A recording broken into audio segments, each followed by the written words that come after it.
And we are live. Welcome to the Whatever Dating Talk podcast. Thank you for tuning in tonight. You could have been anywhere in the world, but you're here with me. I appreciate that. We're coming to you live from Santa Barbara, California, every Sunday and Tuesday at 6 p.m. Pacific today. I'm your host, Brian Atlas.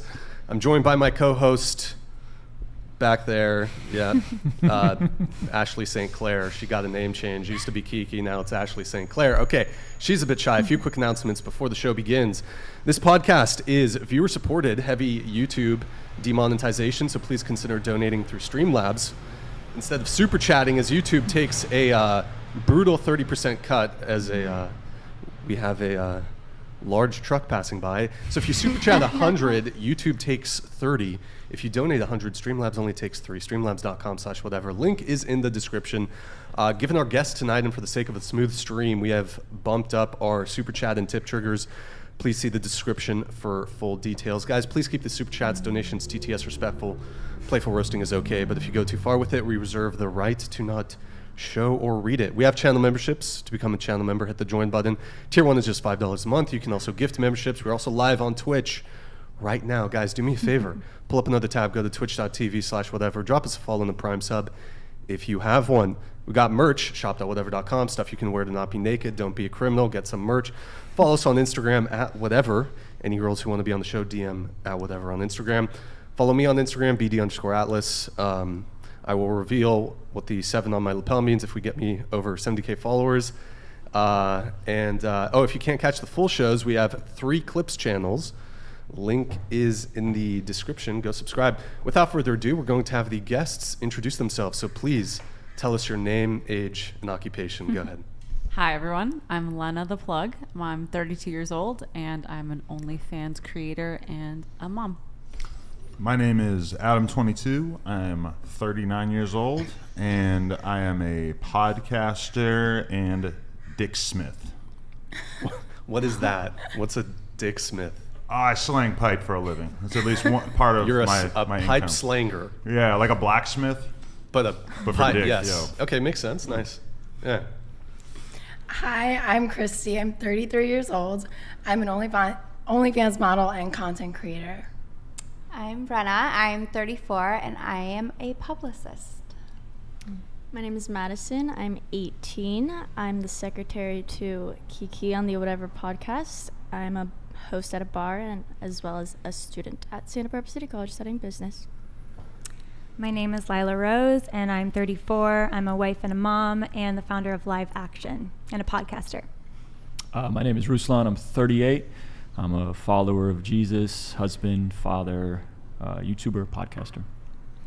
My name is Isabella. I am 23 years old. I am a conservative influencer and I am a fellow at an international strategy think tank. Rock and roll. Welcome, everybody. I'm 34. I'm a podcast host and not a Dick Smith. Okay. So let's go around the table once more. What's your current relationship status? So are you single? Are you in a relationship? Talking stage, situationship, friends with benefits, relationship, married, polycule, sex cult? If you're single, how long have you been single? And what's your longest relationship? Go ahead. Hi, I'm married to Adam as of May. We've been together for 7 years, and that's the longest relationship I've ever been in. Yeah, 7 years, longest relationship. All right. Hi, I'm currently single. I've been single for 5 months now. I'm in the talking stages with a few people, but very single. Longest relationship? 3 years. 3 years, okay. I'm single. I think I've been single for 2 weeks. I don't know. Okay. A guy asked me to be his girlfriend after 2 dates, and then he broke off with me a week later, so there's that. But my longest relationship was 4 years. Okay. I'm currently not single. My current relationship is my longest relationship, and it's been 11 months. I'm married for 5 years, and that's my longest relationship.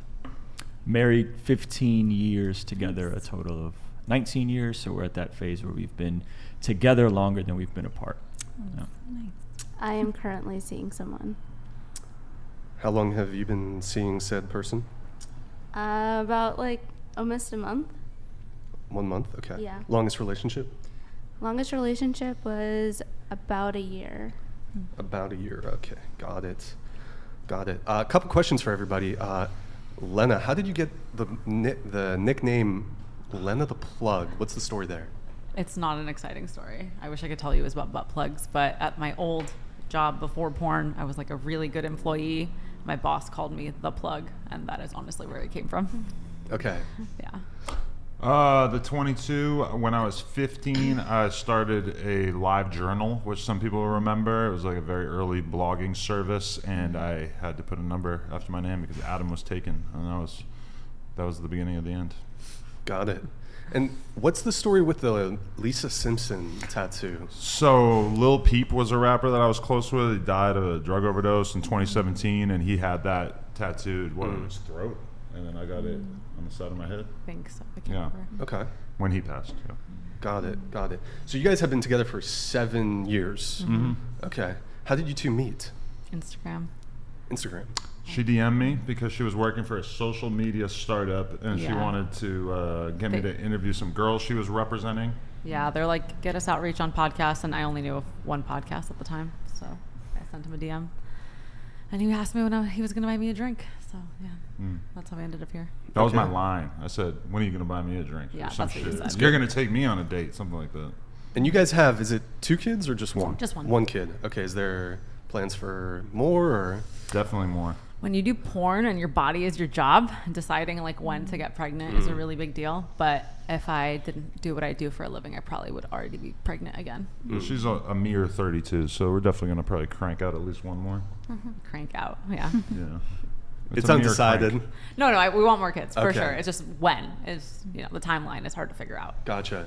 And so you guys shoot adult content. Yeah.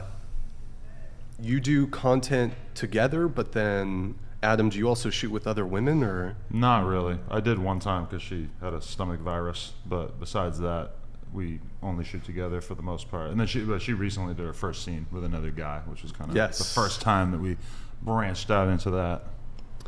And I mean, that's definitely made the rounds. It was a bit of a thing. It was a bit of a thing.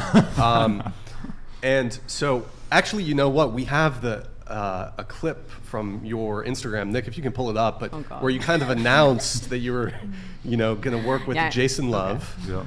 And are you guys still close with Jason, or? I don't know if we're ever really close with him, but I mean, our friendship has gone through a little bit of stress since the scene, just because he kind of was yapping his mouth on some podcasts and stuff, kind of talking crazy. So that definitely made it. So when we were talking about, because we were thinking about doing like a sort of like game show type thing, or like an American Idol type tryout thing for us to find the next dude that we're gonna film adult content with.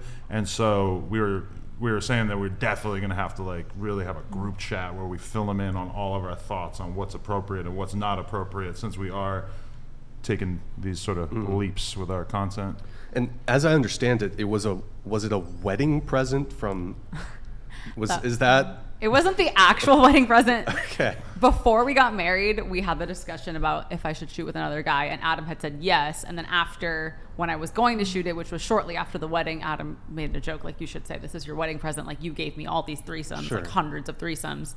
Just say that I gave you like your pass or whatever. Do you guys no longer do threesomes, or? We do threesomes every week. Oh, okay. Yeah. But you don't shoot separately solo with other women typically. Right. I mean, like, it honestly wouldn't really be a big deal, I don't think, if I were to do that, but I don't really make it my business. I only got so much time. Do we have the clip? I was wondering which one you wanted. The first one. On the Dannis stage? No. Lena's, excuse me. Yeah. With Jason. For the record, the rounds. Go ahead. Hold on. You got to unmute it. Go ahead. Hey guys, guess who I'm shooting with today? It's finally happening. Wow, I did not know you were going to do that. Okay. Hey guys, you can pause it. guess who I'm shooting with today? So that's the guy who you did a scene with. You haven't seen it? I have not seen it. Damn, Brian. I have not give you seen a free sub. Okay. What's I that? can get you a free subscription to my page. That's like not listening to the new Taylor Swift album Yeah. or something. Yeah. There you have it. There you have it. I'm out of the loop. No, I'm a it's okay. boomer, pretty Yeah. much. So, how did you guys distribute it? Was it through your Well, OF? My Yeah. OnlyFans page, yeah. And to unlock it, did you just need a sub, or did you also have to pay like an additional? It was $20 in the messages, which for okay. a first of any sort is like kind of on the cheaper side. I hear of some girls Yeah. charging like 50, 100, 150. But Okay. So in addition to having to sub to your OF, also there was a price to unlock. It was Yeah. $20. Okay. Do you guys know how many downloads it got?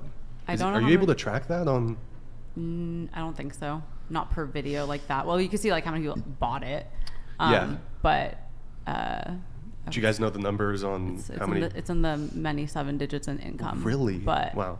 But as far as like, I mean, it leaked a lot. I would love to know like the leak numbers so I could actually know how many people viewed it, even if they didn't pay for it. Yeah, I'm sure it got leaked Oh yeah. everywhere. Was it re-uploaded on various websites? Yeah, I had like 3 different DMCA teams on it, like in different time zones. So did you guys get any backlash?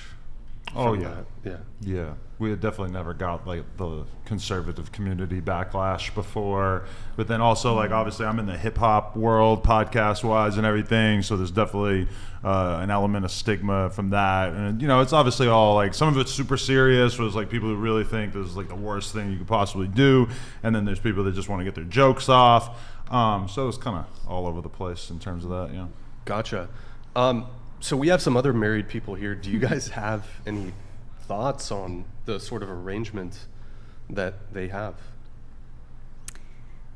I mean, I'm extremely grateful to be married. My husband's a awesome guy, and you know, I was sort of praying and waiting my life to find a man like him, and when I did, I was so grateful.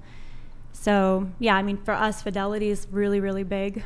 We think that's part of being married, is that it's a sacred promise to each other. So I think that's obviously a difference, I think, philosophically that we have. But yeah, I mean, having that intimacy together, part of intimacy, I believe, is just for us too, and that has to do with sex. It's sacred. I believe it's sacred and is for just people who are married and committed to each other for life.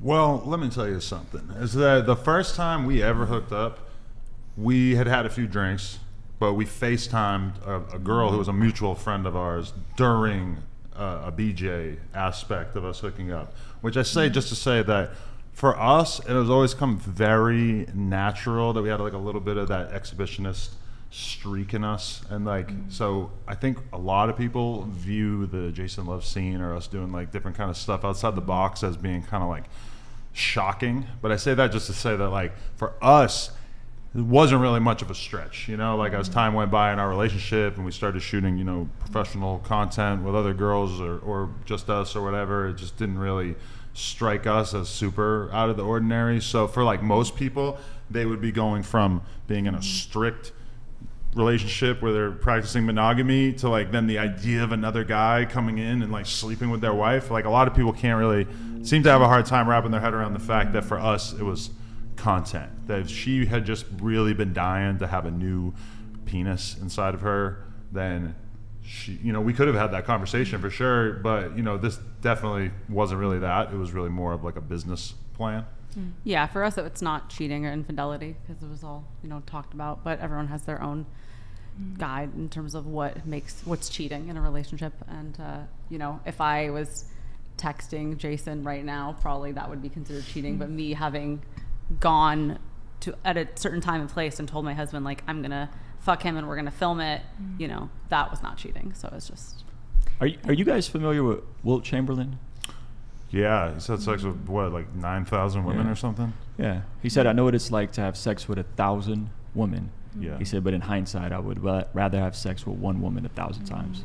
No, I respect that for sure. I end up thinking about that a lot in terms of like, you know, I think before her I'd had sex with something like 300 girls, and then us being together probably like another 300, and it's like I don't regret that by any means, because I think that in some way, you know, you have to sleep with some number of women before you can make some kind of educated decision about what kind of woman you want to spend the rest of your life with.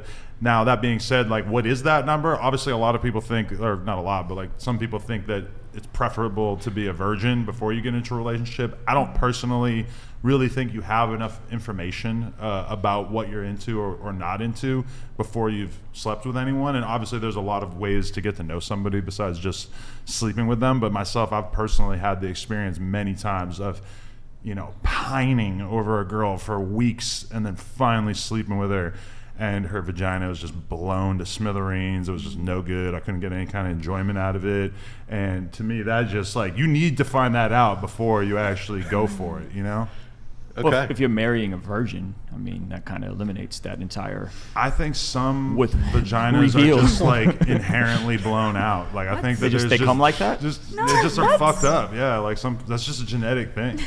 Like all kinds of different size vaginas. Just the same way that, like, ladies, I'm sure you wouldn't want to marry some guy and then find out he had a 2.5-inch penis, right? No. See? Yeah, you have to see it first. There's no I think way. it depends on like your view of the person, because if our view of the person is what can they give me, like in terms of immediate sexual gratification, as opposed to, is this someone that I want to choose to love, because I think love is a choice, and someone that I would see raising a family with one day and I could be with together for life.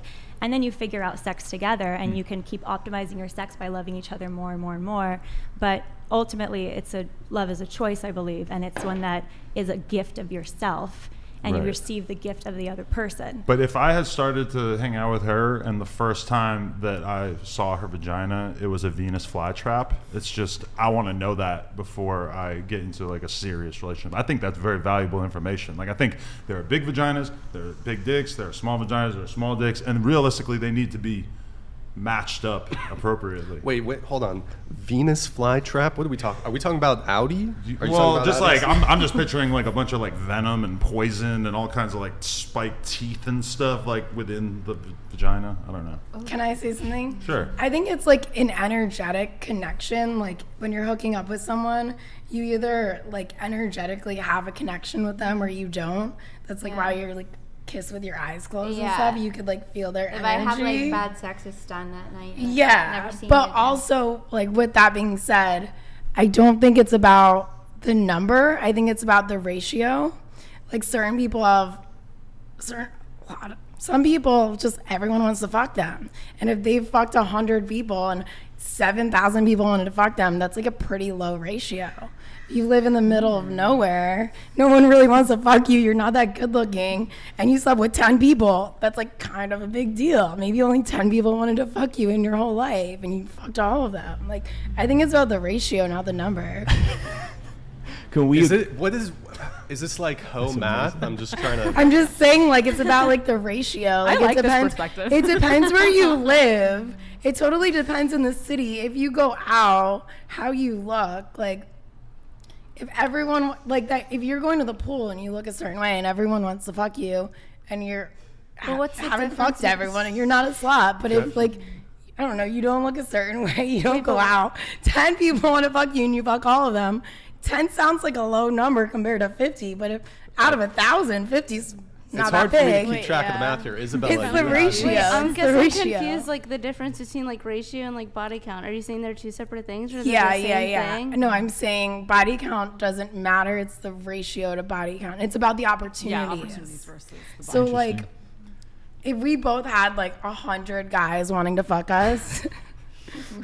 No, like if you had 100 and I had like 1,000, it's hard to it know would be how many so different potential based on the suitors you ratio. have, you Yeah, know? But So it's about how many celebrities have the opportunities you lowest took. count, technically. You said something about energy, a transfer of energy. Yeah. Is it fair to say that we all agree there's something that's spiritual happening? Oh yeah. Absolutely. 1,000%. And we all acknowledge that the higher your body count, the harder it becomes to pair bond down the road.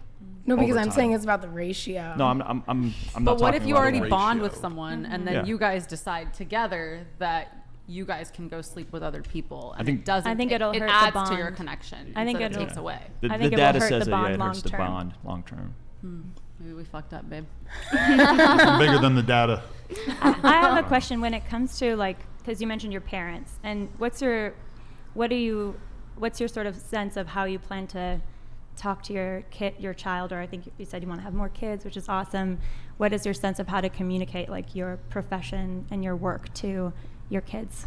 I mean, I think there's a time when your kid is mature to have the conversation about like, well, this is, entertainment, and the same way you would describe any entertainment, and we're just entertainers in this entertainment business, and everything, like, I don't feel like we're doing anything unethical by having sex, filming it, and selling it legally, and then paying a shit ton of taxes on all of that. Like, there is nothing wrong with that to me, and like, I would, when she's mature enough, just explain that to her. I don't know. Yeah, I mean, I don't think there's anything wrong with two adults agreeing to participate in a sex act off camera or on camera, and I don't think there's anything wrong with somebody starting and running a business in which they sell a product to people who want to purchase it.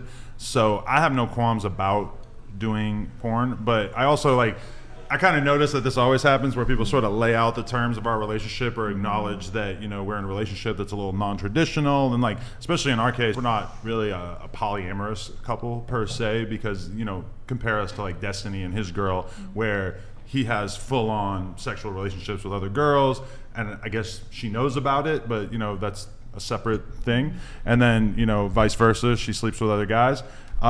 That's kind of like a more extreme version of what we have going, where it's more of just like an on-camera thing. We almost never in the past like 3-4 years have really hooked up with anybody off camera. Not that we have anything against it, it just hasn't really, it's primarily a work thing from our perspective. But what people always do is that once we've sort of laid that out and everybody seems to be in agreement that there's nothing that you can really say is wrong with two adults engaging in whatever kind of acts they want to engage in, it just instantly becomes about the kid, because there's something inherently uncomfortable about us having the careers that we have and then also having kids. Now, we know a ton of porn stars who basically hide their kids away from the world and nobody knows that they have kids. And given the amount of like intense scrutiny that we've gotten over the past couple months, I can kind of understand that. We've stopped posting our kid's face on social media and stuff like that, just because we don't really want her to have a life that is so defined by what her parents did for a living. But I mean, I say all that just to say that I feel like the argument against people engaging in sort of non-traditional relationships is kind of weak if you have to instantly pivot into like, well, what about the kids? Yeah, I think there's a design of how we were created to function in a one man, one woman covenantal arrangement. Now, I think everything outside of that is unhelpful. And I think there is something wrong with porn. I think porn is a total net negative to society. I'm not sure how many of you guys is like fans that watch you regularly, you've met in person. And how this affects them. But I mean, Andrew Huberman did a whole long thing about what happens when someone consumes porn, masturbates. They open up a feedback loop that's intended to be consumed with someone else.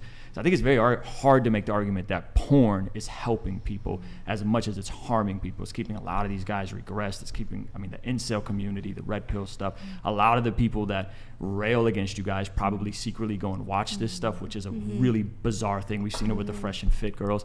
So I don't know if as a net positive, this is something, remove the kids, like this is something that you think is actually adding to human flourishing. But everyone tries to always focus on like the extreme porn watcher, but I think that there's like very healthy porn consumers, which are probably the majority with porn consumption. And like, I don't think that like women consume porn too, and I don't think they're sitting around all day just masturbating to porn. I mean, we both consume it at a very moderate level. I don't know. You guys created, so it's a bit different. Yeah, but I mean, like but for we me, still have to watch for our own pleasure. If I was single and I was going to go on a date, or even like if me and her are going on a date and I just want to like, clear the pipes up, because I think that's one thing if we're going to get into our pickup artist bag here and we have the conversation about like how to basically prepare for a night of intimacy with a woman, you definitely don't want to be going in there with like 5 days worth of spunk inside your body. You want to definitely clear the pipes out so that you're going in there kind of fresh and you're able to actually put work in. And for me personally, that's one of the big benefits of adult content, is that, you can just kind of clear your mind. I don't think I feel more clear-headed at any point throughout the week than right after I J.O.'d, because that's when I like really don't have sex in my brain at all. It's like a total clean slate. And that's why a lot of times if I have something to write, I got to, answer emails for a couple hours, I might beat off beforehand. You don't see any value to semen retention and guys being able to control themselves That's the last shit I want inside my body. I want to get rid of it at any cost. Clear me out. Interesting. So that's why when she, surprises me with some top midday, you don't even know how important what you're doing is in that moment, because what you really are doing, it's like a stress ball. Like you're relieving the stress from my body and allowing me to be a better man. You're welcome. Thank you. Oh, there you go. There's a statistic I saw recently about divorce, and it was that 56% of divorces list pornography use of one of the partners as one of the top reasons. So, like to Ruslan's point, there's a lot of net large in our society. There's a lot of harm that porn does to families, to marriages, and then the top site that trafficked victims are at, according to the data, is porn show sites, meaning you're going to find a lot of trafficking victims involved in pornography. So I think, to Ruslan's point, just looking at the net large impact on society, we see a lot of that negative impact that pornography has. I mean, or the fact that a lot of the folks consuming it are underage, and I don't think we'd want any kids to consume this. Can I say something? On that. Sure. Besides for the underage thing, just to go back on your point, I think if people are watching porn, it's because their husband or wife or spouse or significant other isn't gratifying them properly, and that's why they're looking other ways to do it. So it's not really like the porn industry. I think it's the chicken, not the egg. I think it's the other way around. Unfortunately, a lot of the porn, there's a lot of extreme stuff that happens in a lot of pornography. And so, the person might be kind of acclimated to want certain more extreme things. Which that is uncomfortable for their spouse. So that's why it kind of it can break apart. If you're in a committed relationship and you agree upon certain things, then you shouldn't be looking elsewhere. And usually if you do look elsewhere, it's because you're not getting what you thought you were getting out of it, and everyone has needs. Okay, that's part of the role of porn from my perspective, is that let's say I have a huge black woman fetish and then I end up in a relationship with an Armenian woman. Should I just live my entire life repressed, never getting to produce fluid to the sight of a beautiful ebony queen? To me, it's better for me to be able to handle that, cop the OnlyFans of this sort of creator, and then just be able to, do that. Whereas, same thing with a lot of fetish stuff. The average girl that you end up in a relationship with, say you're a guy who likes to get pegged. Not really my thing, but Brian, I don't know. Ruslan, I don't know. But let's say you're into it. Okay, not a fan. Fair enough. But let's say that you're into it, and it's that's got to be a pretty hard conversation to have with the average girl of hey, I want you to put a strap-on and go to town with me. What do you think? Well, this is okay, but I'm just saying, was that you might want to see that stuff online and leave it out of your personal life, because it would be so complicated to bring that into your personal life. And a lot of people's fetishes, it's just you don't really control that. If you're turned on by seeing some pagan stuff, I'm not into it, but that might be a little complicated to bring that into your personal life. I dated a guy for 2 years. I didn't know he had a foot fetish at all. He never made it weird to me like that at all. This was way before OnlyFans and stuff. And I only found it from his search history. How'd that make you feel? It made me feel better because he didn't put me in a weird situation. I didn't know he was a weirdo. Why does that make him a weirdo? Getting your feet licked feels really good. You should try it. I've done foot stuff. But I think for money. I think to Ruslan's point too, and when he's saying porn is so detrimental, this is what he's talking about, because people get so progressive and it goes so fast that people get so acclimated to their dopamine, kind of what makes them get off, that they need more and more and more, and it just funnels a deeper porn addiction.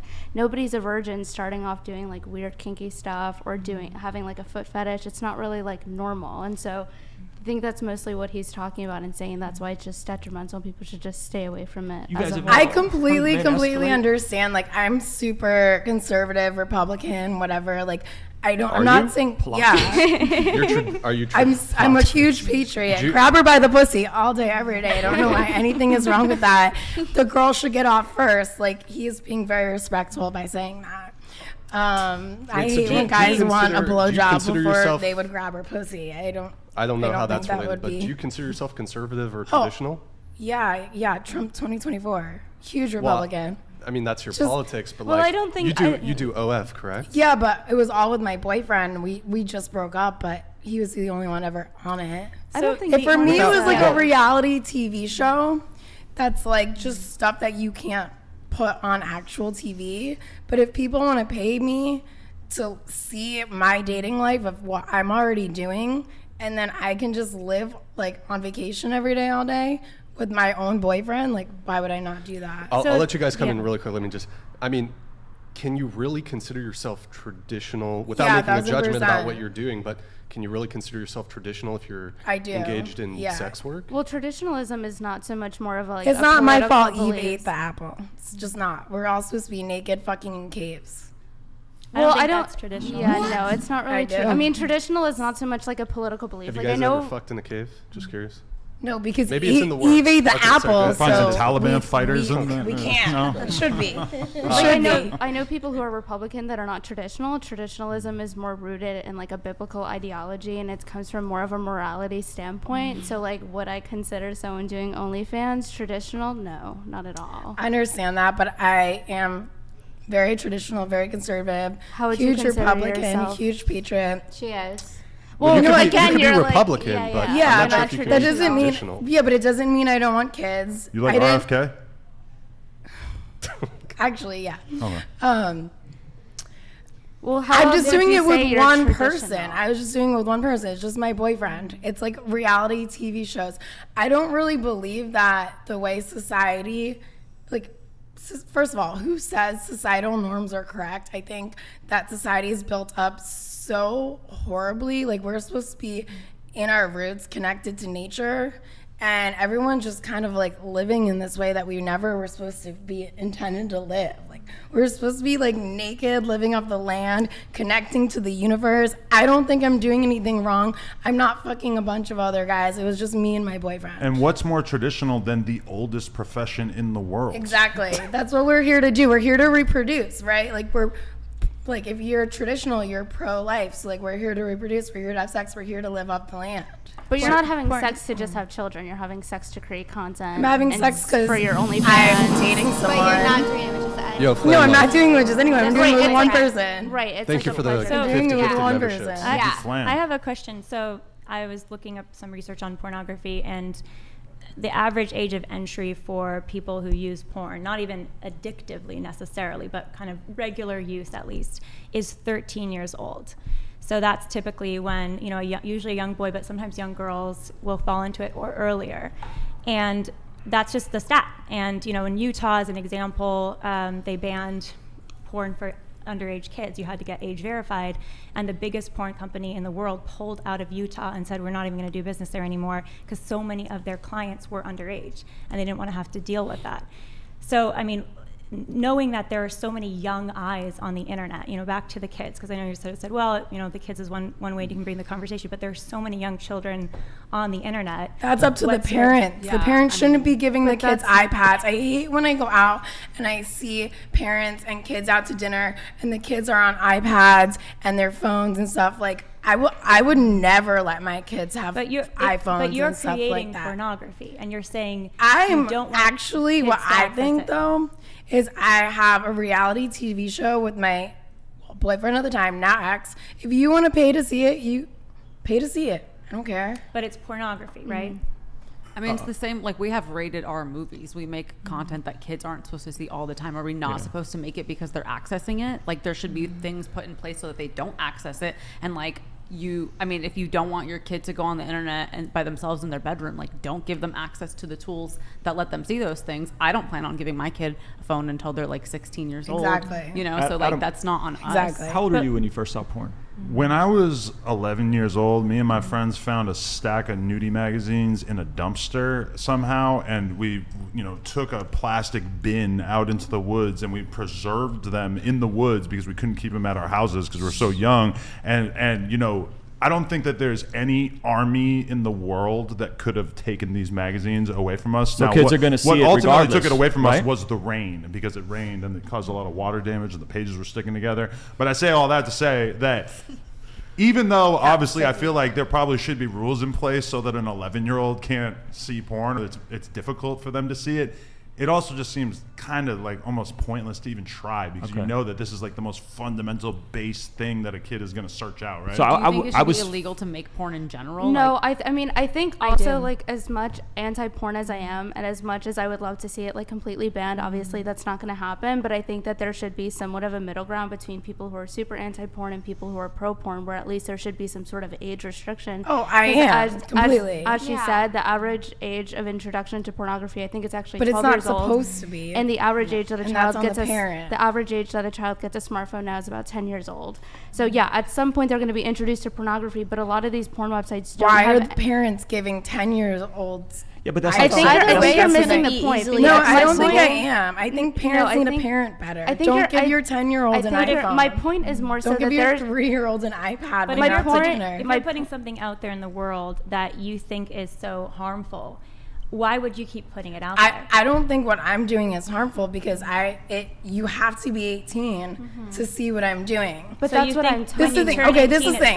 What happens behind closed doors is always going to happen.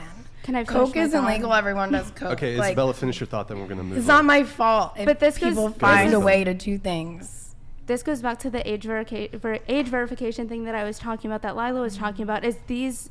Like, you go on the website and they ask you if you're 18, you click yes. There's no, like, genuine, like, there's no actual age verification that, like, any child can go on and access pornography. So you're saying parents shouldn't give their child screens to be able to even be put in a position to access it, but Children you're should providing be outside. Pornography on your end to be able to... Children should be outside playing. They shouldn't be on iPads. They shouldn't be playing video games. They shouldn't be on iPhones, etc. To add what she said, it's a very counterintuitive. Honestly, anything nowadays is so easily accessible. Whether you give your child a phone or not, their friends are gonna have phones. So this is the word thing. goes around. But why is the solution that's not really up to us. Maybe you need to ask like the owner of OnlyFans to do a better verification. The owner of Pornhub. But they to do better verification. They have a credit card, so it's like already got pretty good verification, right? They have. Would you guys like start a campaign to demand that OnlyFans and Pornhub does that? Since you are... Yeah, I'm fine with that. I don't think kids should be watching porn. Would you work for, like, for example, Utah's law that says that there needs to be real age verification, and so Pornhub ID verification. Pornhub left the state. Would you advocate for that federally? Yeah. Like, I don't think little kids should be watching certain things, but also at the same time, people are going to watch what they're going to watch. People are going to pay for what they're going to pay for. But if it's not me, it's going to be someone else, so I'm going to make my money. No offense. But if you could make money another way, would you offer I've been Pilates instructor. I have 2 different real estate licenses. I've been the general manager of my Pilates studio. I've been a whole bunch of things. I have multiple different degrees. I live life like I'm on vacation every single day. I make more money than all of my friends do. And all I had to do was just open up to the world about who me and my boyfriend were. And we're supposed to live off the land. We're supposed to be in love. Girls are supposed to embrace their femininity. Men are supposed to embrace their masculinity. I don't think I'm doing anything wrong. Christy, if you could do something else and make the same amount of money, would you? No, because I'd have to spend a lot more time doing it. Okay, if you could do something else and not spend more time What would it be? If you could do... Well, we're making a podcast, too. Okay, if your podcast blew up and replaced your OnlyFans revenue... I would continue doing both because I'll double the revenue. Okay. So I'm not stupid. It sounds a little contradictory because on the one hand you're I saying understand it's very controversial, and then on and the a other lot of hand people you're don't saying, get it. Like on the one hand you're saying it creates a lot of harm and you don't want this for kids and it kind of concerns I don't want it you. for kids. I don't think it's controversial at all. But you're I also think saying a lot of kids access it and that it's No, everywhere. I'm not saying a lot of kids access it. I'm saying they do. Parents need to parent better. Parents are also sending children to public schools in liberal states, and they're pushing transgender shit. But do you think it's fair? Down their throats. Do you think there are. This is what I care about.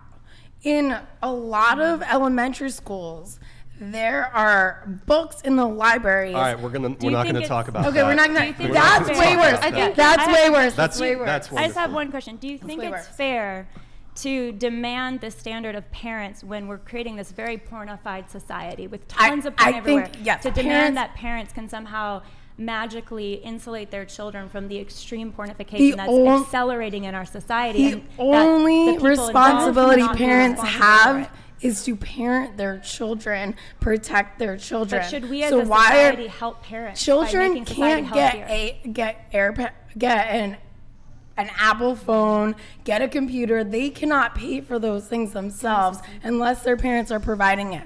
But should we yes, I think parents need to parent better. Should we take responsibility to help families and parents at large do better for their kids by not adding to the toxicity out there that is you know what? hurting My our fans kids? aren't kids. My fans How do you know that? Because I know who they are. Because I'm in there every day talking to these people. Have you seen their IDs? I know who they are. They're unhappy married men that are afraid to get divorced because they made a commitment and they're scared and they don't know what to do. But how and would they're not being get a credit card and buy an satisfied. OnlyFans But membership? do you think it's healthy for them? No. Do you think it's healthy for those men to be in that situation, cheating on their wife, unhappy? I don't. Then why? But it's not benefiting but them besides this is you the thing. financially. They should not have entered into that commitment in the first place. I That is a understand bigger issue what way you're above saying. me. I understand. And it's what not you're going to saying. stop with me. But let me Marriage is a Okay, big final commitment. thought, Isabella, then we're going to Why move would on. you commit to a man or a woman You want one thing? if you weren't fully committed? I agree with that, but why would we? I think we each have a personal responsibility to do good, right? And so if it's not, if it's hurting kids, if it's hurting couples that are on the rocks, if it's hurting addicts, if it's hurting these different people, why would we continue to be a part of it? No, but it's not hurting them. It's them choosing. Everyone has choices in life, right? Of course, but are every we single helping, person can choose. Are we helping or hurting those people that have choices? They're gonna do it no matter what. If I'm in it, if they're in it, they're gonna do it no matter what. It sounds like what a drug dealer could say. You know, they're gonna do drugs no matter what. Yes, so I'm everyone's make my gonna do money. drugs no matter what. Whether it's legal or not, everyone's gonna do all of those things. Go ahead. But do you think So that, hold on. Let Isabella I just go want to and finish this thought. You know, you say that you're more so traditional, and I know you talked a little bit earlier about parents should parent better. But I guess the same thing someone could say the same thing about your parents in the industry that you are in. And, you know, to put the blame on the parents for giving their child access to screens, even though some of them may not even be accessing it through their own screens. It could be done through a library. It could be done through their friend's phone. It could be done anywhere. So to put the blame on the parents, but then have zero accountability on your part, be like, oh, well, parents need to parent better, but I'm going to continue to fuel out pornography as much as I want. Because love, first of all, love Nick. is unconditional. My dad's my business manager. Your Second dad of all, manages. He's not my OnlyFans manager. He's my business manager. Nick, don't He show that. looks over all my contracts. But second of all, there are way, way, way worse things that I can't talk about because he said not to. In school libraries. I'm a what? Way worse things in school libraries. Wait, I'm a what? I said you can't. I said don't I want her to can't talk mention because about- you don't want me to talk about the books in school libraries. well, that's online. I don't know what how you're we're getting to referring this. So- You made your point. Let You me go just ahead. make my point. Adam said he was exposed to porn at 11. I was exposed to porn at 6. We just agreed that kids shouldn't consume porn. I wasn't Let me finish my exposed. thoughts. Okay, that's It's not like my saying, I situation. know kids are overdosing from fentanyl, but they're going to consume fentanyl anyway. Might as well provide all we can. And I understand what you're doing is different, but No. it does seem like you're conflating ideologies. You're talking about conservative values. We're preserving something between a man and a woman in the privacy of their home, keep you're the married bed exploiting undefiled. that. And you're saying, well, we should just screw in a cave. Those are very contradictory views. Like, how can you say that? Like, you. you have a traditional view of marriage, but then say your OnlyFans is filled with married, unhappy men. You don't think that's It's not my detrimental fault that or they exploitive? shouldn't have got married. But That's why I'm 33 and not married But because I this is take the- it very seriously. But this is the problem, because it's so easy for people to consume and to go off in another direction instead of fixing their marriages. It's exploitive. Those it's men need detrimental. But They you need are therapy also. and they marriage should get counseling. therapy. But But you're They filling should that get void instead of therapy. having But if it them was a help. hurt- Yeah, It's but gonna so feel like are an actual bartenders. Yeah, so but are you're- personal trainers. When I was a bartender, they would use me as a therapist. When I was a personal trainer, they would use me as a therapist. It's not my problem that they're not going to therapy. There's a difference regardless. But you're between enabling there's it. a It's difference No, I'm not. between As a therapy- Pilates instructor, I'm enabling No. someone I'm specifically telling me talking their about your problems. OnlyFans. I know, OnlyFans but I, There's specifically a about that. difference but though I, between but I've therapy been and pornography. all those other things. There's a difference between therapy and pornography. There's a difference between therapy and talking to somebody about, I'm having these issues in my marriage, how do I fix them, and going off and cheating on your wife behind her back. There's a huge difference. You put the blame on everybody else. The parents should parent better. They should pick better partners. When in reality, you have a big part of that blame, and that these men are going to you. Okay, and that that's these the people are final consuming word your on that. content. Okay, so I want to just bring it back to you guys really quick when it comes to the scene that you did with Jason. Was this a one-time thing for you guys? Are you guys looking to do something again, or? We're still communicating about how this might play out in the future. We're definitely doing more stuff with other guys as well as other girls, but we're moving a little bit slow just because the whole experience, the media cycle was so insane. But the next thing's probably going to be Adam, the other guy, and me together, which I'm really excited about. Yeah. Okay. Yeah. Could I recommend a few guys for your consideration? Oh, yes. Is We'd that- love to throw some names out there for sure. Yeah. Okay, cool. Nick, if you can pull up the first one, it's the Instagrams. By the way, Nick, you gotta screen the super chats. You can't be pulling that. Yeah, no, probably not wrong. No, I like the anti-Semitic one. That was Yeah, bold of you. that was disavow the fucking super chat. The fucking ADL is gonna make another fucking, or not, sorry, excuse me. No. It was the Media Matters? Media Matters made a They got me a couple times too recently, yeah. So Shout out to them. we do not disavow the fucking super chat. We're not. Nick didn't know not to pull it up. I'm sure Media Matters is gonna be fucking on it. It's the Instagram. The second one? Yeah, the second one. It's not. No. Not the video. It's the Instagram profiles.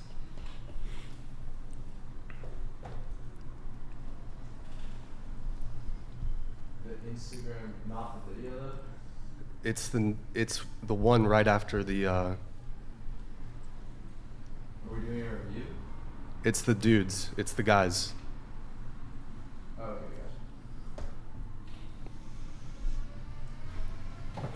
gotcha. So I would like to. This is a good dear friend of mine. His name's Zach. Can you scroll down? Because didn't I see this guy in the documentary about the Johnny Depp trial? Oh yeah, he was all of the night, right? Do you know how big his penis is? I think it's huge. Then yeah. I think it's giant. Perfect. His name's Zach. He's a very popular Twitch streamer. Goes by Asmongold. He looks tall if you can scroll too, up to the which top. is nice. I don't think he's got a Is big he? dick. You don't think so? You He can looks tell. like he probably has bad genetics, to be totally honest. I don't know. Oh wow. Okay. Like, I mean, has he ever excelled in any me. like sporting events or anything? Have you? He's a pro I've gamer. World of Warcraft. Like he's really good. Do you think? Oh, well, I mean, just to be serious about it, yeah, we're really only technically interested in working with adult professionals because you'd be surprised at how difficult getting and maintaining an erection on camera really is, especially for people who haven't been, through the ringer of kind of learning how to do this. So, I mean, I think he's good. I would love to see what he's got to offer. Like, but, could you at least consider it? I'm yeah. trying to. Well, if he wants to DM me his wiener, then I could definitely give him some sort of review. Sure. You know? A lot of my friends seem to have a hard time wrapping their head around the fact that I need to be able to have like an objective opinion about a man's penis. That's just part of the job. I need to be able to say, yeah, he has a great one. His sucks. His is not a factor, etc. So you have like veto on. Not even necessarily for her, but because we film these sort of like orgies on camera and stuff. We do like a live stream. We're actually doing one on Thursday on the Plug Talk YouTube. It's basically like this, but then there's another room with an OnlyFans stream with like an orgy going on. So it would basically be like this, but some of the people could leave and go hook up in the other room. And so in that case, I need to be able to like look at a guy and say he's got a great dick. And a lot of people just have a hard time wrapping their head around the fact that I could be a heterosexual male with really a perfect record of heterosexuality. And that I have somebody else too. Oh Nick, if you yeah, can pull it for up. sure.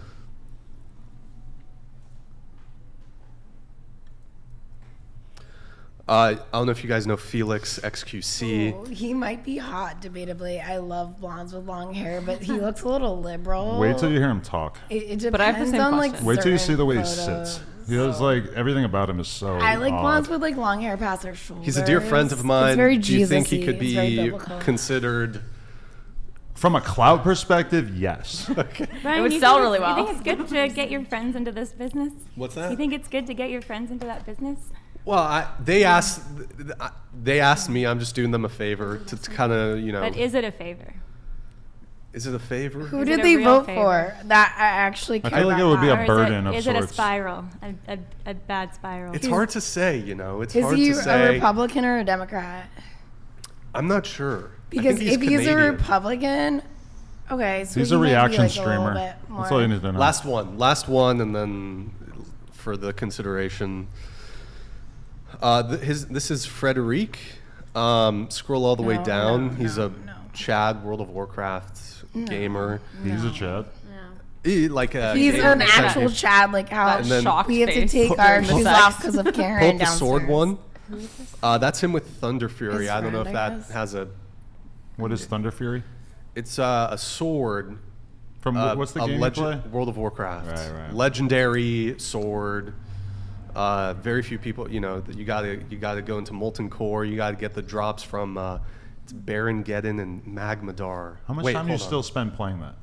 I don't play it anymore. I used to It's though. tough, Back right? in the It seems day. like I'm a too really. busy. It just seems so addictive. Like, I It's don't super think addictive. masculine men play video games. No. boo, Absolutely guys, boo her in the chat. Boo in the chat. I really don't. I really If you don't. play video games, that's a red flag. Yeah.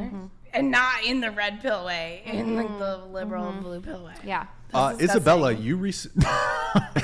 Sorry, if He's you just play gonna video move games, past but us. I think if men play video games, it's like the It's such a biggest turn-off. turn off ever. I feel like more masculine You're men gonna play video get a games. lot No, of hate for really? that Oh, I don't can't care. agree with that. That's just like But, real okay, men don't play when they video put on their games. headphones and they're like talking to 12-year-olds, I'm like, That's All right, actually here's the worse question: than is it a porn. turn off if Yeah. a guy watches a lot of movies? Well, I what mean, the fuck is the difference? I would, oh, well, because there's you're like, a huge difference. you're playing with like 12-year-olds in different countries. Like it's like Not all games are and multiplayer. it's way more hours than a movie. You could just, like- In the movie, you spend, might like, be 6 cuddling with your hours. girl, but I Yeah. also don't love the fact of watching TV and movies in general when you could be being active, doing something on a nice date together. But spending watching movies quality versus time. playing video games is completely different. Yeah, No, like, yeah. they're both like You're living in an alternate You're sitting on the universe. couch. You've got a big black screen in front of you. There's something playing on it. In one, you're just observing. In one, you're controlling to some I hate element. playing now, I do video agree. games. I do agree. There's a version of playing video games that's basically like me sinking into my own depression and playing Fall Yes. Guys for 8 hours. Yes. That is bad, and Yes. that's but also It's I've way had. worse than porn, though. I've It's had way worse than transcendent porn. experiences. You ever played Final Little Fantasy kids- VII? You No. ever played Zelda? No, It'll and I change will your not. goddamn life. No. Better Little than any kids Star playing Wars. video games is count way on it. Lord of the worse Rings, than I don't porn care. that's It's supposed to better. be 18 years or That's like older. literally what I ask guys It's when not I our first meet fault if them. they can I say, "Do you play video maneuver games?" themselves. Maybe they just Yeah. have a little bit Wait, of so- skill. You think video games is worse than porn? Post I Malone think- plays video games on his off days. He's way more successful than anybody in this room. One thing. Video games don't have an age requirement. Porn does. Porn So has Some an video games age do. requirement If a little without any kid- age verification. So technically, is there really an age But requirement? this is the No. thing. But this is the thing. How are Porn kids does have an how- age requirement, and video games don't. And I don't think anyone should be playing video But games. why are we at comparing all. porn to video games? Because They're both forms of Wait, entertainment. but there's porn in video games nowadays. Is there? Yeah. Okay, so hold on. Just to be clear. So for you two, if a guy plays video games, No. that's a big deal breaker. I would Oh, never. absolutely. Let me tell you never, this. never. Absolutely. I want to tell you this. The way that you feel about men who play video games is the way that men feel about the fact that you guys do OnlyFans. I don't do that- OnlyFans. She doesn't do okay, excuse OnlyFans. me. She doesn't That do she OnlyFans. does OnlyFans. I do a 9 Then to 5. why was Excuse my me. ex-boyfriend and why was my ex-boyfriend fine with it? Why is every guy I'm talking to fine with it? Like Probably it's Well, why are you- 2023. Why your is ex? he Most why men, is he your most ex? men Yeah. will have an issue. He's not my ex because of like political or OnlyFans reasons. He's my ex because I knew that my intuition was saying he wasn't the one. He wanted it. Believe me, if it was up to him, we'd still be together. 92% of relationships that are polyamorous or He's have still sex we're outside of the we're relationship exes. end He's in, trying to end in pay me divorce. for blowjobs now. 92%. because I mean, what does because that I say broke how up. he views you? I would never accept a payment for a blowjob. I understand that. But you're trying But to that's say, how he oh, views he's your you. ex because you do OnlyFans. He's not my ex because I do OnlyFans. He's my ex because I don't want him in my life. Okay, so you're attracting negative men that continually Well, I'm an hurt you. empath, so I naturally. So you naturally attract attract- toxic people? Well, yeah, they're hot as I fuck. think when you do OnlyFans and that's kind of like what you do, I think there's maybe like a degeneracy the- factor that So those are there- the No, people but no, that are but attracted. I didn't do OnlyFans when I met him. No, but that's not what I'm saying. I'm saying that the men who are attracted to you, want to be with you, are not going to really be like a high value Listen, man. who I wants to was wife on you $1 Million up and have listing. children I don't with believe. you. Yeah, I mean, know, you could be on whatever show you want. But you're not wiped up hey, either. Stop interrupting her. Let her speak. Go ahead, Isabella. Sorry. I don't even remember my thought. I mean, I think you finished it. Let's move on. I don't think I actually interrupted that much. We have one chat here. We have. You said why am Christ. I think you're. Hey, quiet. We have Big Black Clock here. Oh, look, it's Lena and her wife, Adam22. Do you have a response? Very tricky. You switched it up on Wow. Adam the plug. Lena+22. All right, there we go. So I can't believe you just made $100 for him saying that. That's amazing. That was I love it. That was technology. it. I like his username. Isabella, you had maybe this was a while ago. You had an incident with a Trump flag. Were you on a date when that happened? No, I was not on a date. Was it a long time ago? That was like 2019. Oh, okay, a 2020. long time ago. Yeah. Okay.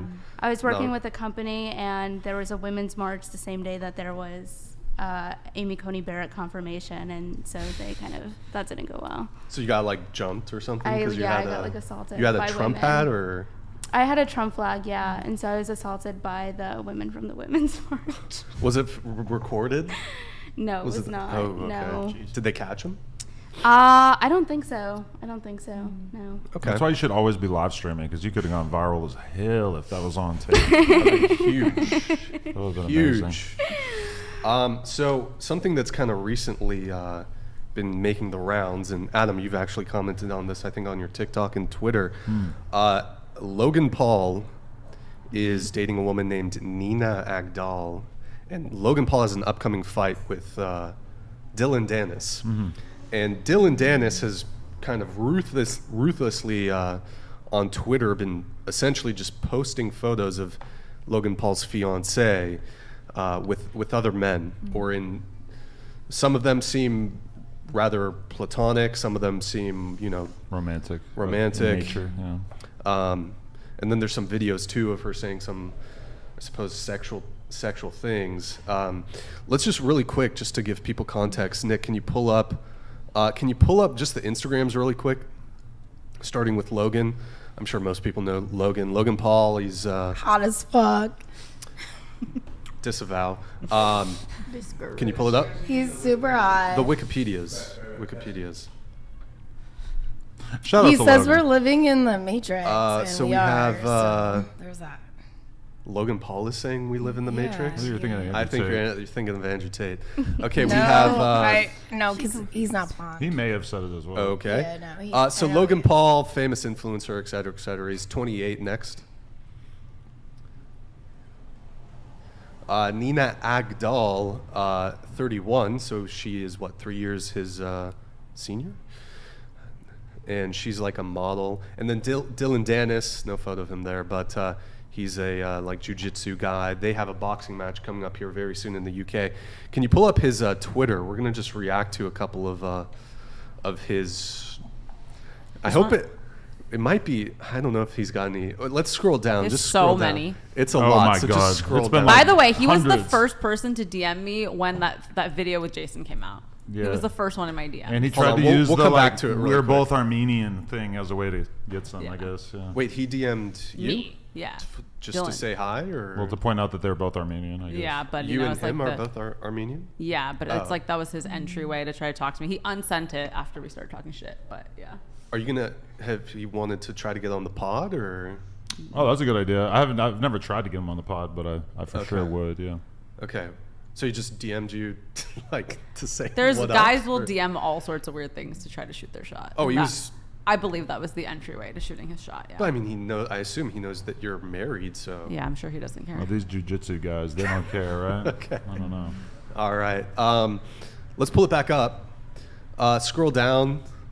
Just keep scrolling. Let's see. This is from all the craziest today. Keep scrolling, keep That's a scrolling, photo keep I've already scrolling. posted today, but So he's posting a bunch of photos. That's Kale Sonnen, Nina Agdal, which is Logan's fiance. Keep scrolling down. Some of these are clearly photoshopped. Some of these are photoshopped. like I that one. think that Andrew one's Tate is fake. There's a community note on it. Nina Agdal. Oh wait, stop it. There's- oh no, wait, I gotta be careful a little bit with 56,000 with likes. Wait, scroll Jeez. back up. Scroll up a little bit. I look great. Up.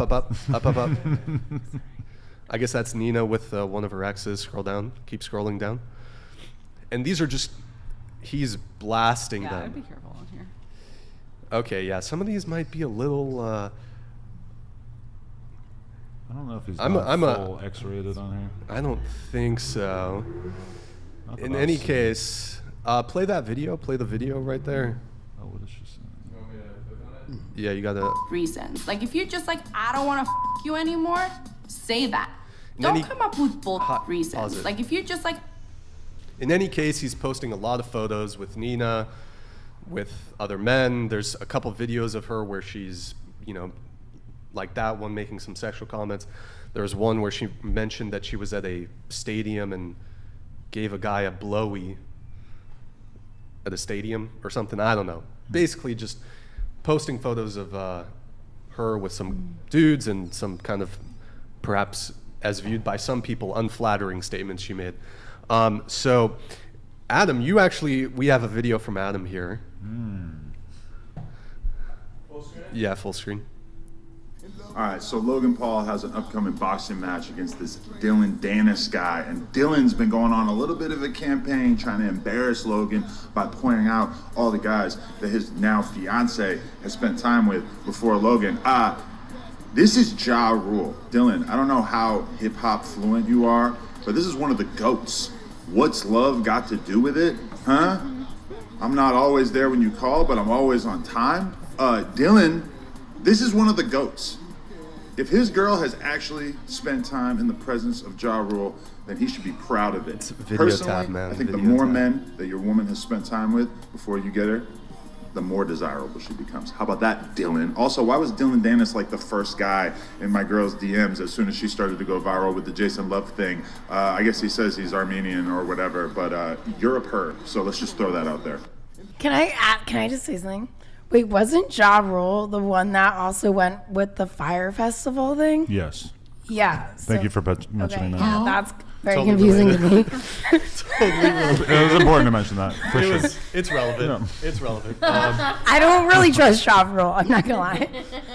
So obviously, you're kind of joking a little bit. You're hamming it up, but No, but I do like when a woman has some miles on her. You know, I that just doesn't think, bother like, me one bit. What every photo she's ever taken with another dude means that she's like not worthy of a marriage anymore. Like maybe some of those are relationships, maybe some of them weren't. But like, who fucking cares? She's 31 years old. Of course, she's gonna have experiences with other men. I kind of doubt that she before banged Ja Rule. Also, right? Logan has fucked a bunch of my friends. No one's talking about that. Like, I mean, I get that it doesn't matter when men do it, but like, it's like everyone mean, I knows think that I- he's had a bunch of relationships. She's witnessed too. it. She's seen him fuck her friends, right? I mean, I think Oh, whoops. Lena, you're onto something. Lena, you're onto something in that, I heard about that whole kind of kerfuffle happening on Twitter between the two, and I do think that it is inconsistent for a man to demand sexual purity from a woman and not demand it from himself. And I think that we're seeing that a little bit because it's like, okay, this woman supposedly has slept with other men. I mean, there's no I don't know about proof of that, but they're saying that she has. But it's not like Dillon is saying, hey, I want to stand for, self-control and I'm going to be a man. Instead of they're claiming that part of being a man is being promiscuous. That's typically the thought process.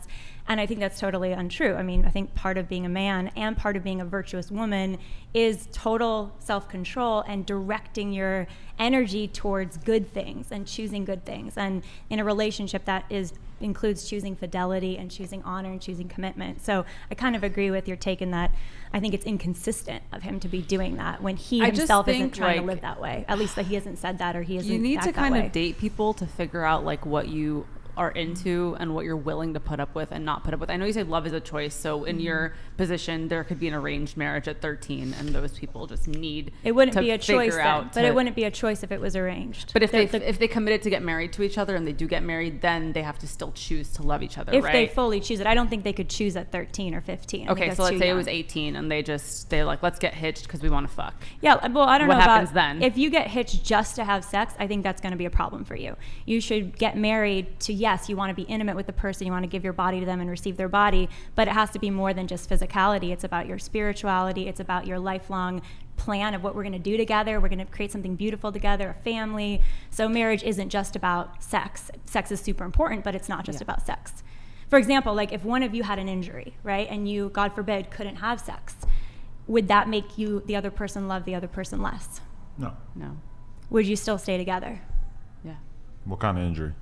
An injury that prevented, at least for an indefinite amount of time, you being able to be sexually intimate.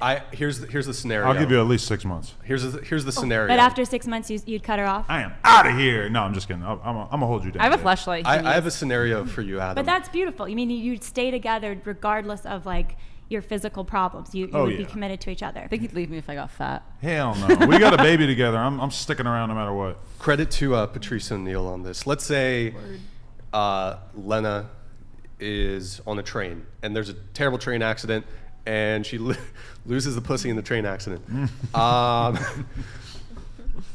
She's catastrophic train accident. Right. I mean, luckily for her, she's got a mouth, she's got an asshole, and she's got these great armpits that realistically they secrete a lot of fluid throughout the day. Right now. I know. I just found that out the hard way. But no, yeah, for sure. Like especially when she had a baby. And, I'm watching the fucking doctor slice her stomach open and pull the baby out like the Lion King. And I'm just witnessing that and just realizing, like, oh, I am sticking around. Like, it does not matter that they're ripping her apart. I could see her intestines. They're pulling the child out of her. I'm on board. Like, and that was, an important moment for me to realize, like. Have you thought about, like, it sounds like you've got a beautiful commitment for each other. Have you thought about retiring and not continuing to sleep with other people and just being completely exclusive with each other, not just in your emotions, but in your body, which I think is just as important as emotions? I think probably within, let's say, like 3 to 4 years, that's probably quite likely, is that we might plan again. But I think even if we retired with having sex on camera for money, we would probably still do explorative things in our personal life, because that's kind of how we got into the porn thing, was we knew that we liked sharing our energy with a third person, and that when that person even left the room, our energy between us was actually a lot stronger. Yeah, and I figured that out when I first moved to California. I had this girlfriend that I was seeing, and we drove down to Tijuana, and we ended up like banging some of the strippers at the strip club called Hong Kong. And just us, like, we had that communal experience of banging strippers together. And I swear to God, the rest of our time together, we were so close. And then once I started seeing her and we kind of started having those experiences, like, I think you would really be surprised at how the level of trust that it takes to involve somebody else in your relationship. Now, I'm not saying it's always easy or smooth, because obviously sometimes you'll have girls, lying on you, or like, creating weird narratives, or just doing strange stuff in general. But I do think that when it works, it can be like a very transcendent experience for a couple. I think you're kind of making the point, which I agree with, that it's very high risk, right? Like it can get very toxic quickly. Like even the guy that you were talking about earlier, you're not really sure if you're texting with him. Like after the scene that you did, there was it's not for everybody. I think, like, we don't walk around talking about what we do with sex and trying to encourage other people to do it. Like, I'm not saying go let your wife sleep with someone else. It's really good for your relationship. You definitely do it. I don't think it's for everybody. I don't think everybody can handle it. We can only do this because our relationship is in a really good place. If our relationship was in a bad place, threesomes, everything's off the table, because we're not connected. So we can't open up ourselves to somebody else. But your most important, I'm going to guess, your most important sort of focus is protecting your relationship. Yeah, is absolutely. that the case? Okay. So if that's the case, why would you kind of constantly put your relationship on the edge of the cliff again and again and again? The reward is like, the risk is there, but when you actually have the experience, it makes our connection stronger when that person leaves.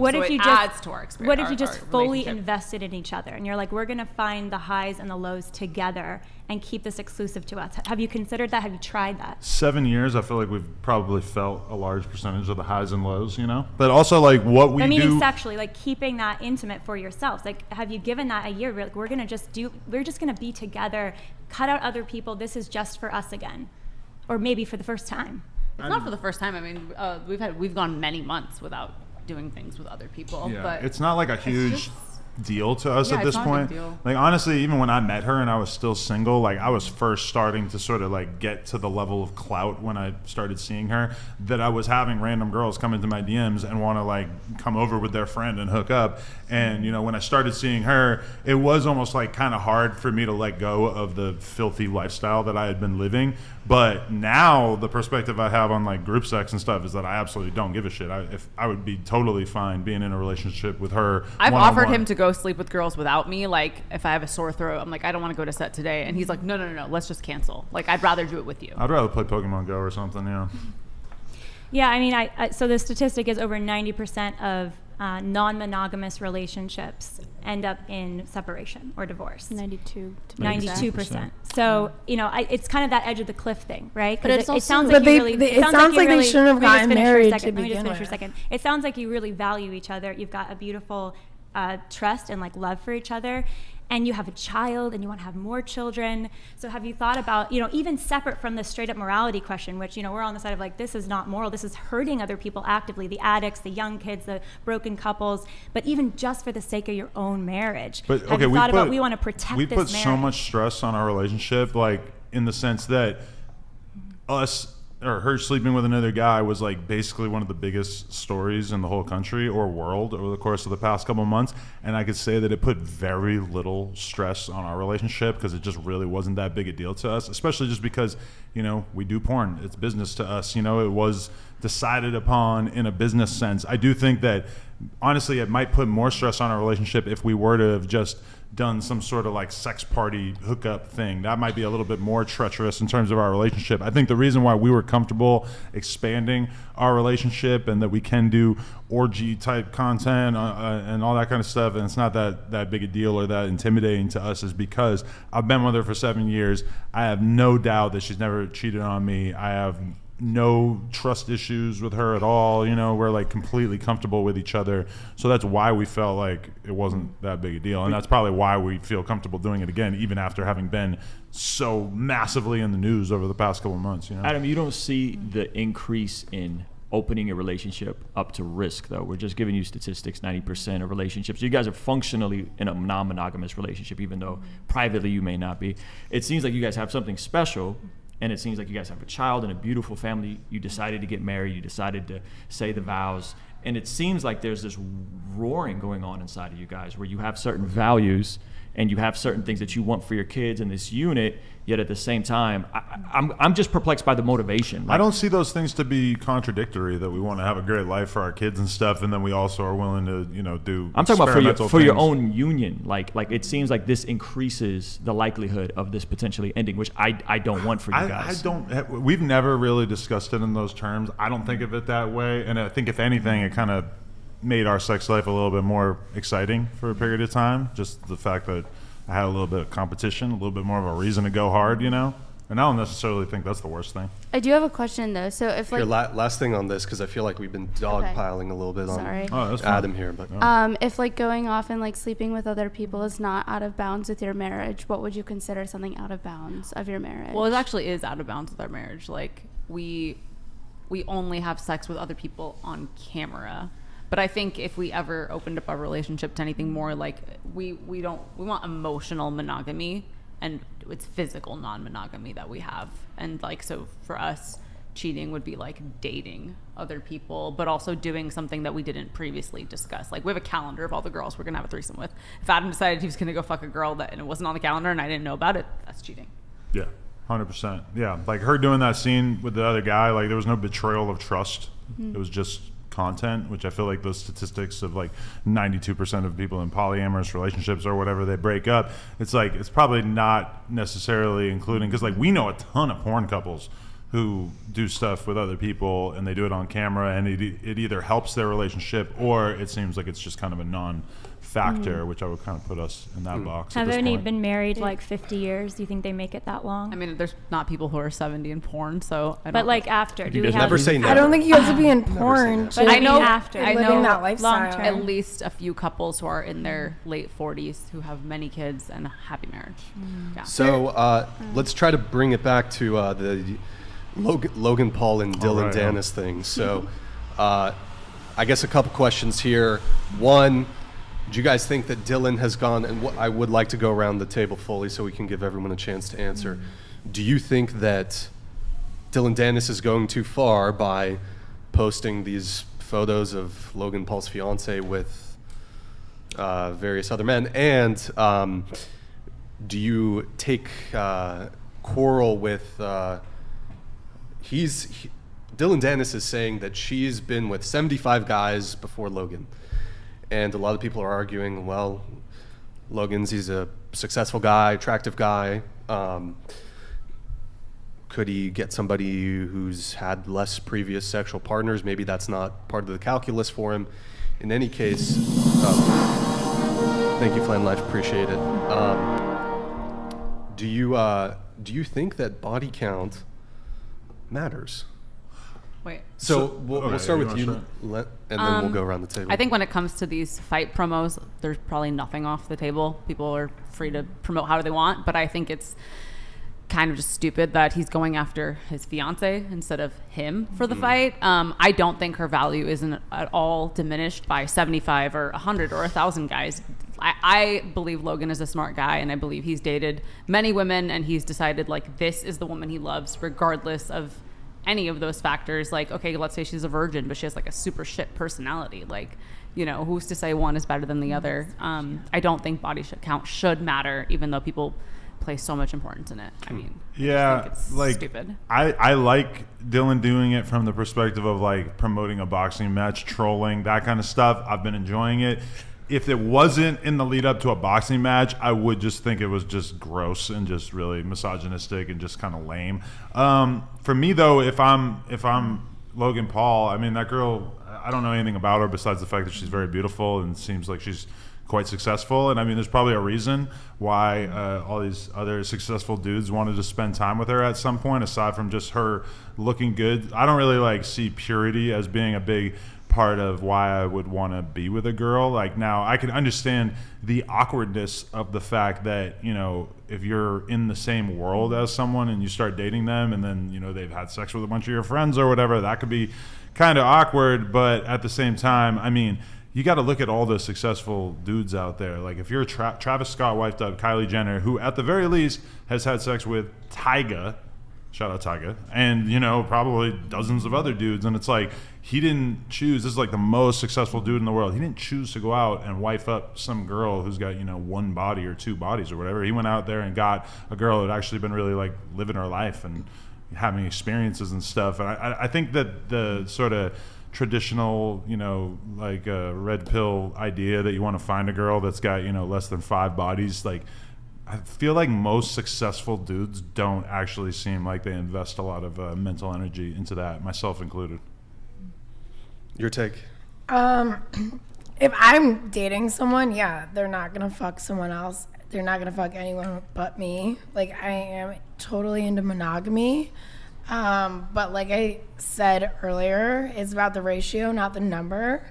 And when it's people in the public eye like this, they have a lot of opportunities, and their number might seem higher compared to a lot of people that don't have nearly as many opportunities. So I don't think it has anything to do with your number. It has everything to do with your ratio and the opportunities that you're choosing to take or not take.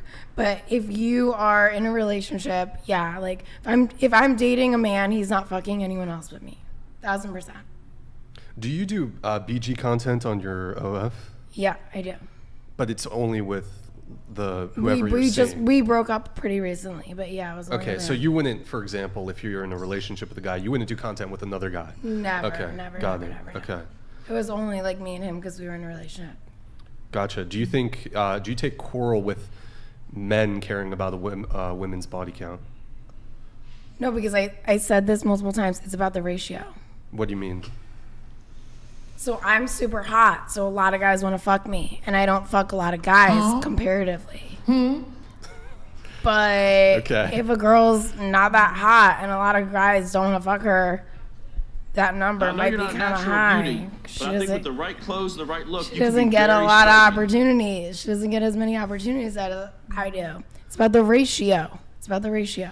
But okay, taking opportunities is like the whole thing fucking in life. The ratio. Yeah. So what you're saying is basically if a girl is very unattractive, then she should have a low body count because she's presumably not having as many opportunities. Whereas if a girl is very attractive, then she probably has had more opportunities. But it still depends about the ratio. But how are we even going to know? It depends.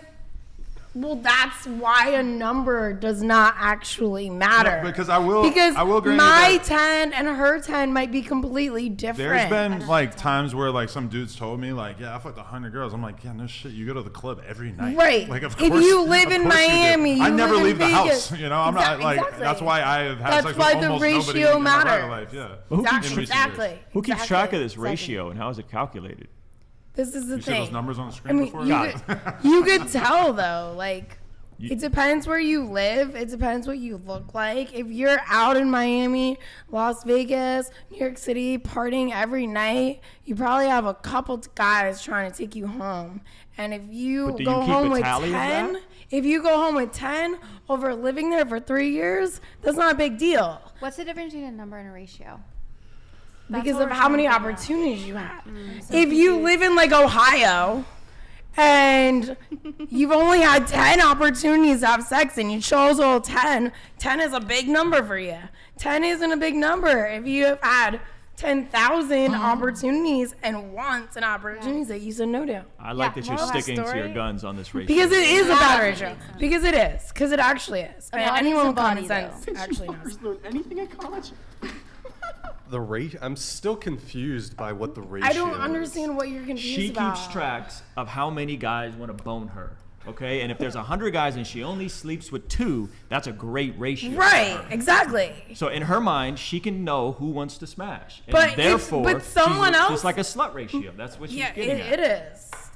It's like temptation to action. It perfectly. It sounds like. Some girls might say 2, but only had 2 opportunities. That's kind of slutty. But if you had 100 opportunities and only choose 2 men, yeah, I get it. I just think not slutty at all. It's still. It's very virgin-like. It's very biblical. It sounds like you're saying biblical. It's very biblical. But it sounds like you're saying self-control is what. Yeah. Like completely. Choosing opportunities, choosing people. Yeah, 1,000%. So you think it actually shows but you said you should choose to love someone, and I'm saying you should choose to have sex with them. 2 might be a big number for someone, and it might not be. But doesn't this contradict 10, so is 10. Hold on, so could it be 100? But doesn't this contradict your point earlier that we are just supposed to be in caves sleeping around like rabbits? When now you're saying restraint. I know. I didn't say we You're should saying be restraint Hold on, let them finish, containing your body count based on the ratio is a virtue one should aspire for. No. That's not what you're saying. No. That's what I said we were all supposed to be naked because sleeping around. Eve ate the apple. No, I didn't say we're. I never so said we're not we were supposed to be in a cave naked but not sleeping around. I said if you're in a cave, I only have ever done stuff with my boyfriend on my OnlyFans. Okay.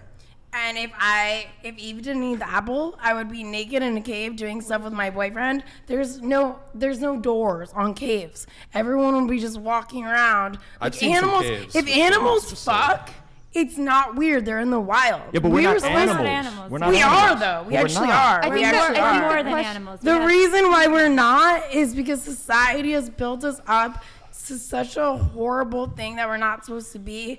Like, you could get into like why we wear rubber shoes. Like, we're supposed to be grounding off the universe. Like, I think we the question are was animals. if body we completely count are matters. animals. A body's a body. And it's about the ratio. Yes the or no? answer is still about the ratio. Okay. What is your ratio? Very, very, very low. Compared to how many people want to fuck me, to how many people I fucked. What's the ratio? Yeah. 1 to 1,000. So 1,000 dudes want to fuck you. More than 1,000, but I'm just choosing the ratio. Excuse me, I apologize. The ratio is like point 0.00003. That's the ratio. Do you keep a notebook? Yep. Really? Yeah. 0.00003. She keeps a tally. Okay. In her diary. Good times. Good times. So your take on the Logan Paul, Dillon Dannis situation? So we're talking like numbers now, not ratios. Well, I'm saying it's not about ratios. I don't know why people are so confused about math. You forgot about 7th grade math? No one has common sense. I mean, I just didn't think it like a number before you're with somebody. I don't know my number. But that's the thing. But you've Your lived number? in a bunch of cities. Are you talking like? so you've had a bunch of opportunities. Yeah. You don't know your. Never mind. No. What? But this is the thing. I don't keep track Me of and that. her have had a lot of opportunities that we've said no to. And that should be very I'm important sure in the number. every woman has This a is lot the of ratio. opportunities that they've said no to. Madison, your take. I think it was very humorous. I don't think he had to bring the whole wifey into it, but Well, that's I the whole completely- humorous part, right? Yeah, exactly. I mean, he didn't have to go that far, but it was funny. It was humorous. I absolutely understand why body count matters, and yeah. So the question is, why does body count matter, or does it matter? Doesn't matter, yes. I think that it's completely understandable for someone who has tried to choose virtue and self-control to want that in their future spouse. I completely understand that. I think for anybody who's lived sort of a more promiscuous past, who chooses virtue and says, I don't want to do that anymore, I want to change my life, I think there's a future for that person. So I don't think having a body count in your past means that you can't have a future. But I also understand and appreciate that people that are trying to live virtue want to be with somebody who shares their values. Yeah, obviously body count matters. Obviously it's harder to pair bond the higher the number of partners you had. Obviously you're more likely to get divorced the higher number of partners you've had. This is all proven through and through. So yes, it matters. The double standard of propping Logan up to be some playboy while making her seem like some slut, I think is a bit weird and kind of one of the non-helpful aspects of our culture. And yeah, it's not the most classiest move, but if they're trying to sell fights, my guess would be is Logan is in on it and he's okay with making as much money as he can. But yes, it matters. Yes, there's redemption. Yes, there's an amazing story arc if these two were to repent and change and go a totally different direction with their lives, which I think is beautiful, that there's always redemption. Yeah, I mean, I probably agree that I don't agree with like dragging the whole wifey into it. I mean, at 31, it's kind of expected that she's obviously going to have already slept with people. But I do, in my opinion, I think that body count matters, but I think it matters for the person that you're with and the relationship that you're in. And I find that oftentimes people who think that body count doesn't matter is usually coming from people with like really high body counts. But that also has something to do with the ratio. The ratio doesn't exist. Bro, what the fuck? If someone's like famous, I think we probably get it. have We like get a it. lot of people that want to fuck them, so their body count's gonna automatically be higher because they had a lot of opportunities that But that's normal not people true. wouldn't. I don't think that's in true. 1,000. Look at Because DMs. I think there's a lot of Look at people. DMs. Yeah, but the DMs don't mean anything. And I think there's a lot of people who can Opportunities be. Yo, mean please everything. stop cutting people off. Go ahead, I Isabella. think there's a lot of people who are attractive and good looking that you can still like refrain from promiscuity and hooking up with people. And there's people who can be like, I guess, super not attractive, but it's like who's like guiding that scale? Like some people find certain people attractive, some people find the same person like super unattractive. But Can I that's actually my whole point. Like, it's about the ratio. I think it's about Go the ahead, ratio. Owen, go ahead. If Hold on, you go ahead. fell in love with a guy, but you found out he had slept with 10 other girls, would that be like a deal Bender the breaker? offender donated Hold on just a sec. $200. To the blondie in the back right, your body count is higher than the Okay. amount of brain cells you have, and you sound like a 90-year-old chain smoker. Thank Your you. response to Bender the offender? Yeah, I naturally do have a very raspy voice. I actually used to work as a receptionist. My first job ever after college was a receptionist at a law firm, and everyone that I answered the phone to would say, I hope you feel better. And I was like, yeah, I'm not fucking sick, but thank you. I'll transfer you now to the lawyer that you are trying to talk to. What were you saying? What was your Yeah, go question? ahead. It's just a question out of curiosity. If you fall in love with a man and then you find out he's been with 10 other girls intimately, Or would 100. that be 10? Would that be a deal breaker for you? I want to know, like, I don't feel know. like- I'm not in this world, so I don't feel know. like if a guy checked off all the boxes for me and he was like no longer in that lifestyle, if it was something that he did like a while ago, then I feel like it wouldn't matter too much to me. But if he's been with like 100 girls, then yeah, I feel like that would be like a problem. What if I change my ways? I leave her, I become a man of God, and I decide that I want to be one of these trad con internet guys, and that, you know, I'm going to like totally change my whole life, rebrand as a man of God, We would disciple you and work on your marriage with her. Don't be underwater. Come on, man. You guys would have counseling and all that good stuff. I just want to know if that is a possibility. Well, I think there's like redemption, kind of what he was saying and what she was saying. Like, I think people can like be promiscuous, and then I think that they can like kind of like turn from that and be like, okay, I don't want to. So be 10 that is a way lot, anymore. and that 10's promiscuous. I don't know. I'm just curious. I do feel like I know it's so bad. I feel like guys and girls are very different. So I feel like 10, like for a girl, is like a lot, but also like for a guy, yeah, it kind of is like. I do think that if you did that and you're like, I'm done with the porn world. Greatest story arc. I know, and I'm gonna be like a man, like you said, a man of God, and you stayed with Lena, and you just stay together. Yeah, of course, you're married. That's a possibility. And really focused on your family, raising your kids. I think it would set an incredible example. It would probably help many people realize that the lifestyle they're in with porn is harmful. To see two people leave that industry and say, no, we're going to build something beautiful and secure and committed together. Wait, but why aren't they building something secure and beautiful? If a guy was with 100 girls, probably not.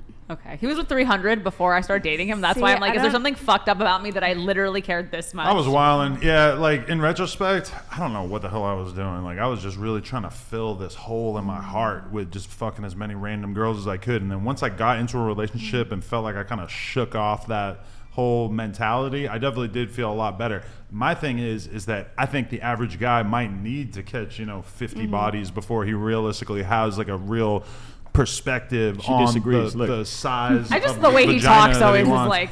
Nah, but like personality-wise, vagina sizing-wise, there's just so many things that I feel like you're gonna figure out once you slept with a bunch of people. I disagree with this vagina size conversation you always want. But Adam, there's a lot of different sizes. I've been with my wife and 2 other women. I could assure you that my sex life is thriving and just fine after 15 years of being together. So I don't think you. No, I know. Well, it is good because you don't know better. have less knowledge of what is out there, so it's like point. it's harder for you to have your mind wander to like what could be out there, which is good. There's honestly. a freedom inside of a covenantal relationship to try things and to explore and to do things that if you're out here and you're raw dogging it, you don't know who has what and all the stipulations that go into that life, there's a freedom you have, there's a protection you have, there's a trust that you have in a relationship where it's just you and the other person. And that's why I do think that the sexual revolution has overall been probably negative for most women, because the truth is that as a man, you can have sex with any woman and, bust a nut in 5-10 minutes and you're good. You just had a good time. Whereas for a woman, realistically, the first time you have sex with a guy, you have like an infinitesimal percentage chance that you're going to orgasm, and you're realistically only going to end up having positive sexual experiences by sleeping with the same guy over and over and really learning how to connect with him. It's called marriage. Totally, and I get that. I also just think women, should feel free to do what they want to do, but I also, in terms of what I would tell, any woman in my life, what I would recommend for them, I would say, hold your vagina in high esteem and don't like just be handing it out willy-nilly, because realistically, the most leverage that you have to get a guy to take you serious is by holding out on sex and forcing them to show some serious amount of interest in you before you give into that. That being said, if a woman just wants to have sex too, I'm not opposed to her. Adam22 promoting abstinence. I love it. Well, I do think it's amazing. just, as a woman, that is like the sole superpower that you have. Now, we had sex the first night that we met and it still worked out, but I do think that there's been many times in my life where a girl might have made me wait like even 2 weeks to sleep with her, and in that 2-week time period we were texting and going on dates and hanging out, and it kind of forced me to take her serious as a But what happened after mate. she fucked you? Did you stay with her? Some of them I stayed with them for a few more weeks. But do you think that experience says something, like even the way women are wired, like you said, like a woman needs to really typically get to know the man, like, and I mean that's the power of a marriage, is you're really committed, you're going to see what works for each other sexually, so there's this like hedge of protection around your sex life, which is this beautiful thing. It opens all these opportunities for you to really explore together. But don't you think that says something about morality? Like our bodies say something actually about morality, meaning women can get pregnant from sex. Women need to really be known and feel close and comfortable and be able to be vulnerable in order to be even able to orgasm typically. And so there's something written into our actual bodily design for monogamy. That's good. Yeah, I mean, I don't know that I take it that serious that it's like, hardwired into us. I think so much is just that's the bargaining chip and that marriage women doesn't have. guarantee an orgasm. I mean, well, of course not. You've got to work at it. Adam, you just said that when you just said that when you slept with those 300 women, you said, I had a hole in my heart.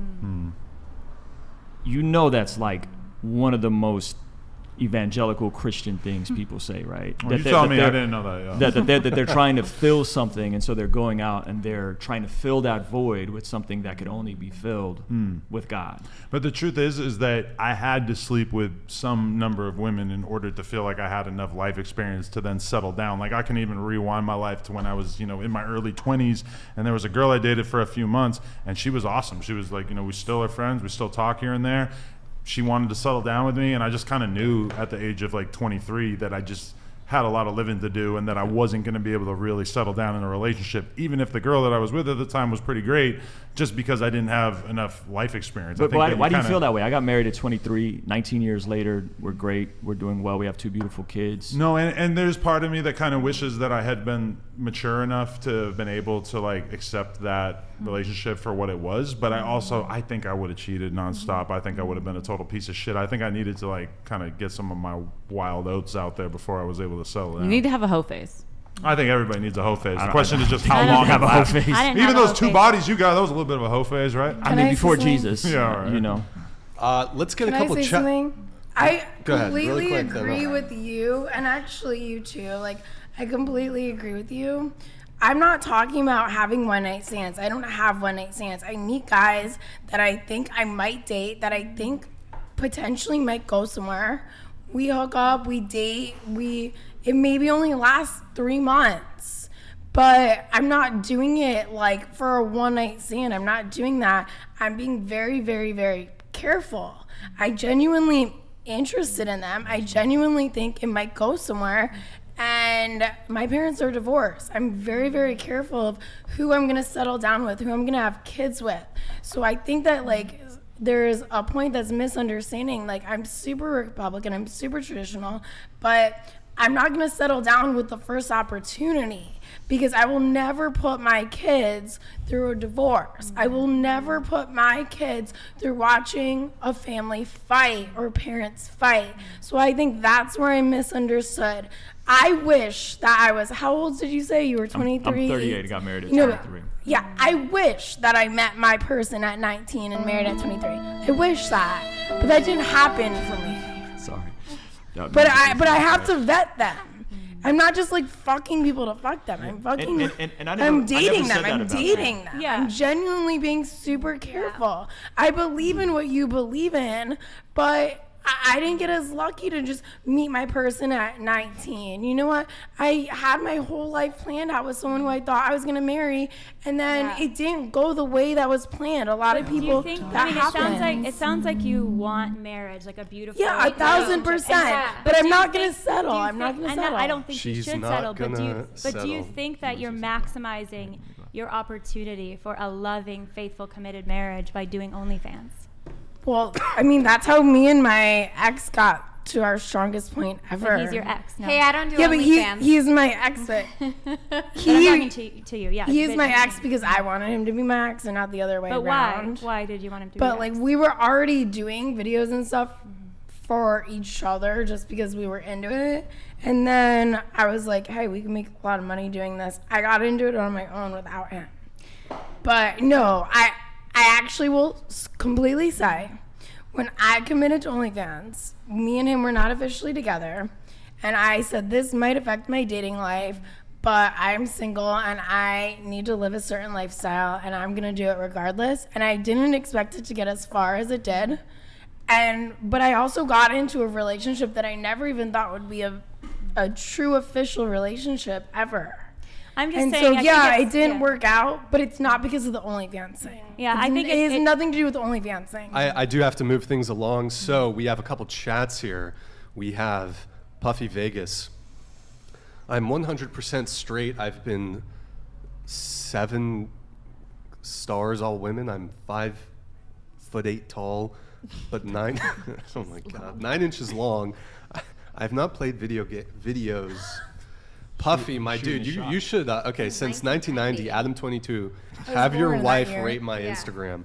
Puffy, you got to hit the threshold, buddy, if you want us to. You got to do it through Streamlabs, too, if you want us to do a rating. I like how he tells me to let you rate his dick. 9 inches is pretty long. Yeah, he's totally lying. 9 is so big. I didn't realize until I measured mine, and I realized that I wasn't even 7, and I was like, damn, 9 is serious. You're pretty good, babe. It's okay. Thanks. I guess. Good times. Okay, we have Hearn. A few things. Where the fuck is Mike Davis been? Also, from listening to Adam, it is clear to me he is an ideal... Well, come on, be nice. Saying Adam. I'm an ideal candidate for a lobotomy is if to say that I'm already... Well, he's saying I'm like sick in the head, so I need a lobotomy. But he's not saying I'm dumb. In regards to other super chats, to find out... Oh, my... Okay.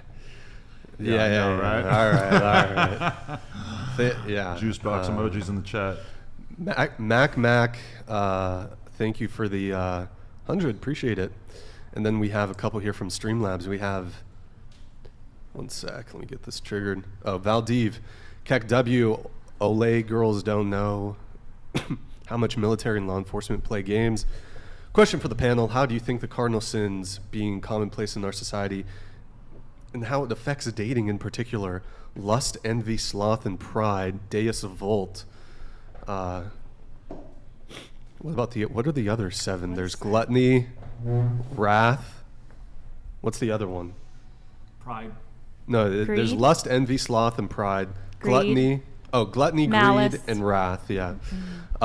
So he's asking, do you think the cardinal sins being commonplace in our society and how it affects dating in Wait, do you think there are cardinal sins? Is that the... Here, I'll pull it back up.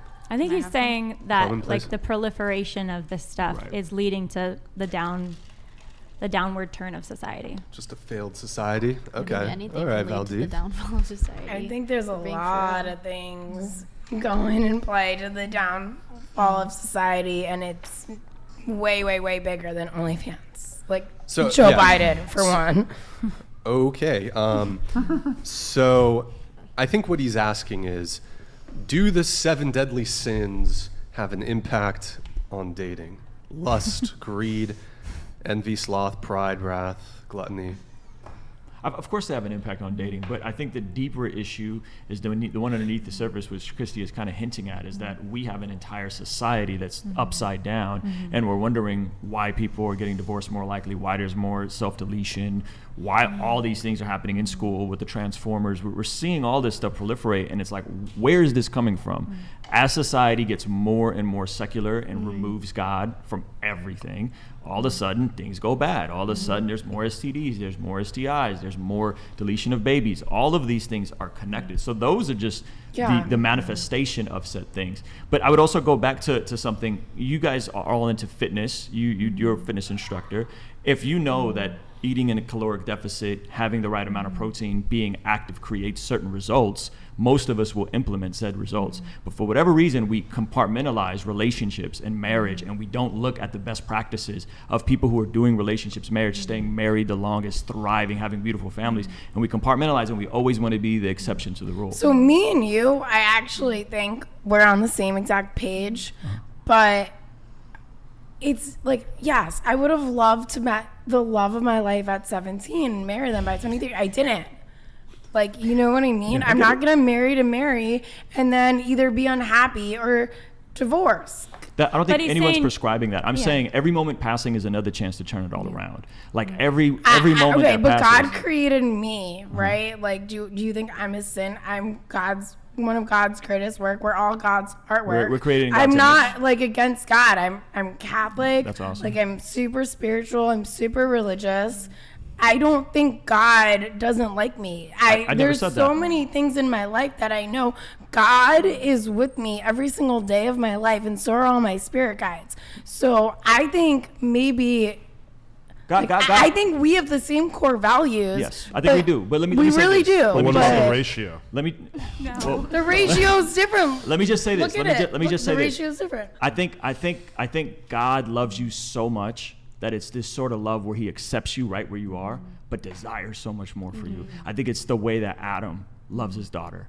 It's such a love where I love you right where you're at, even when you have a poopy diaper, even when you're making a mess of your house, but yet I want more for you.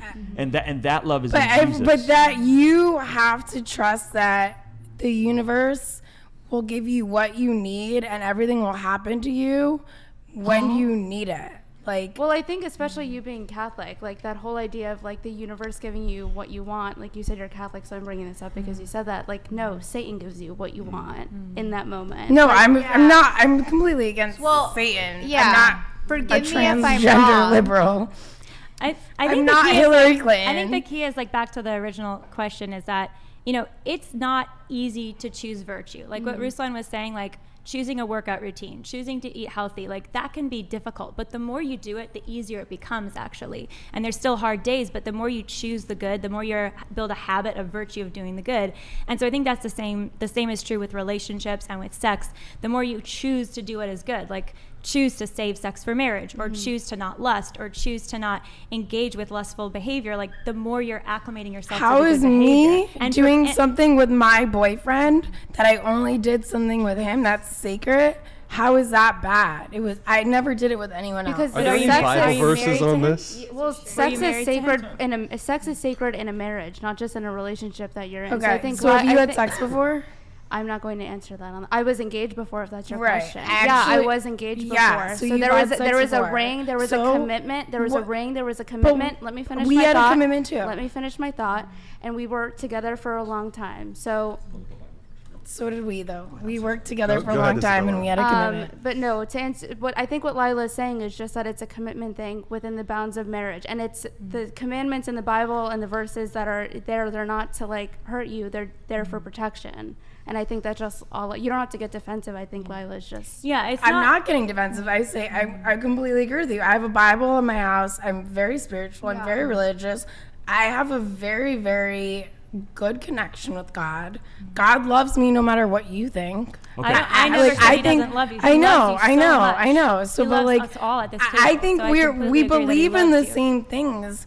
But I think being an accountant's a boring job. Just because you don't like my job doesn't mean you should bring it up. I don't bring up your job and say I don't like your job. Well, we're here to talk about dating and relationships. So that's my dating and relationships are fine. But I'll just say say this, that, you know, God does love you. He loves me. He loves us all so much. I totally agree with you on that.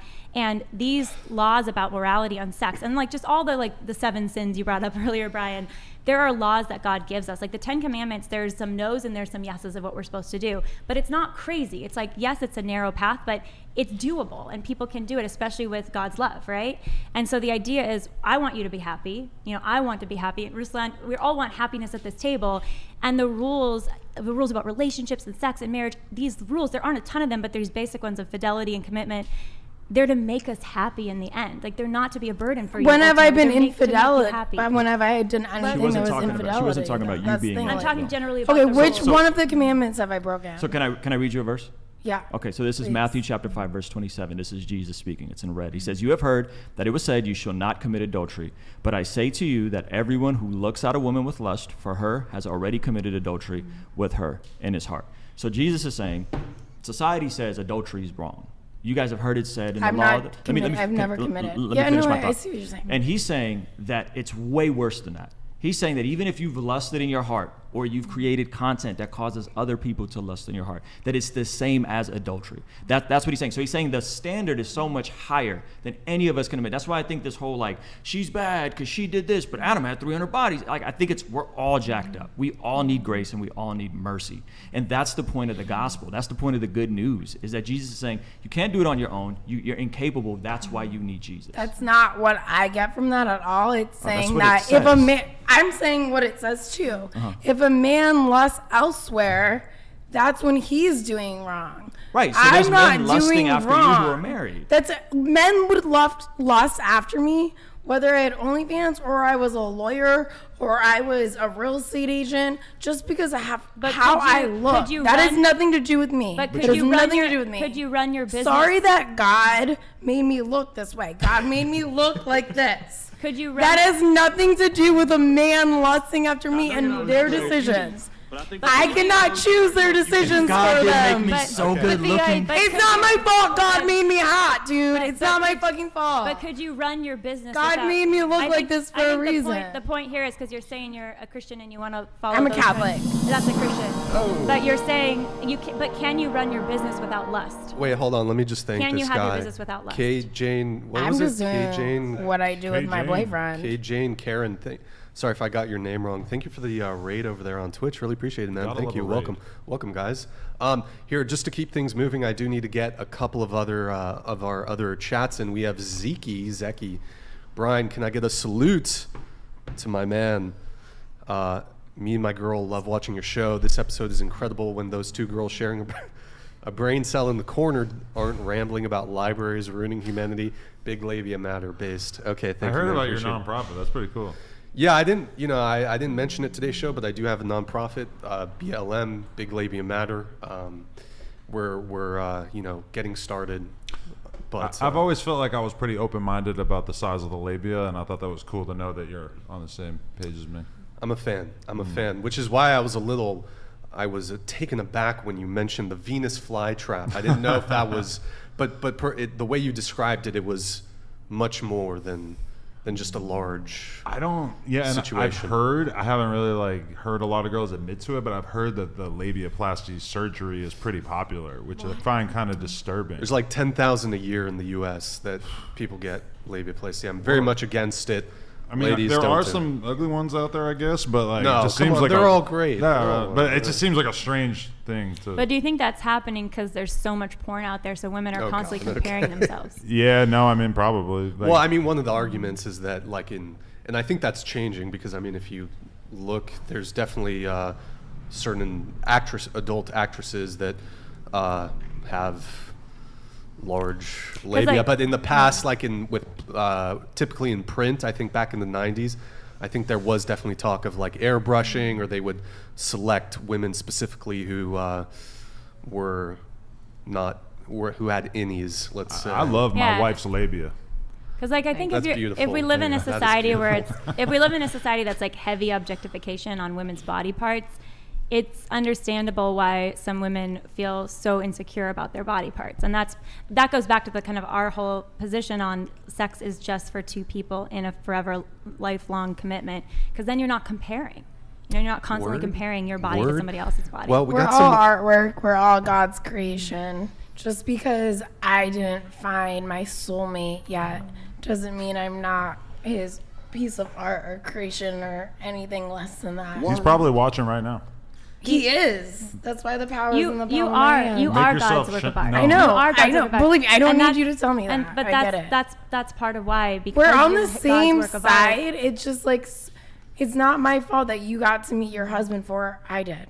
I don't think anyone's saying it's anyone's fault. I think we're saying there no, comes but a degree of you are inventory judging my and life because I responsibility. didn't meet my husband as early as you met your wife. I don't think that's what Ruslan It is. It's just a conversation. All right, so we actually have the same core values. We have Flan Life here. Hey, yo, Raspy. Oh, hold on. Let me pull it up. Hey, yo, Raspy.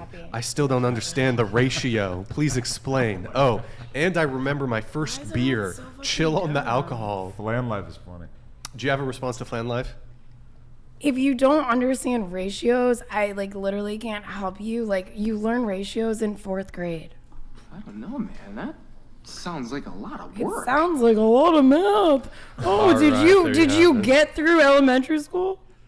You can't even pass through middle school without knowing what a ratio is. Didn't you fuckers learn anything at college? Okay. We have Bender the Offender to the blondie in the back right. Your body count. Oh, this one already came through. I don't actually apologize. have a body count. In the back right. Thank you. Your body count is higher than the amount of brain cells you have, and you sound like a I don't 90-year-old smoke at all, chain though. smoker. This thing. That's I don't just vape. really mean. I don't vape. I don't smoke. No, she This is doesn't. a lot of guys think it's a very sexy, raspy voice. So I swear I don't she- really give a fuck. Yeah. Some guys are into the raspy voice. All right, we have Lila Should Cover Up. Donated 100 to the blondie. Oh, wait, what? Wait, what? Hold on. I don't know why. One sec. The Christian wears a bunch of makeup, and I can tell what her boobs look like in that shirt. She's only a few degrees separated from Lena's fashion sense. Cover up woman. Is she talking to How me? much more does she need to cover up? Because you can see her elbows. Doesn't even have any cleavage, and she's pregnant, so she probably Wait, has what? a lot if she wanted to. I am pregnant. Oh, really? Congratulations. Congrats. Sorry, was I not supposed to say that? It's Wait. amazing. No, it's okay. Wow, that's amazing. Congrats. That was just completely But I appreciate the uncalled feedback. for. Lila should cover up. I mean, you couldn't cover up more, though. You're dressed pretty modestly. I mean, That was fucking dumb. all right, well, don't shoot the messenger. She's got high Don't shoot the standards, this messenger. We have Mount Whateverest. Adam22 out of 100 and his quote-unquote wife are absolutely having a threesome with Smoker Voice in the blue tonight. Confirm or deny, is this the case? I don't want to close the door on anything. You know, you never know. Yeah. This is the first time we met, so. Never say never. Okay. I would be on your podcast if you want to meet you. Oh, all right. Okay. Our podcast is a porn podcast, so we always have sex at the end of it. So, okay. So we only plug talk. We've never talked about it. Are you Nor guys, discussed. is this something I can We arrange? it's never been suggested before. We might pass her to the team and let them never have a been review. suggested. But no, it's kind of funny you say that because I actually was telling her the other day that I think I want to try out this fetish where she actually like whispers to me in an RFK Jr. voice while we're sleeping together, and I feel like that might actually help me to achieve Ask me about that, erections. so. Yeah. You know, I'm not kidding. So you might be able to pull it off even easier than her. So. Wow. TBD. All right, we have him, Duncan. Hey, thank you, man. The girl talking about a ratio. Average dudes would F anything. It ain't no flex. Adam, would you really have done a threesome with Tate? Also, Brian is Natch coming on in the future. Not sure about... I still need to look into this Natch guy. I'll check it out. Adam, would you do a threesome with Andrew Tate? Well, for the sheer virality of it, if he was willing to participate in a pornographic movie and allow us to release it, I don't know how we would turn that down. Sorry. If we can get the model release form, yeah, that'd be nice. Yeah, but generally speaking, you know, us going outside of our relationship is pretty much reserved just for, you know, adult performers, since it is like a content thing. But if Andrew wanted to enter the game with us, Adam, I could be open to that. Where do you draw the line with this stuff? Like, honestly, it seems like you've opened Pandora's box, and I mean, I know you're joking, kind of trolling about this stuff, but are you guys talking like penetration and you? Like, where's this going? No. I've only slept with one other guy besides him, and it was like 2 months ago. It's not like. But you guys are like very open-minded about all this. But we stuff, haven't even then, planned the next thing. Like, okay, but you want to do it with another dude, that like is, in the thing. That is something that we both doing want your to accomplish. first in porn is like a big thing. It's like a and I just think it's hot. Like realistically, yeah. You think it's hot? We did it actually once in our personal life. With another dude. When we first met, yeah. It was like really fun. First couple weeks or whatever, we were at a party and we ended up hooking up with my friend. My friend ended up getting it with me. That doesn't feel slightly, you know? Well, once I started dating her and we fell in love, it was kind of like, oh my God, yeah, I can't believe I let my friend fuck you that one night. But while other people were watching us. Yeah, but then once we really kind of accepted our love, it was not a big deal. But yeah, like he was always turned on when we'd talk about it. So I was like, okay, clearly you're having like a physical response to this. So like, I just grew up running trains on chicks with my friends, and then it kind of became weird to like end up in a relationship with a girl that I essentially kind of did that with in the early days. It was a threesome. Yeah, it was a threesome. But it was still, you know, it's like you kind of like, even if you like doing that, if you can get down with running a train, which like a huge percentage of dudes that I know at some point when they were younger, they did that. But then like, you know, you just don't wife up a girl like that, right? Well, I'm proving that you can. And you should. What? You guys have a daughter? Is Yes. that right? So I've got 2 sons. I hope we have a daughter. We'll see what God does. But I'll see. But what do you think for your daughter? Like, would you want your daughter to go down the path you've gone down with porn? No. Why is that? Because I feel like she should choose whatever, you know, career or pursuit she wants to pursue. If she found herself as an adult one day, having explored a variety of different options, and that was what she ultimately wanted to do, it wouldn't really be my choice at that point. But for sure, I would rather her pursue, you know, art or music or But like a business. lot of daughters like admire their mothers and want to be like their mothers. So let's say she's 17, about to turn 18, and she's like, I want to be like my mom. Like, she's successful. My dad seems to really love her and, you know, is committed to her. I want to do porn. How would that make you feel? I mean, I would want her to do it in the safest way possible, and I would want to make sure that I could help her if she needed that help. But I'm like Adam, like I would rather her do something else. Like when I got into porn, I had already had a degree, I'd had multiple different jobs, and I was super broke, and I like, this wasn't my first choice, but I was like, okay, I'm just gonna take photos and then I'll have the freedom to do whatever else I want with my life. And that is how it started. And then we started dating, and we were already like making porn in our personal life. Like we'd fuck and then we'd film it, and it was kind of just like, but why not? If there's nothing wrong with porn, why would you want her to do other things first? Why would you have any issue at all with her going into it? I just think that it's kind of limiting for the future of your life afterwards. You know, like we don't really have any doubt about the fact that her degree would be kind of useless to her at this point in terms of getting into another career. You see girls dealing with that all the time. I just don't think that it's like necessarily a good thing for a girl to get into because she's 18 and she doesn't feel like getting a job. Like it just is not, you know, like the reason why me and her got into it is legitimately because, well, especially in her case, I mean, she had a super normal, regular job, and she just wanted to achieve some degree of financial freedom and to be able to do what she wanted with her time.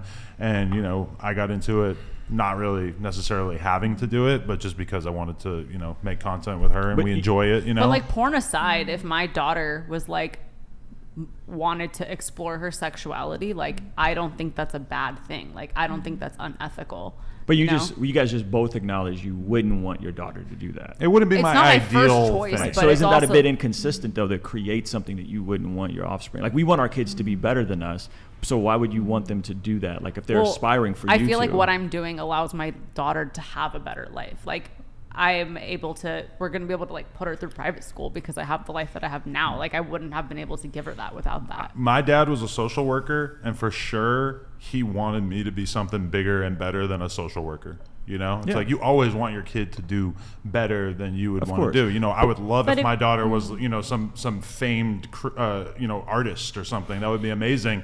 Do I necessarily think that that's in the cards? I mean, that's kind of a roll of the dice. You never know what your kid's going to get. How much is it? How much is enough? Like financially, like at what point does it just like you? I feel like you guys intrinsically know this isn't helpful. No, I think it's as long as you're having fun. Like whenever we go and but is there a dollar in a day, amount? it's like no, it's not a dollar it's basically just like it's fun. Like I look at my calendar and we're hooking up with a couple of chicks that day, and I'm like, oh wow, what a great Wednesday. It's like very profitable and if it didn't fun. feel good anymore, like there are times. I mean, meth feels good. Like sometimes we have more sex on camera than we do off camera, and those weeks I don't feel like as connected to him. I'm like, wow, we've just been working so much. Like I don't feel like we've been fostering our relationship. And in those weeks, if like we didn't take that break and that pause and talk about it and reconnect, then I could see myself being like, I don't want to do this anymore because it's interfering with our relationship. And meth does feel good, but the downside of meth is much worse. You think there's any having actually done it, it's not that great. Whereas the downside of having, you know, a threesome with some girl on camera is that at the end of the money, you get a bunch of money in the mail. So to me, in the interim, very different. You guys don't know potential consequences down the road. I mean, we've been doing it for a long time, and I wouldn't really say that we've encountered many negative consequences from it. Just a bunch of fun and cash. Hold on, I do have to move on from this. Sorry, all right, no, it's fine. So Puffy Vegas, this is the truth because I had no clue that 9 inches was something different. I'm not lying at this. This is no BS. Women will tell you the size. I didn't even know that I was different. High school. Okay, we have another one from Puffy. The threshold of 500. I think this is 500. I want Adam22's wife to rape me. All right, Puffy, we'll do you a favor. We'll do you a favor. But do we know how old he is? I'm not sure, Puffy. Not a how bad old point. I don't really want to comment though. on him without. If he has $500, he's probably of age. But I also want to say that, like, he's saying that his penis is 9 inches long and he never thought it was anything special. I'm sorry. If you watch porn and you're seeing a lot of penises that are far shorter than 9 inches. But so doesn't that stand out to you that maybe you are a little above average? Porn. Well, that would be. Then why the hell is he here? We've met men in the adult industry who said the same exact thing to us in person. Like I didn't know that I had a big dick. That is true, yeah. So. Do you have it ready? Yep. Oh, we'll close. You got to close that out. What was that? It's just like a search tab or something. You got it? Just reload the page. You got it? Yeah. Okay. All right, this is Puffy Vegas. Scroll down. Jeez, you post a lot, buddy. Hold on. Oh, he's black. He got a 9-inch dick. That's not that surprising. Let's scroll Why down. Why is there like all girls on his page? I'm so that confused. is a very pause right there. Pull up that one. I feel like a lot of black guys got 9 switch us inches. over. That's like average for a black dude. Can you switch us It's over? very small. Pull up, 9 is small. pull up the photo and switch us over. Yeah. Like the camera. Talking about. Wait, what? This guy just hangs out in Vegas on the strip. No. X out of that. Get out of that. Ah, jeez. Okay. Wasn't really attracted to him. Is that all I was supposed to say? Yes. Okay. Yeah. DM the wiener though. All right, we have Martin. Thank you for the 100, man. Appreciate it. Blondie, you're so annoying that you're making corn stars uncomfortable. You said you're hot. You're a 4 if you don't speak. Thank you. Nonstop interruptions and screaming into the mic, a 2. Also, I enjoy leftists' alternative lifestyles. Please stay in California. I'm sure we'll all turn around. I live in Miami. I live in a red state. Well, there you have it, Marquavius. She lives in I Miami. don't live in LA. Do you have a rating for Puffy, by the way? Do you want to give him on a 1 to 10? Like a 4. All right, Puffy, you asked for it. There you have good. it. Almost like 50%. Yeah. We have Brandon Mells here. The viewers would rather see me be quiet on the podcast again more than listening to Miss Raspy any longer. Holy crap. Also, hi, Lila. I'm a big fan. Aww. Thank you, man. We have another one here from Mr. Doc Venabilis. Hold on, waiting for that to clear. That might come through twice. One sec. Doc Venabilis, Lila, you are a gem. Unfortunately, trying to convince the S-workers about monogamy is like trying to sell an alcoholic on sobriety. It will take a miracle, so keep at it. Can I say something? I'm a monogamous. Like, I only have done this ever with my own boyfriend. I'm Republican. I'm not into sleeping around with people that aren't my boyfriend. If I have a boyfriend, or my boyfriend fucking girls that aren't my boyfriend. I don't think they were talking about you. No, that's not what it was about. What was it about? They said the corn stars. Yeah. I think but he said the blonde and the right. I think the point is so much. I think he's talking to me. The point about the monogamy is more about marriage in terms of your body is sacred and beautiful and reserved for someone else, and that would include not just actual sex acts, but it would include showing your body, pornography or sending sexual videos or things like that to anyone else outside of the marriage. And I think monogamy, the research proves that people who are sexually intimate before marriage are more likely to divorce. If you look at the history reason of art, it's all girls being naked, and then the research is all like COVID being real, which wasn't even real. So. Oh my God, bro, shut up. Okay, that's gonna get us in trouble. Yeah, I don't. I mean, it's not. That's it's true. not. That's it's, the truth. It's me and you have the same core values. We're just at a disagreement of we don't see it the same way. Well, I think that would be different core values. No, it's not, because who did you vote for? Can we just move on? I don't think it has to do with who we vote for. Because we voted for the same person. So you guys don't have same values because you believe in something. No, she just doesn't understand what I'm saying. There's a difference between politics and core values. There's a huge difference. You can vote, you can be Republican and not have traditional core values. But I do have traditional core values. But you don't have traditional core values. You don't know of. I do know that because you do OnlyFans, so that doesn't make you have traditional core values. That's not what you could be a Republican. I'm not judging you based on your job. I don't do OnlyFans. I'm not judging you based on your job. But just because of your job doesn't make you a traditional. Well, doing OnlyFans doesn't make you traditional. And here's the thing: I can never, and I would never judge your heart because only God can see the heart. But what we're talking about is actions and, dating and relationships. That's what this podcast is about. And the point we're trying to make here is that pornography at large has been a menace to society. I don't consider myself in porn. Let me just finish for a second. It leads to divorce. It leads to addiction. It has led to the proliferation of a lot of sexual brokenness and deviancy, broken relationships. And so, part of the message is let's be the change we want to see out there in the world. And I want happiness for you. I want you to have that marriage you dream of. I think that many people want that. And the path to that, I believe, is pursuing virtue and love. And that's a choice that includes self-control in not just how we behave with other people, but how we make money. Because if we're making money through selling pictures of our bodies to incite lust in other people, that's going to ultimately, I don't think, set you up for happiness. And I want you to be happy. I want you to have that future marriage that you desire. Well, I'm sorry that you don't think I'm a happy person. Well, I think what you're saying is you want to be married. Yeah, because you said you want me to be happy. She's just giving you sound motherly advice. I understand that, but I I'm going to listen to God and I'm going to follow my own path.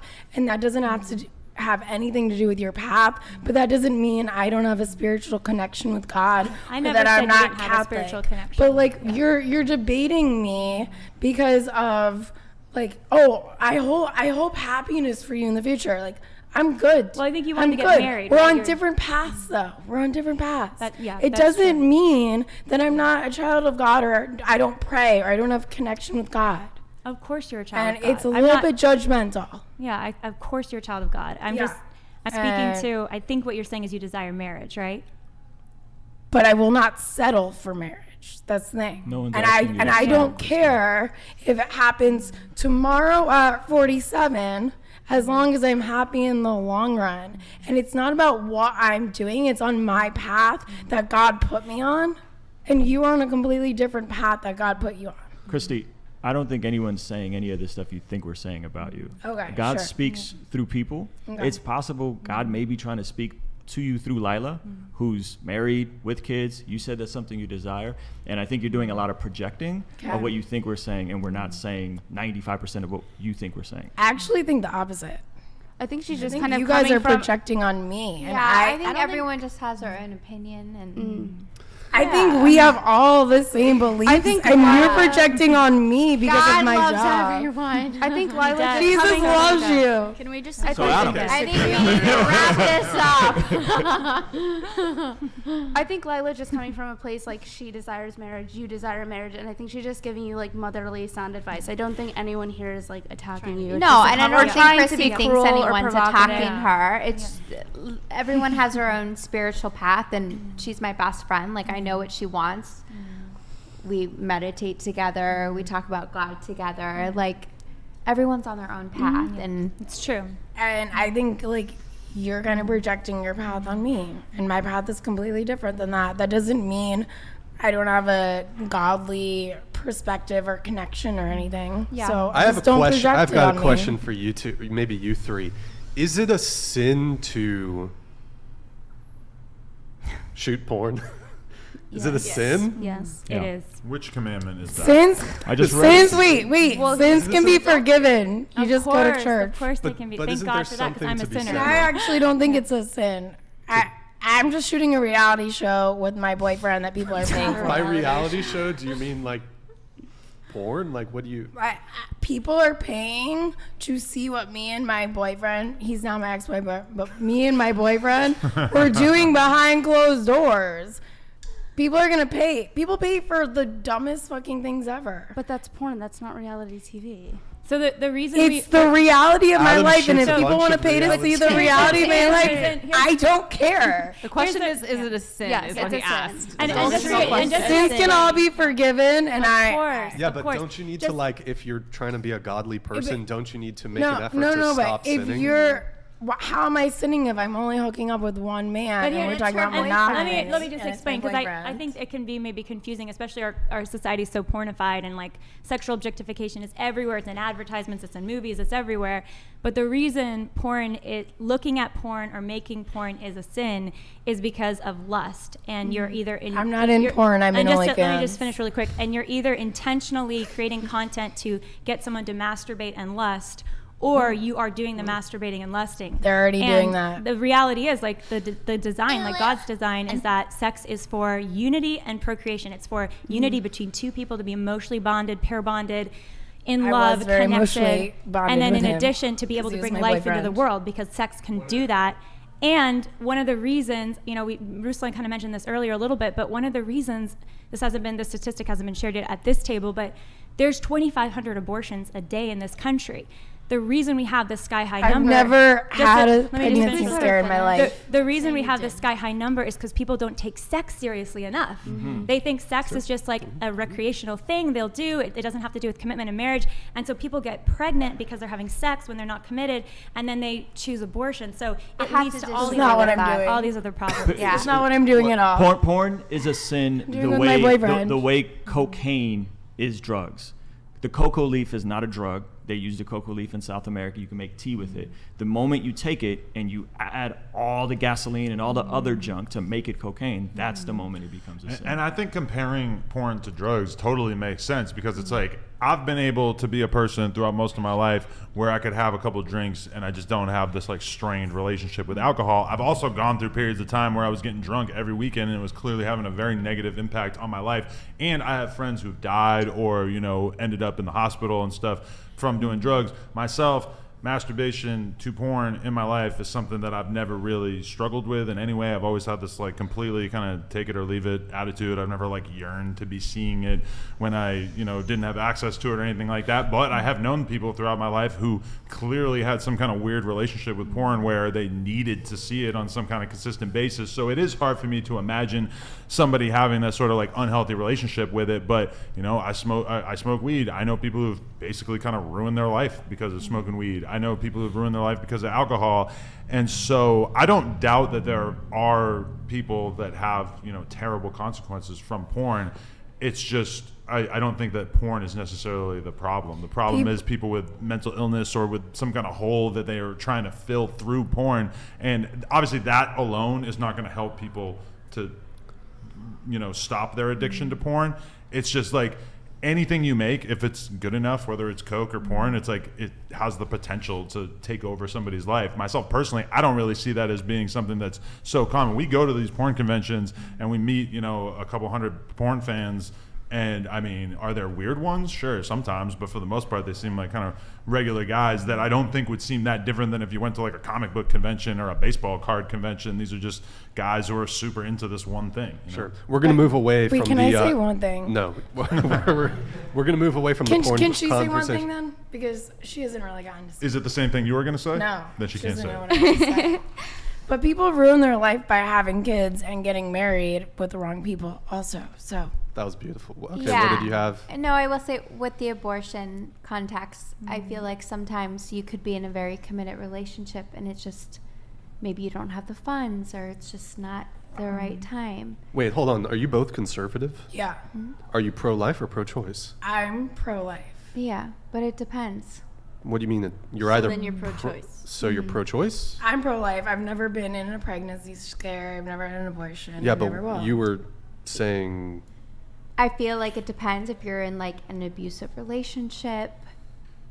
The people getting abortions aren't you're married and thriving. No, but you were making a financial... There are people who are married and thriving. They're the outlier. They're the outlier. She's not talking about people that are married. Hold on. It happens. You were saying... Well, a lot of things happen. I agree with you that there's But a lot of times it's also women who already have children and they just can't take on the other Most of them are single moms who are really struggling. Yeah. I'm saying people in a covenantal marriage aren't getting abortions. I think there's never a context where it's okay to kill an innocent child. Never. No matter, like, if you have an abusive partner... Usually it's the abusive partner that wants to kill the baby. Actually, a lot of abortions are coerced when there is an abusive partner, statistically. But the reality is, like, if you, no matter your circumstances, if you're with an abusive partner, if you're, you know, you don't like the guy at all, that doesn't justify taking the life of an innocent baby. I never said it did. Well, continue with your point. You were saying what? I mean, I'm very conservative. I've had opposite views on this kind of stuff, but I've also been in a very abusive relationship where... Well, let's not shift the goalposts. You were saying that you were saying if people were financially they weren't in a good position. Do you feel that that would be a circumstance under which abortion is acceptable? When they can't afford to have a child? Well, you mentioned something about finances, like if someone's not in a good financial position. Yeah. You said that they don't have insurance, they don't have a job. So, but yeah, under those circumstances, do you feel that that's an appropriate, like a good reason to get an abortion? I do. If you can't afford to give this child a life. You're not pro-life. That's pro-choice. Well, that's a pro-choice position. And there's two things with that pro-choice position. Like, first of all, if you're really struggling, a lot of people are struggling, right? And they get pregnant. They're like, what do I do? First of all, there are hundreds of thousands, if not millions, of families that really want to adopt, and they can't because they're on these long waiting lists to adopt. Second of all, there are resources that a lot of people don't even know about, which is so sad, right? That people don't know about them. There are thousands of pregnancy resource centers in this country that offer free care, prenatal care, care for after the baby's born, help with housing, help with financial assistance. So I think the pro-life message is there's always a way. You know, there's always a way This is to not choose the life for the I feel like baby you're and for the looking mom. at me and like I didn't talk about this. Well, I'm kind of trying to look at your friend, but I apologize. I'm not trying to look necessarily at you. She's looking in the direction. Let's. We didn't really. But there's always a way. There's always a way to choose life. Sure. We didn't finish off on the body count conversation, or did you had something, or? We did. No, I thought we were talking about the is porn a sin? I thought that was the last one. I feel like I think we maybe completely done on from it, but so I think we just really quick around the table once more, just maybe even show of hands. Does body count matter? Yes. Yes. Ratio matters. I mean, it matters in some sense, sure. I don't know why it's so hard to understand. I have to kind of halfway raise my hand because I definitely see the context in which it matters. That it seems like as a guy you could withdraw some kind of conclusion based on the number of sex partners. I would just say I'm much more open-minded. Now, if I met you and you told me I have 3,800 sex partners, then okay, body count definitely seems like it matters if you have some astronomical number. But then should her I have having cared a few, about you? I mean, personally, I don't think you should have, but I also would understand if a girl was going to judge me. If I met you in a bar in another world in which we weren't both married and you said, oh, you have 600 sex partners, I don't want anything to do with you. I was, oh, okay, yeah, I totally get that, yeah. Well, wait, in another universe, are we shipping Adam and Lila? In another universe. And just to clarify, too, I do think body count matters with the clarification that I believe, what you were saying a lot, Christy, about God's love. I do think that in God's universe, when we say sorry sincerely for our sin, and I'm a Catholic, so you go to confession, you sincerely say sorry for your sin, you say, I'm not going to do this again, and you commit to that, your sin is wiped away. So even if you've had 1,000 sexual partners, to God, he can wipe you clean because that's the power of God's grace and his love, and Jesus Christ's death on the cross is wiping away any sin. So I think that's an important clarification in the conversation of does body count matter. Sure. There's a spiritual reality that's so beautiful because no matter what you've done, you can change and you can be redeemed, and that's incredible. That's saving grace for me personally. It's saving grace for everybody at this table. And just one caveat, everything she said is spot on, but I would just say the only caveat is sometimes we don't get to choose the consequences. And sometimes you can make bad decisions, give your life to Jesus, and then there's still consequences. That's true. Natural consequences. But I'm not giving my life to Jesus. It's just because I'm an OnlyFans model. I just want to. You guys I have to ask this on behalf of the chat. Is it true that you were arrested for attacking a police officer? No, it's not true. That is kind of weird that they made that up then. Okay, so there actually was a whole Google thing about it because I'm a Trump supporter, and I actually had multiple Trump flags out on my balcony in Nashville. Not very conservative. Not really back in the blue when you beat up a cop, right? But I didn't. And if you actually look, I don't have anything on my record, but there was an article written about me about that. But it was a lie? Yeah, I don't have any charges against me. My record. Well, that doesn't mean you didn't do it. That just means you got out of it. No, I didn't do it. I don't believe it. I backed the blue. It just means that she's not 53 years old. Somebody just said. How do we know? She backed the blue and slapped. Yeah, I mean, this is the thing. People make up a lot of things. You guys don't even think I'm a conservative, traditional person. Don't worry about it. Okay, so. Controversy is not a bad thing, but I know who I am. You're not 53. I'm 33. I see a 67. Pretty sure I'm not 53. I see a 67 in there. Yeah. I mean, if I was 67, I'd be like, hell yeah, I look good. I mean, that would be a compliment if I was 67. Yeah, 53. Okay. Thank you for thinking I look like that. Do you think does body count matter? It's about the ratio, Brian. She said it so many times. Why are you asking her that question? If you date a celebrity or a reality TV star or someone that's a big deal, their body count is going to be higher naturally because they had opportunities. So, but then if you date a regular random person from Wyoming, their body count and opportunities are so different. So no, body count does not matter because ratio matters. I don't understand why you guys don't understand math here. Don't ask again, Brian. Yeah, don't ask me again because it's literally common sense. No, but okay, excluding the whole ratio thing. It depends on who you are and what opportunities you've had in your life. What about you? Are you also on the ratio train? You do you. No. No, the number thing doesn't matter to me. The body count? Or the body count. Like ratio. Okay. Stop. Madison. Yeah, I think it matters. I completely understand why it matters to a lot of people. So does everyone go and like keep a journal count every time they sleep with somebody? Like write it in their journal. I think if you're count in your head. I think if you're not being promiscuous and sleeping with people, you don't really. So need if to someone, keep I asks think you it might on a just first mean you date, aren't like, hot enough what's to your have body that count? many opportunities to have sex. I can't hear what. So if someone asked you on a first date what your body count was, would Yeah. you be offended, or would you think it's a totally normal way to get to know each other? I've never been on a first date I feel that like someone's asked me that. I feel like it depends, honestly. Like I feel like I've never been asked that. I don't know. I mean, I feel like it's a weird question if you don't have a commitment to each other yet. Yeah, I don't think it's something that you should just be randomly asking strangers on a first date. I think once there's like an established relationship, a connection, I think it's Because fair for to the person. someone maybe in your space, like it matters a lot. So then wouldn't you want to know like right away? So wouldn't it be like a perfect vetting question? I would ask pretty quick. Yeah. Me personally, yeah. First I'm date. alive. Why And not? what number First are date. you like, fuck out of here, I'm leaving? I suppose it depends how old they are. If they're older, then it's 25. kind of a bit more 25. Because What's a high that's body the count? whole ratio thing. Oh my god. bitch. Let's not. Honestly, And I don't know why you don't understand that. Yeah, no. No, we get I mean, it. It's you- opportunities the lower the versus better. skills. The lower the better. But if in my you're view. older, I think then the ratio's we all different, and intrinsically that's know exactly it what you matters. said. I think trying to pretend like it I doesn't don't think matter. you know my body count after all this time. You know wanna what? know. Speaking. I know, but like we just haven't talked about it. We've never. Is this a whatever exclusive? No, What's or the- he's always like, I don't want to know, and I'm like, Why whatever, don't you okay. want to know? Because I said it I don't think it matters. fully It does matter to him. No, It it matters for a little sure bit. matters to I him. think you actually did tell me a long time ago. You just don't remember telling me. It definitely matters. We can have that conversation later. And it matters because our bodies aren't just like orifices for orgasm. That's our right. bodies are sacred and our spirits are connected to our bodies. And so we are human beings, not just animals. And that's why the body count matters, because people intrinsically know that. But I can give you a situation in my life in which body count definitely mattered. It was like, I think I was probably 26 and I was dating this girl who was like 22. And I knew for a fact that she had dated the same guy from like 15 to 19. So she had only been like she had had one body her whole life up until she 2 years. So like, and then she one day just mentioned that she had fucked like 40 dudes or some shit.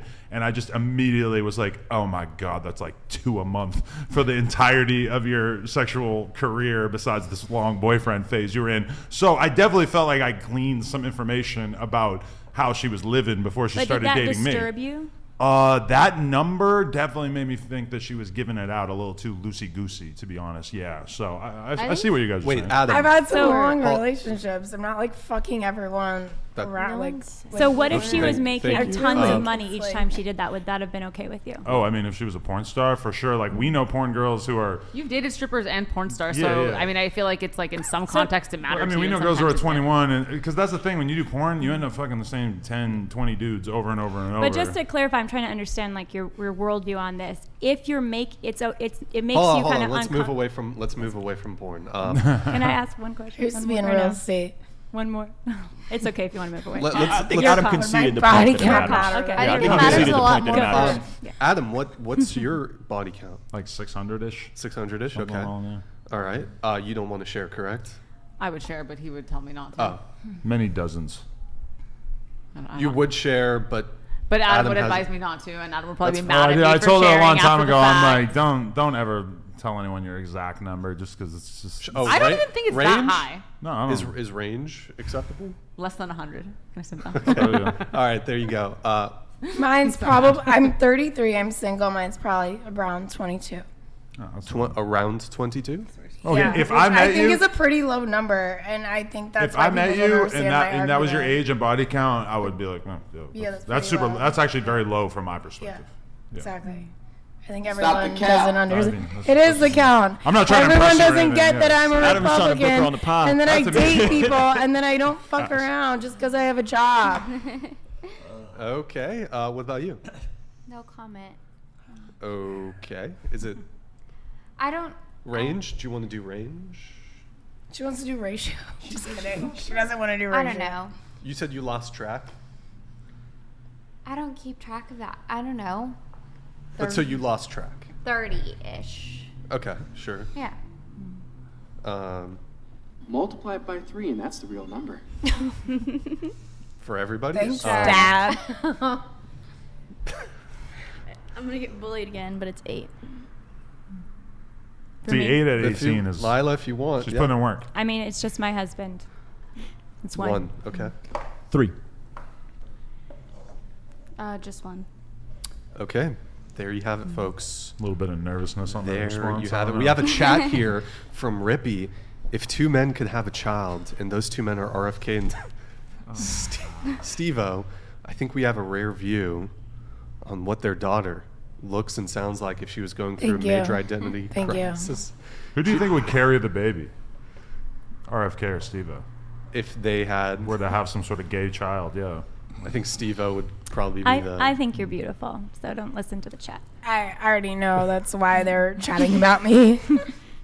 Well, I don't think it's about appearance. I think it's more so to do with the voice. I think it's that I'm hot as fuck and people are haters and they're hiding behind a screen, and I'm probably getting a lot of fans that actually like me and think I'm hot. Haters so I don't really give a fuck. Haters are gonna hate. There you have it, folks. Hi, hater. Controversy does not bother me at all. So we have a note here. One of you, it's Bren, right? Mm-hmm. You said in your pre-show information that you sent us that you had a story about something on a highway. Can you tell us that story?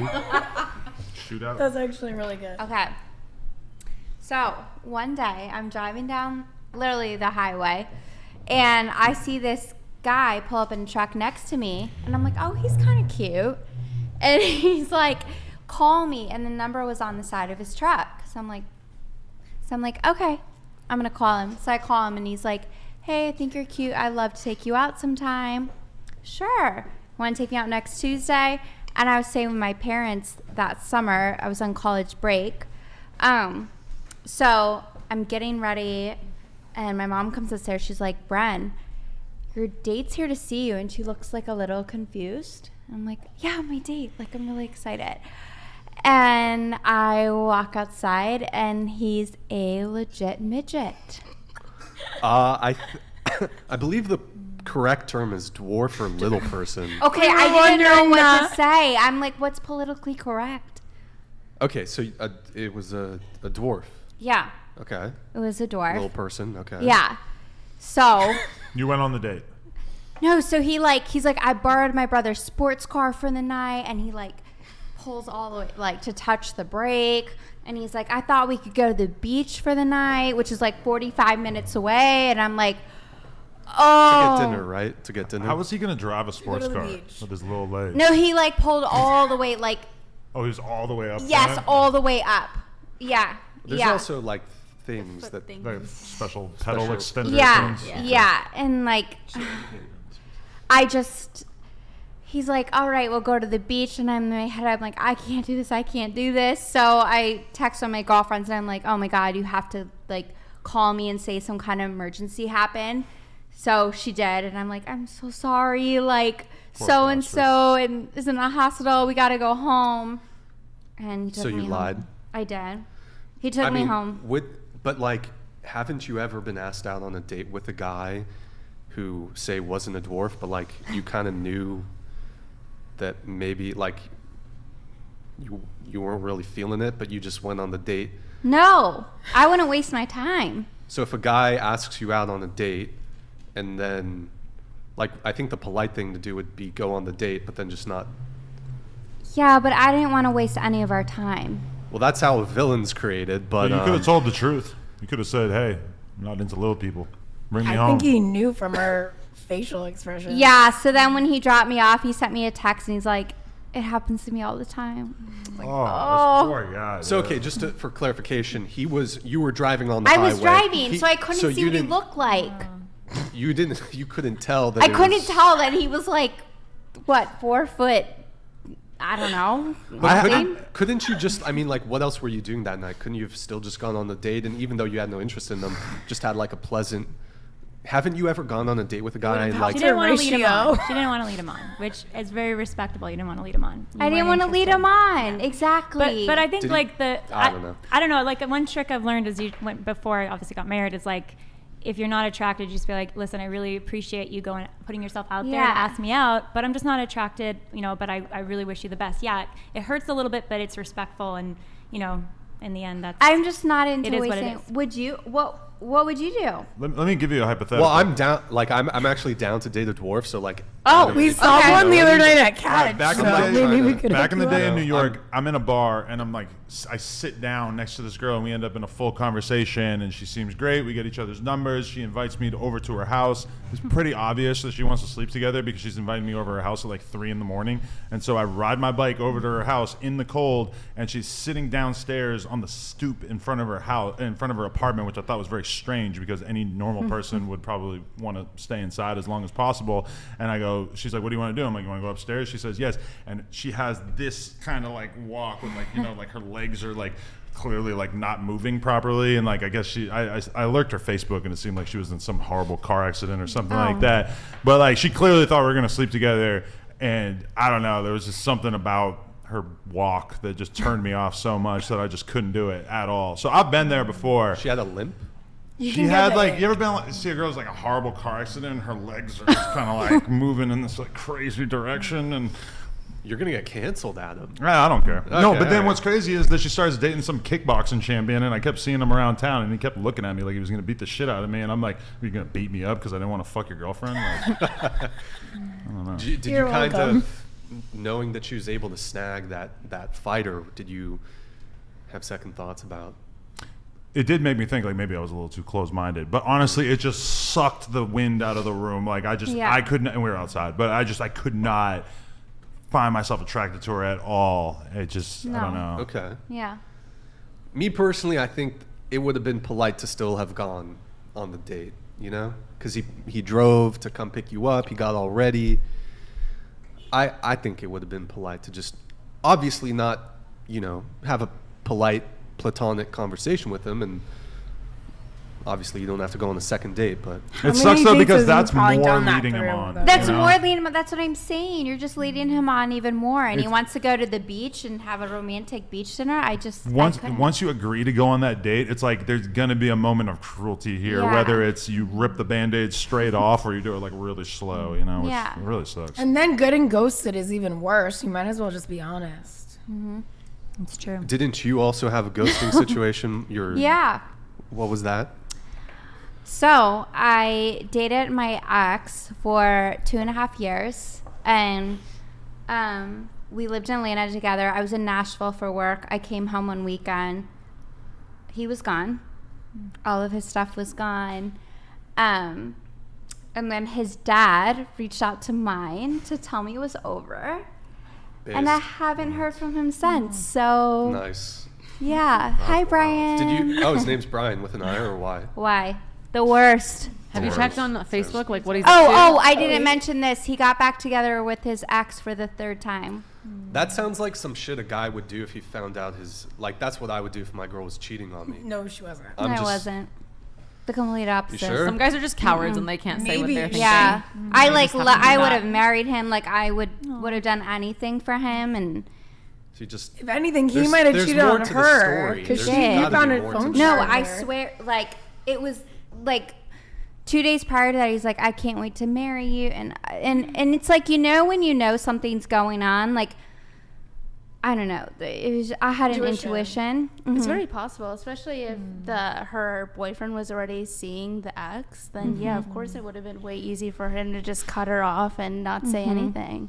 Yeah, super painful. I'm sorry. It was so painful. The worst pain I've ever gone through. Aww. I had to take leave from work and all that fun stuff, but you're better now. It makes you realize what you don't want, and yeah. But we live in such a weird world where people just will like walk away from a situation and not even have the conversation. Like the ghosting thing is so common, and it's just like, I mean, I kind of like got into a relationship like as that was becoming more the norm since we started seeing each other in like 2016.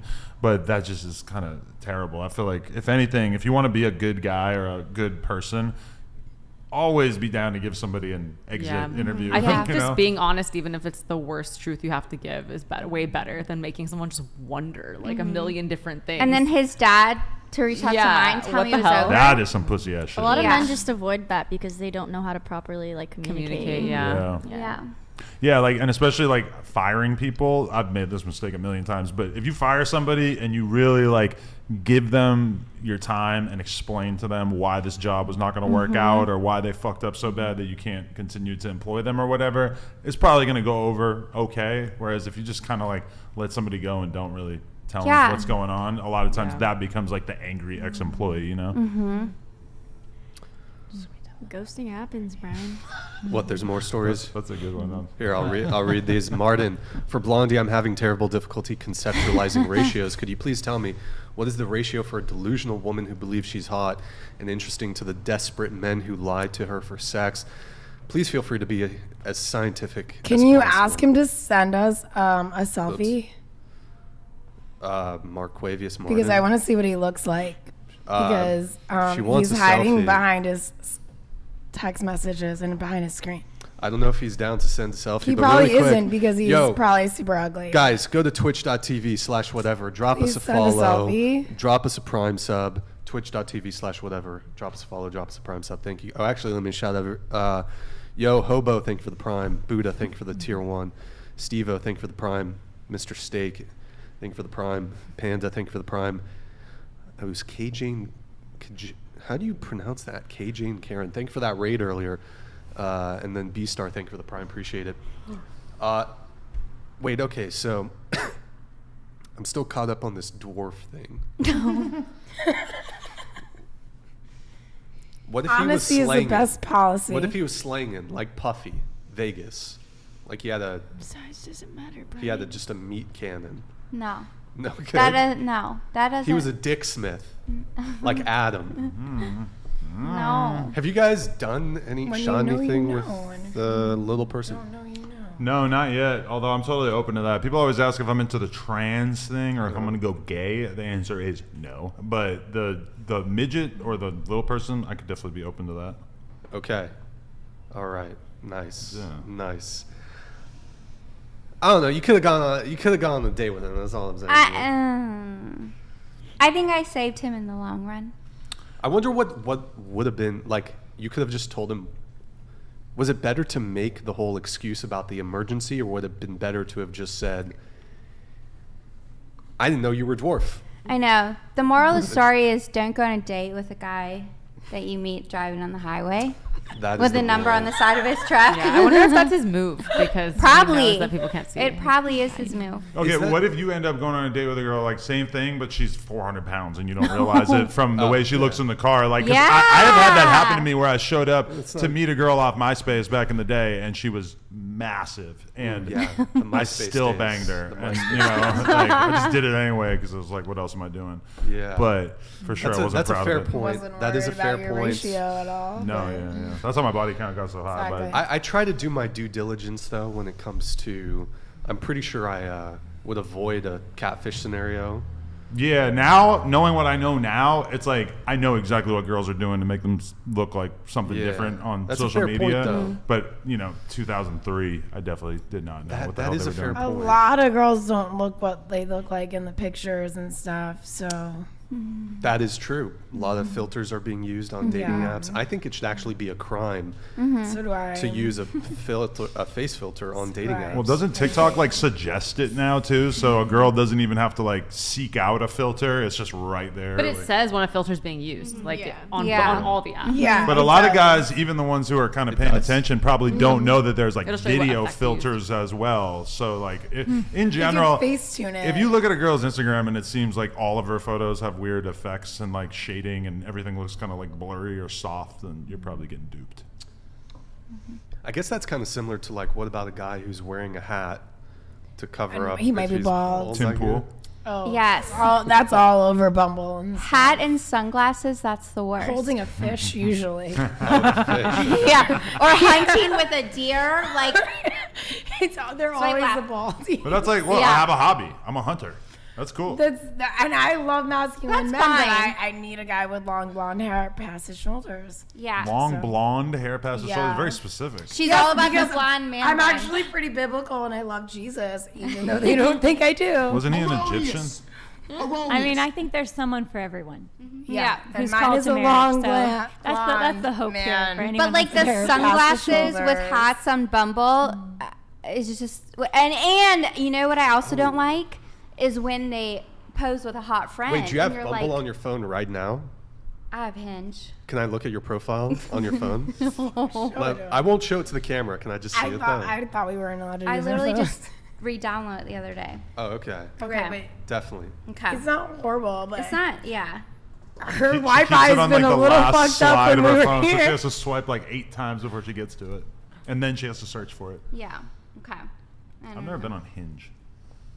You're missing out, Adam. Yeah, Good but stuff? you guys were in a relationship before Yeah, Hinge yeah, yeah. existed. You're lucky. I was a Tinder guy. You're lucky. A little bit of Bumble in there. I'm convinced that dating apps don't work, so prove me wrong. Okay. Oh, I love that. Conservative Christian looking for a life partner.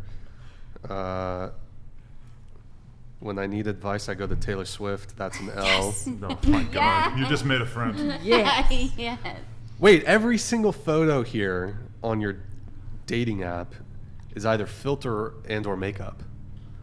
I don't Can't wear think How she much has makeup? filtered I don't think makeup is photos. I think makeup's a little. I don't think so. You brushed your hair and put product in it. What's that? You I brushed don't your think hair and put filter- product I in just took them it. This is a from little my maple Instagram. syrup. It's product. I like to put a little maple syrup. No, I don't put it. I don't put anything in my hair.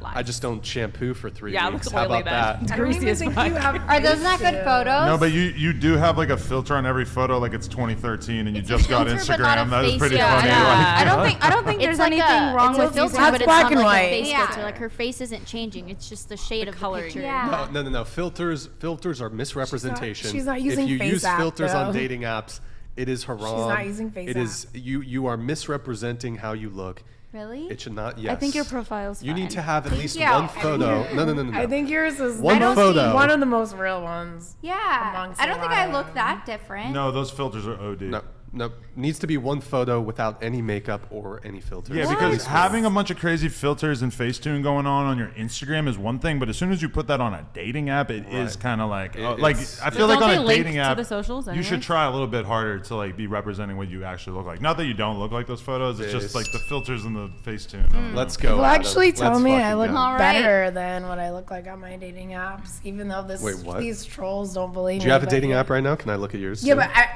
I'm Oh. I have 2 phones, and I didn't bring my work phone because my purse is so small today. But I'm kicked off of them on this phone. But I do have Coffee Meets Bagel on this one. You got banned from the dating apps? Yeah, you got banned from Yeah. What were you doing? Based. Promoting my OnlyFans. I figured, Yep, there you go.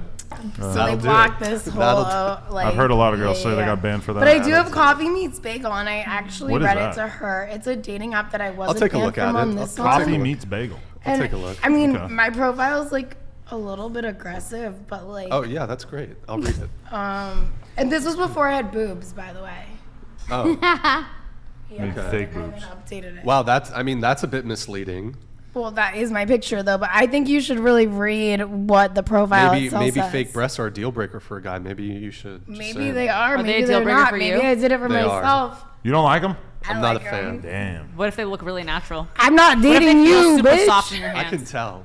No, but I have plenty of girlfriends where they just look super natural. But if you I date- can usually I got tell. these 6 weeks ago. They haven't even dropped. I can't even so if actually they look work out natural, you yet. don't like them. What's that? If they still Can't even look go into a natural, you don't hot like tub them? right No, now. I just don't like it in general. I'm not in favor of plastic surgery in general. I think you Okay. should read So it's like the what idea I you wrote. don't like, not the though. appearance. Both. Okay. Both. Yeah. And I'm so fervent. I have my nonprofit. If you lost all Big your hair, labia would you get a matter. hair transplant? No, I'd probably just go bald. I got 2 of them. Yeah, You I'm probably- say it till you've been Good there, investment. though. I'm probably only a few years away from that, but so okay, you're a Pilates aficionado. Let's go, Brandon. Okay. Obviously, Let's go, I have to Brandon. weed out the I week. already knew that was in there. I have to weed out the You week. I want a can't partner do in crime to conquer the world with. Yeah. Who should pay on the first date? The man. I hate feminism, and I love toxic masculinity. In parentheses, toxic masculinity. We are not equals. We are equality. Equally the same. Okay. Men and women have opposite strengths and weaknesses, and that's why together we make a whole. She's really weeding deep out all the profile. liberals. I am on Yeah. purpose because I'm not Very- dating a liberal. Interest. for The sure. whatever pod. Coffee makes bagel. Let's see. Oh, let me look at the photos. Oh, here's the photos. Read the rest of it. What? That's pretty much it. I think there's 2 other questions that I whatever. answered on there. It's fun. The one is like, I don't think anything. Every single photo on here, it's either face filter and or makeup. And I don't have. You're even misrepresenting your physical appearance No, I'm not. on the dating I app. look hotter But like, than how that. many girls actually My do hair that? is blonder than now. Exactly, they should. That's my dog. This is my dog, dude. That's a good looking dog. That's not filtered. Are you kidding me? Yeah, it's a little misleading. This is not. She looks like that in person. Not exactly. Yeah, like she that. looks like this in person. You guys fuck I off. don't have tits and my hair is blonder and longer. This is not face apt. This is with my dog. But every This is single with my one of those dog. photos is you wearing makeup. Can I tell you something? What girls don't wear makeup in their Yeah. photos? But you know, online? but straight there should up, at least be straight one or up, two photos straight up without though, makeup. I feel like you're gonna hate on me and us and whatever. Go ahead. But straight up, when guys meet me in person, they always tell me that I look better than my photos. Do they want always. to fuck you? Yeah, it's because they're trying to Yeah, get no laid. shit. They want to fuck me because I'm hotter Yeah, of course. They're in gonna real compliment. life than in photos. No, what they're And doing then is they're these lying trolls. to you to get laid. No, they're not. Well, No, they're I mean, not. that's kind of what Bro, guys you're do. not. You're never gonna tell a girl that you think she's unattractive if you're trying to fuck her. Yeah, but I mean, I suppose that some guys might employ that strategy. why would Maybe they I want to should try fuck it. me if I were ugly? I mean, like, I know 'Cause you we're did men, it. I know yeah. you used to do it, but I fucked the still do morbidly it. obese just because they were there. I'm not dating that type of people. Like, Oh yeah, you are. You just don't know. Maybe not morbid, but I went morbid. You're down for more. Well, I mean, I don't know. I was just morbidly young and obese. horny. I just did it. I don't know.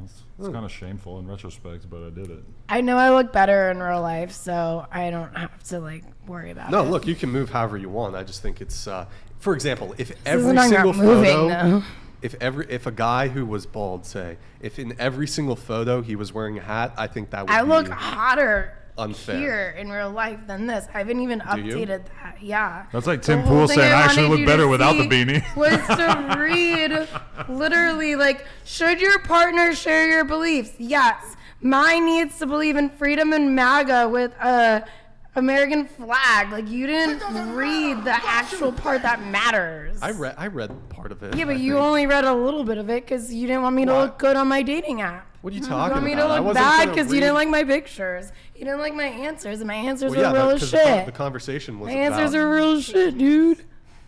Congratulations. Thank you, The, thank you, the thank you. conversation was about we were talking about makeup and plastic surgery. The only plastic surgery I've ever had are my boobs that I got 6 weeks ago. I haven't Cool. had anything else besides for Sure. that. That's great. And yeah, a lot of my boyfriends didn't want me to have them. And then I decided to just do whatever the fuck I wanted to do and not care about what they thought. And I don't regret it. Take that, that's cool. Brian. I love them, okay? All right. Wait. So Lena, we were having a little bit of a back and forth there. You were kind of questioning my take on plastic surgery. I was just Which is- curious that's about fine. if it That's was totally like fine. a political or like just a belief you had, or if it was like based on the appearance. Because I've seen a lot of really natural looking fake breasts, so that's why I was curious. I don't think there's. What if you fall for a girl and her ass looked really real, and then you find out it was fake?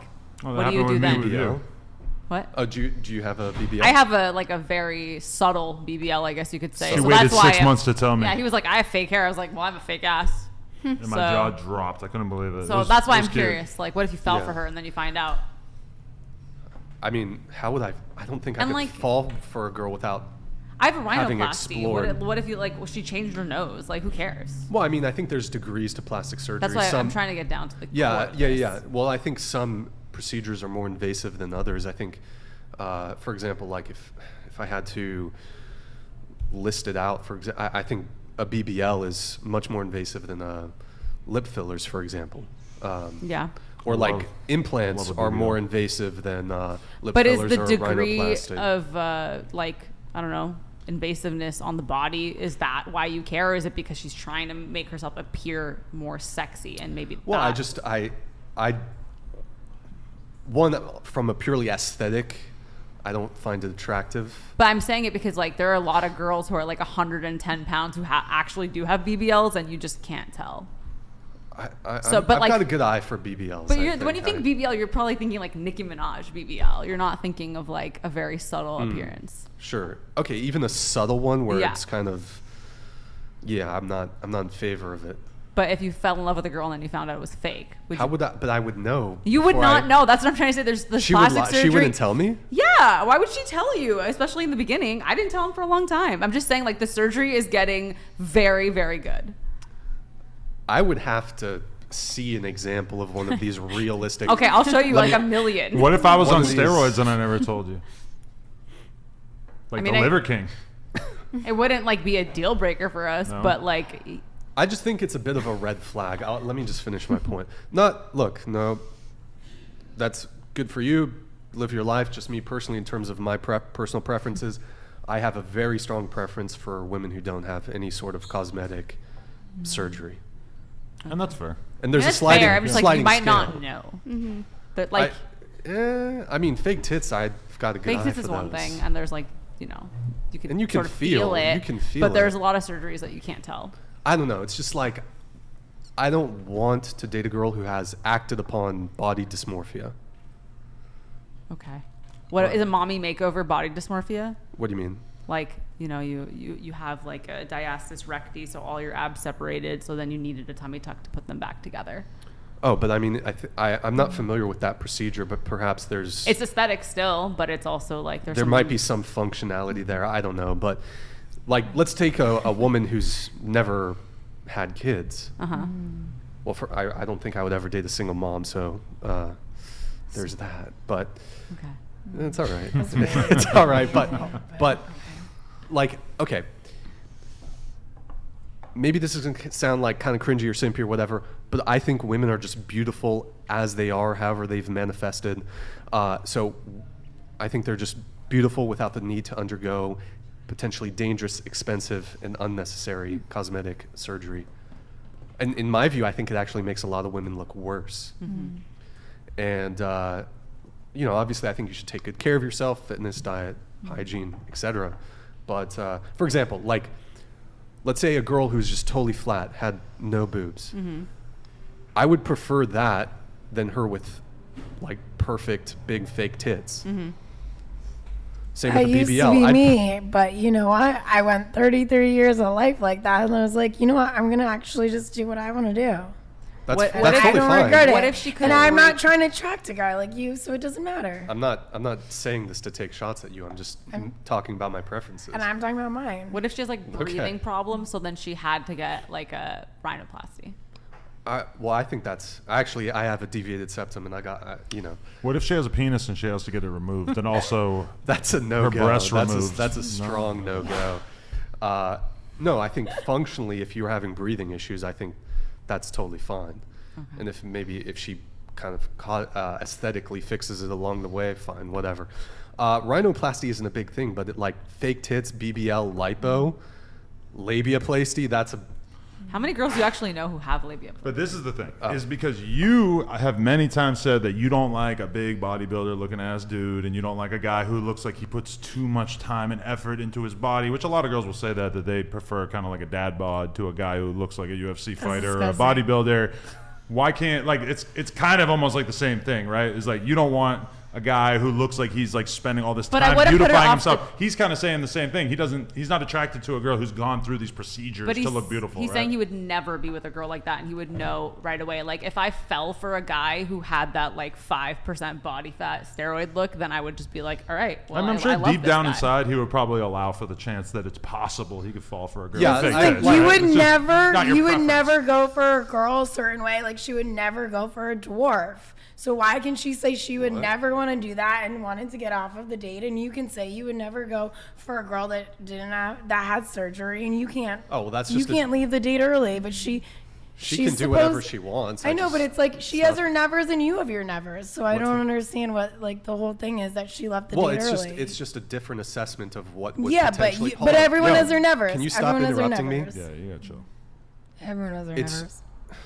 It's just a difference of what I would view as perhaps doing the polite thing. I think, hey, look, and I definitely actually see the argument of, hey, if you're just not interested, maybe just cut it short and save both people time. Me personally, in those circumstances, I would just, go have a nice night, go get dinner. But I can also see the other side of it too. But just bringing it back to plastic surgery, I'll take small boobs over fake tits. Even like, for example, lipo. I don't like the lipo belly. I prefer a girl with a little belly fat than perfectly flat lipo belly. I'll take a flat ass over a BBL, and I'll take a small upper lip over lip fillers.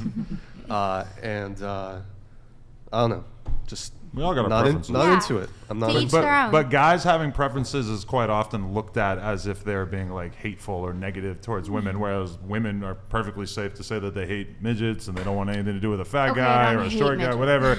But like, I don't know. It is kind of like a weird thing that we do where when a guy has a strong preference, it's kind of viewed as like he hates anyone who doesn't fit into that category. I just wanted to know like the root of it. Like, what was it? Why was it like you thought less of those women for some reason, or I mean, it's, I think, partially an aesthetic thing. I don't think You're just not attracted to it. I'm not attracted to it. I do think it can be a potential indicator of some sort of, not always, but it could be an indicator of, like, I don't want to date a woman who's like deeply insecure to the point where maybe she wants to do it to level up. Who knows what the motivations are, but I do have a suspicion that some component of undergoing these invasive, dangerous plastic surgeries is you're insecure about your physical appearance to some degree, to the point that you're prepared to.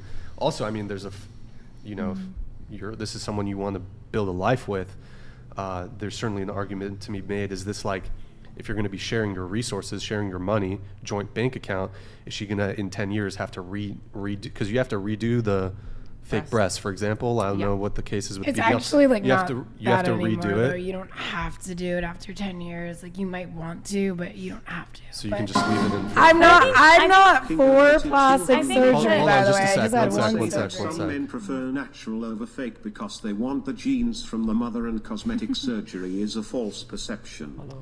Hello. Yeah, that's a good point. I think that's a good point. I think if there's something like physically wrong, like a cleft lip, or you mentioned like a condition after pregnancy, and there's a correction that needs to take place that involves plastic surgery, it's totally understandable. But generally speaking, I do think body acceptance for bodies that are striving to be healthy and care for themselves is a good thing, because everybody's different. And I think there's someone for everyone that's called to be married the way that they are, provided they're striving to be healthy, sleeping, working out, eating healthy, and things like that. So I think it's a good thing in culture to, not to be judgmental of people that choose that, but it's good to celebrate natural beauty. And I do think that, unfortunately today, because of porn in part, and also just, digital media and all this stuff, there are these sort of inflated beauty standards that are not just not realistic, but they're actually not the only kind of beauty. There are all kinds of beauty. And my opinion is that any woman who's seeking to be healthy and personally living a beautiful interior life is beautiful. Like, she has a unique beauty, and there's someone for her, especially if she's called to marriage. So that's the hope for all of us, regardless of how we look. I completely agree. In all of my OnlyFans videos, actually, with my ex, I looked like this. I didn't have my boobs. I just got them, and I didn't FaceTime. I didn't FaceApp or FaceTune. And I think you're more attractive like that than you are now. Thank you. And you know what? A lot of my fans said, "Don't get boobs, don't get boobs." But you know what? I wanted to get them for myself. I'm not gonna do it for someone else. It's the only surgery I have. It's the only surgery I'll ever get. But you know what? If you needed a hip replacement or a knee replacement, or you were in some sort of accident, you would get surgery too. So you can't just be against surgery. Hold on. You can't just be against surgery, dude. Okay, that's not my position. I still look hot as fuck without tits. I get it. I just want to do this for myself. Are you comparing medically indicated corrective surgery to you're saying like plastic surgery to is fake this tits? big deal, and I'm not pro plastic surgery. I'm talking about plastic surgery. I understand what you're talking about. I don't object to hip replacements. Yeah, I know, but it's kind of hypocritical because... How's it it's hypocritical? So many people that I know actually have had to get surgery for like health reasons, and I only got one surgery in my whole life. A lot of people have had multiple surgeries. A lot of people have broken legs, arms, whatever. Yeah. Let me just address her thing really quick. I'm not opposed to medically indicated surgery. But the fact of the matter, we can agree that you think I looked hot without tits. Sure. I'll just agree to disagree. Stop it. Get some I help. looked hot as fuck without tits. I just wanted them. Goodness. Oh, sweet, but okay.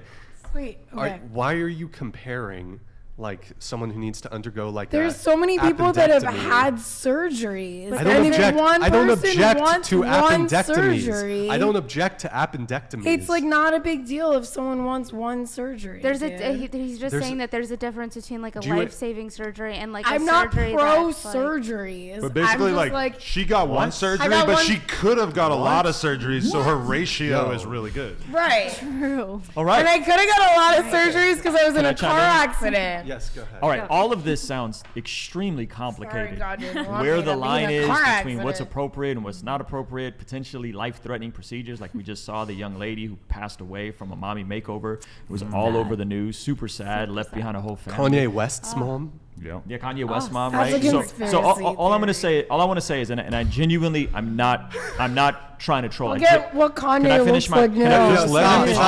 Stop interrupting.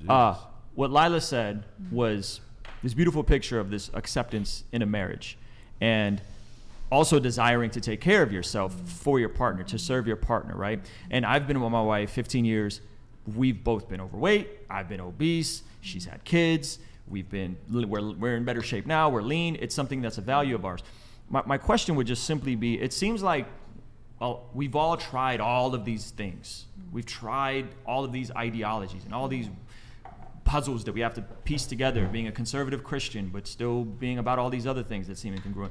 Have you guys ever genuinely considered like trying Jesus, repenting of your sin, and really applying God's wisdom? Yeah, Adam, for your life. And that's not just not so Adam. much. I'm genuinely asking. You're Armenian. Our people have a beautiful, rich history. We're the first Armenian nation. We didn't have a written language until we translated the Bible into a written language. We have an amazing, the most persecuted church, right? So, like genuinely, like it seems like we've tried all these other things. We've tried doing it our own way. We're trying all this ideology. We're trying all these. Where's the line? And have we genuinely ever looked at the scriptures and considered that maybe Jesus is who he says he is? Maybe he is God. Maybe he's not a liar. Maybe he's not a lunatic. Maybe he's not a good prophet. And genuinely repented of our ways and tried it God's way. I 1,000% believe in God and Jesus and know all of that shit. That wasn't what I asked. But you don't understand my point of view. I do understand your point of view. You've proven your point of view to be very incoherent in this conversation. You're acting like I don't have a Bible. Christy, you've proven your point of view to be very like incoherent. A little bit nuts. I asked you a genuine question.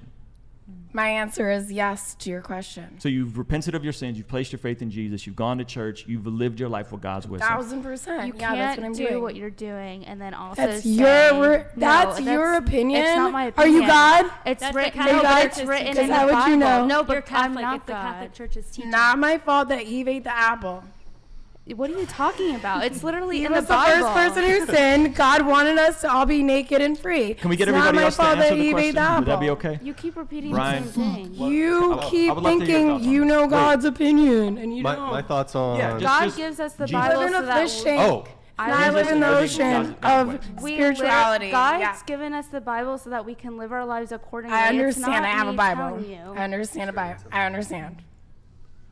Like, what would happen if all of society actually implemented the wisdom of God? Like, genuine question. If people waited until marriage to get married, wait until marriage to have sex, if people didn't go and sleep around and have one-night stands. I think people would be way more fulfilled than they are now. And I think what we see in society, specifically like with our generation, is a lot of people try and fill these voids that they have with so many other destructive things that leads them down a path of further destructiveness.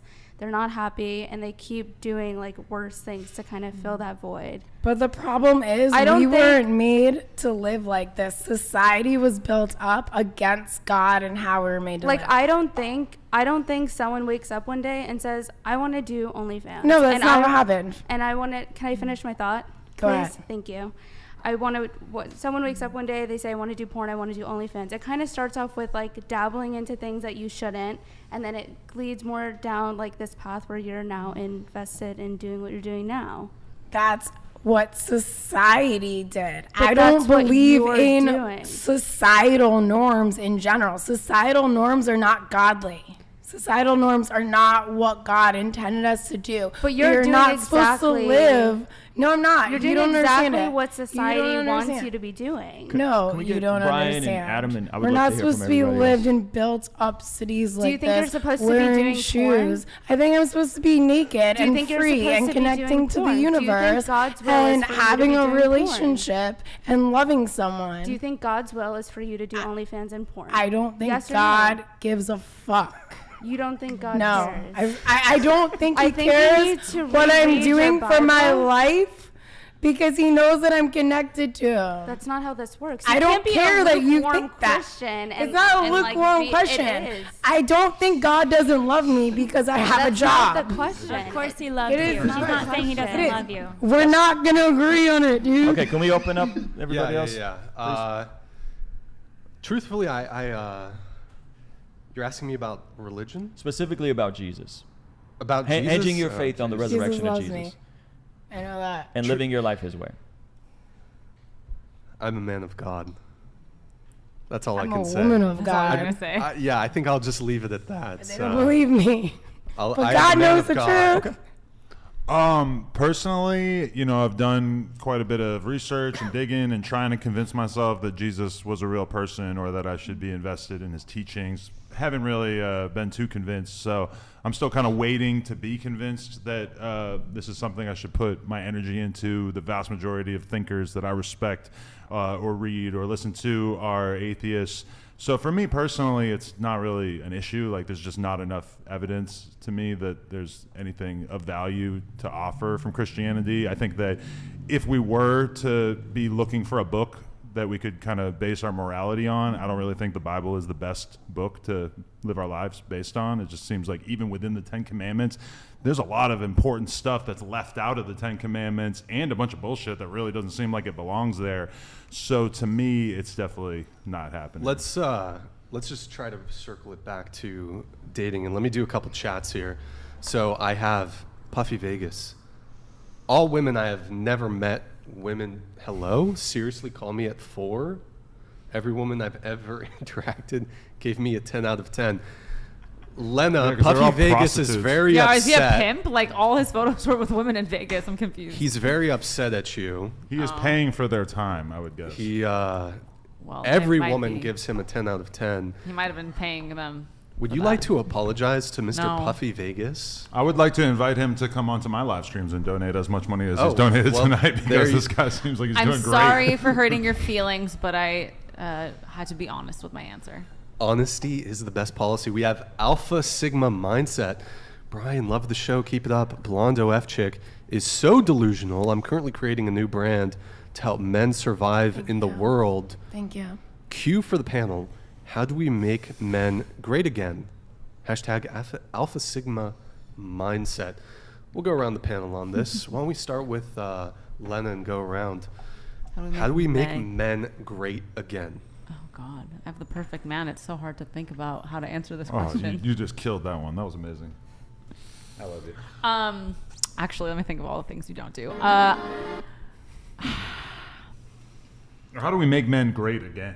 Men great again. I think what's important is guys like me and Brian who are out here bucking the liberal establishment and creating raw content for men, teaching them valuable life skills that will allow them to excel in life and not caring about what Anderson Cooper has to say about it. I think that's how we're going to make men great again. No Jumper Podcast. Go subscribe. Just an idea. There you have Okay. it. Thank you. All right. What about you? Men are natural providers. They're natural hunters. They're natural protectors. Females are natural caretakers. We can push babies out of our vaginas. Based. We make homes. We make families. You make men great again by being protectors, by being providers, by doing those masculine things that society is pushing against them. Society is trying to make males take on feminine energy and females take on masculine energy, and they're doing it so that no one has an identity anymore, so they can control us all. So how do we make men great again?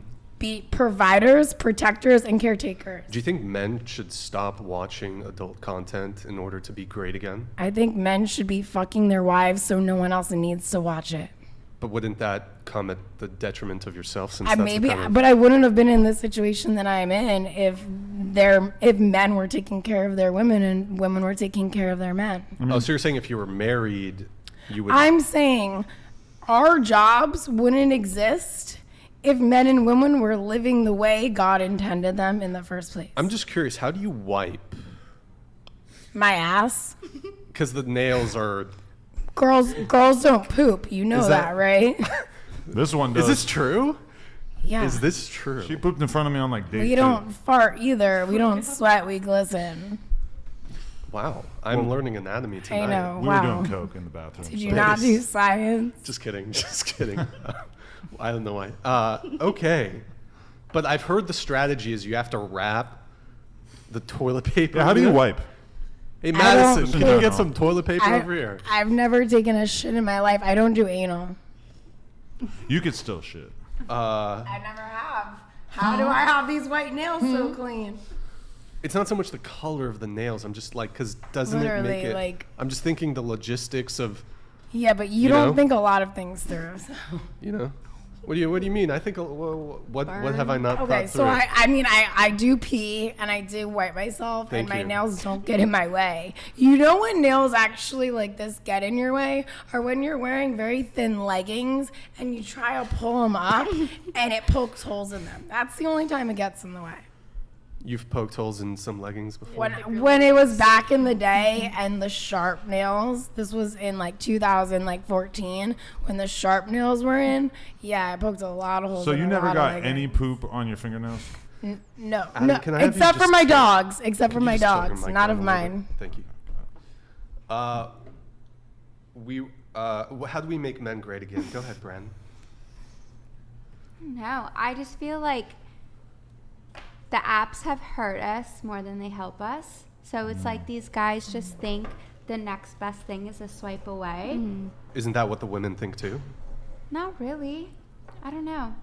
I feel like it's women who want the relationships, and it's really up to the men to determine if they want to then go ahead and pursue them. Like in my, like from what I hear from my friends, it's always the woman who wants to like have the relationship, and then it's the man who's like, but women overwhelmingly... Too many options for men. Women overwhelmingly end relationships. What's the stat on that? Yeah, what? Women are, well, I mean, we could, I don't know if they've done... I don't think I have a study for divorce. Yeah, where did you get these stats from? Okay, let's speak about marriage. Women are more likely to initiate divorces, but also, I would say that this stays true even in relationships. But of the women here at this table, let's just, more often than not, when you're talking to a guy, whether it's you've been on 1, 2, 3 dates with him, or you've been in a long-term, multi-year relationship with him, more often than not, are you ending things or is he ending things? Let's maybe start with you. I'm trying to think. My relationship before him was with a girl, so I don't know if that counts. But maybe with a guy, let's say. I guess in the dating space, I feel like it was pretty split. But I feel like the guys, they just ghosted. Yeah. Yeah, the guys want to play the game and bang every single girl that they can, and the girls are, kind of begrudgingly giving up some pussy so that they can try to get the guy to take them serious as a possible girlfriend candidate. It totally depends on like what your dating pool looks like based on what you allow. I'm just kind of describing LA for the most part, Well, there's a lot of crazy people everywhere, people who live crazy lives, but there's also a lot of people who are trying to live good lives. And I think the key is just people finding each other that share the values, and that can be really hard. I know a lot of singles are complaining like it's so hard to find somebody, but I think if you're putting yourself into places where there's other people that share your values, then you're more likely to find them, and you're not just going to find the people that are looking to sleep together, or just have sex with you and then leave. But I do feel like with the dating apps, it's like I think both parties feel like, oh, people are just disposable. Like that's so sad.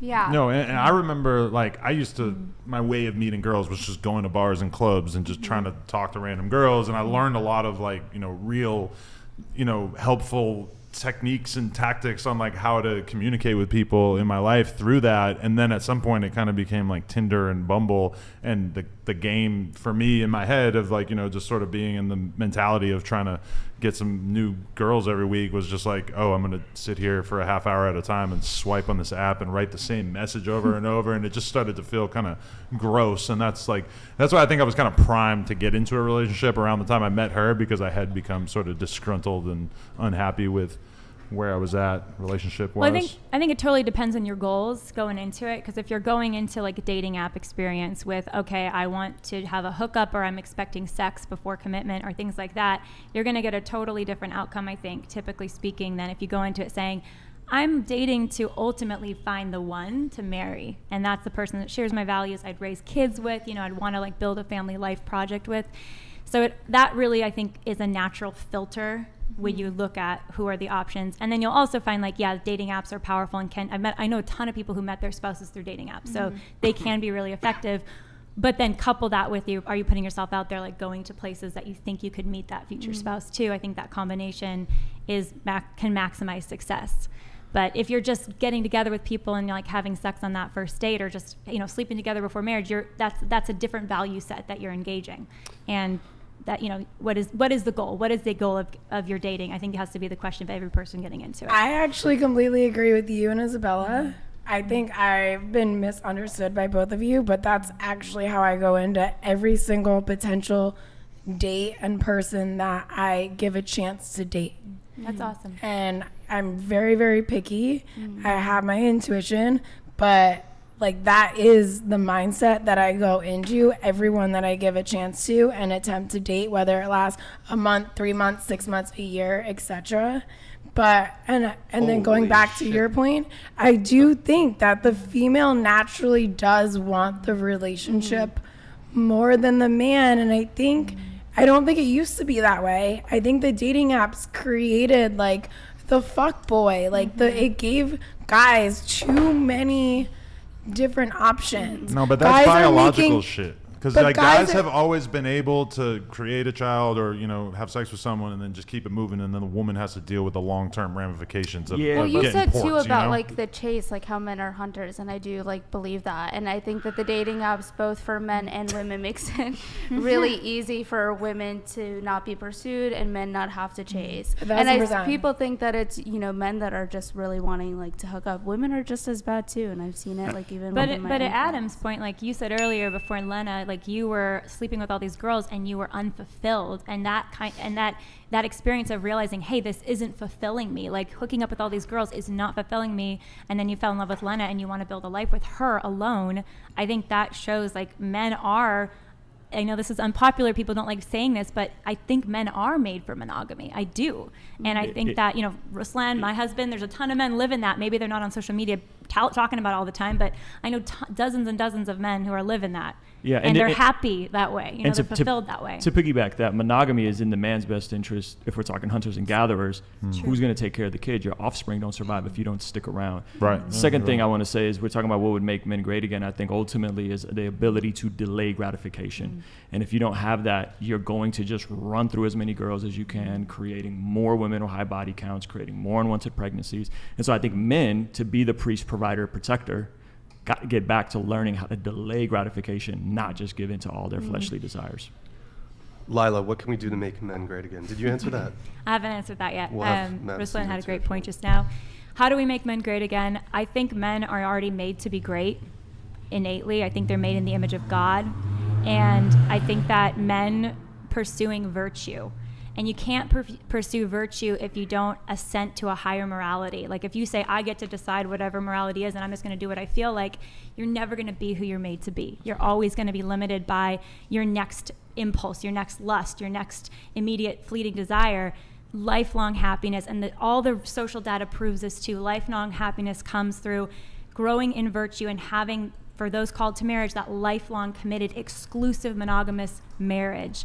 And I want that for men, I want that for women, and we just have to say this openly and like not denigrate men and say, oh, men can't do it, or women are or sluts and can't do it. No, Matthew we can all rise McCarthy above and do it. $200. Yo, Matthew, thank you, man. Hey, Brian. Here with Bubala, Emily Maketree. Oh, hey, guys. We love Lena and Adam. You two are an inspiration for us in our relationship, as we are also quite non-conventional. We wanted to ask, have you two ever experienced jealousy? If so, how did you navigate it? Isn't this the boyfriend of the girl who was on the most recent stream that we listened to on the way here? See, I'm getting my whatever knowledge up. Yes, that is. Do we ever experience jealousy? For sure. Yeah. Especially early on, like when we were doing threesomes and stuff, she would get quite jealous. And, even me more recently with the Jason Love plot line, I definitely was a little jealous at first. I mean, for us being people that do porn, it's something where we kind of just have to navigate it because it's sort of part of the job. But I mean, even I feel like a huge percentage of people that I know in relationships, you know, I have a friend who I seen him like, you know, get into an argument with his girlfriend because she went to the store with a sports bra on and just to like buy something. And that kind of like clicked in my head of like, oh shit, like every guy is dealing with jealousy to some extent, you know, like even if it's something way more minor than the stuff like I might feel or think about. Lena, what about for you? I feel like in the beginning of our relationship, when I wasn't really sure where we stood, we were dating and I wasn't sure like how much Adam really liked me, but we were having threesomes. I feel like I got like a little bit more jealous because I felt more in competition with the other girl, even though I was like really enjoying the experience and it would bring us closer afterwards. But as we did more and more threesomes, I got more desensitized to seeing him with another woman. Like it didn't like really do anything for me. I mean, to me, but once in a while, like I'll get like a little jealous. Because the other day we did a Plug Talk episode where we interview the girl and then sleep with her after. It's our genius podcast available at onlyplugtalk.com. He was like commenting on certain Instagram pictures she had, like, oh, I seen this one picture of you. You look really hot. And I was like, hey! Yeah, like, and she told me afterwards in me that I got like annoyed. Yeah, she felt a little jealous because she was able to actually picture me looking at this girl's Instagram, seeing her in a certain pose in a certain picture and being attracted enough to follow her back and DM her and ask her if she wanted to come on the show. And so I say that to just say that I think some degree of jealousy is totally normal. Or even like while she was pregnant, there was one time where I did a podcast with a bunch of drunk girls and one of them was like pawing all over me, just like grabbing at me and stuff and just being way too extra. And she was like very jealous afterwards. And it was like almost like a reminder to her of like, oh, I do care about you. Cause like, you know, after the pregnancy or while pregnant. Yeah. But like you thought like in that moment you said that you had kind of lost the ability to be jealous because you were so, well, to be honest, it was like the sleep deprivation. But do we feel like and jealousy needs to exist in a healthy relationship? I just think it's kind of inevitable at some point, you know? But if it's not there, is the relationship unhealthy? Not necessarily, but I think it's kind of like a sign of healthy relationship. But also if it takes over your relationship and you find yourself like obsessing over it, especially when the girl really hasn't done anything wrong or vice versa, then that's probably a sign that... I don't think me and my wife ever put ourselves in situations where the other one is jealous. So I don't think it has to exist. We just have boundaries with each other and other people. Well, and I think like another thing is like being, I think you used the word desensitized at one point, Lena, and I think that we are sensitive as women and as men to when we're in a marriage especially, or any relationship really, to that other person being with someone else. Because I think, again, back to monogamy, like I think that is, we're naturally wired to want that. And so the thing is, like what Ruslan is saying, and like in our marriage, it's like, how do we respect and like protect that vulnerability? Yeah. Because we don't want to make the other person jealous. You know, we don't want to create space for that in the relationship.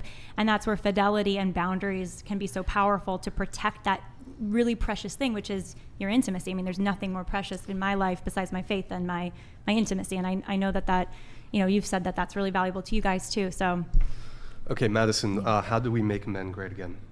Oh gosh. I think that in this world, in modern day society, a lot of men have very high expectations, or just people in general have very high expectations of men.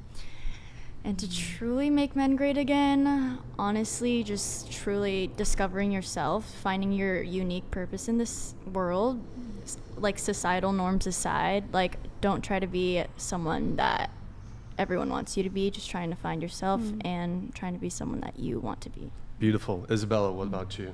I would say probably adding on to what Lila had said, just by embracing their masculinity. I think society puts down men a lot of their intrinsic biological natures, like protectiveness and, you know, all these things, and wanting to be a provider and they label them as toxic. And so I think that men kind of feel afraid to actually be men. And I think if they embrace their masculinity, we can make men great again. All right. And I completely agree with that. Me and you are actually on like the same page about a lot of things besides for my job. Besides for that, we're on the same page about a lot of things. She concurs. All right, we have Marquavius Martin here. Brian, I just sent my picture to your email. Pull it up on your phone and show it. Let's make sure we do a Google reverse search of this. Do they not know my name? This is really him. Then after she's in love, I can reject her. Please do not show it to the audience. You know I need to keep my anonymity because of my company's So I'm just gonna show it to you here. You know this guy in real life? Wait, why don't you know my name? He looks kind of hot. He looks kind of hot. Wait. Say it again. You look kind of hot. Oh, Mark. I like blondes, but you look kind of hot. Even I know that's a good-looking guy. He's a giga chat. At least that photo. That's a really Like, good why looking don't you guy. know my name? Wait, What's what? his rating? Can I see it? Can I see it? Like, That's how you get- I normally that's how you only get like it. blondes, but he looks kind Yeah, of he's a handsome guy. That's a handsome guy. And Wow. Hit me, By the way, slide in my DMs. I would like But to he doesn't say, know my name. he has saved. He's a good friend of mine, Marquavius. He has saved me from a shark attack. Oh. We That's were out. hot. We were out surfing together in Malibu. Do you guys Wow. surf? You surf? mean, at all? afraid of one time sharks. in Hawaii and it was amazing. Okay. I want to do more of it. Yeah. You gotta do more. You gotta Let's do do more. it. Me Well, and you're more Brian. BMX guy, right? Do I you used to still be. ride? Not really anymore. Yeah. I kind of had to Injuries leave it behind or- for podcasting and That's- old yeah. age. Yeah. Okay. Well, he saved me. We were out surfing Malibu. There's a shark, and like he just like punched the shit out of the shark and Wow. saved me. Are you making this up? Oh, I swear to God, it was That's sick. Yes, yeah, he was like, he was on it. Wait, He can you- scared the shark can you- away. Hit him right in the nose. Also, Why doesn't he know my He's a very name? wealthy man. He owns like 300 Chick-fil-A's. So Does he have friends? Do you really know this guy?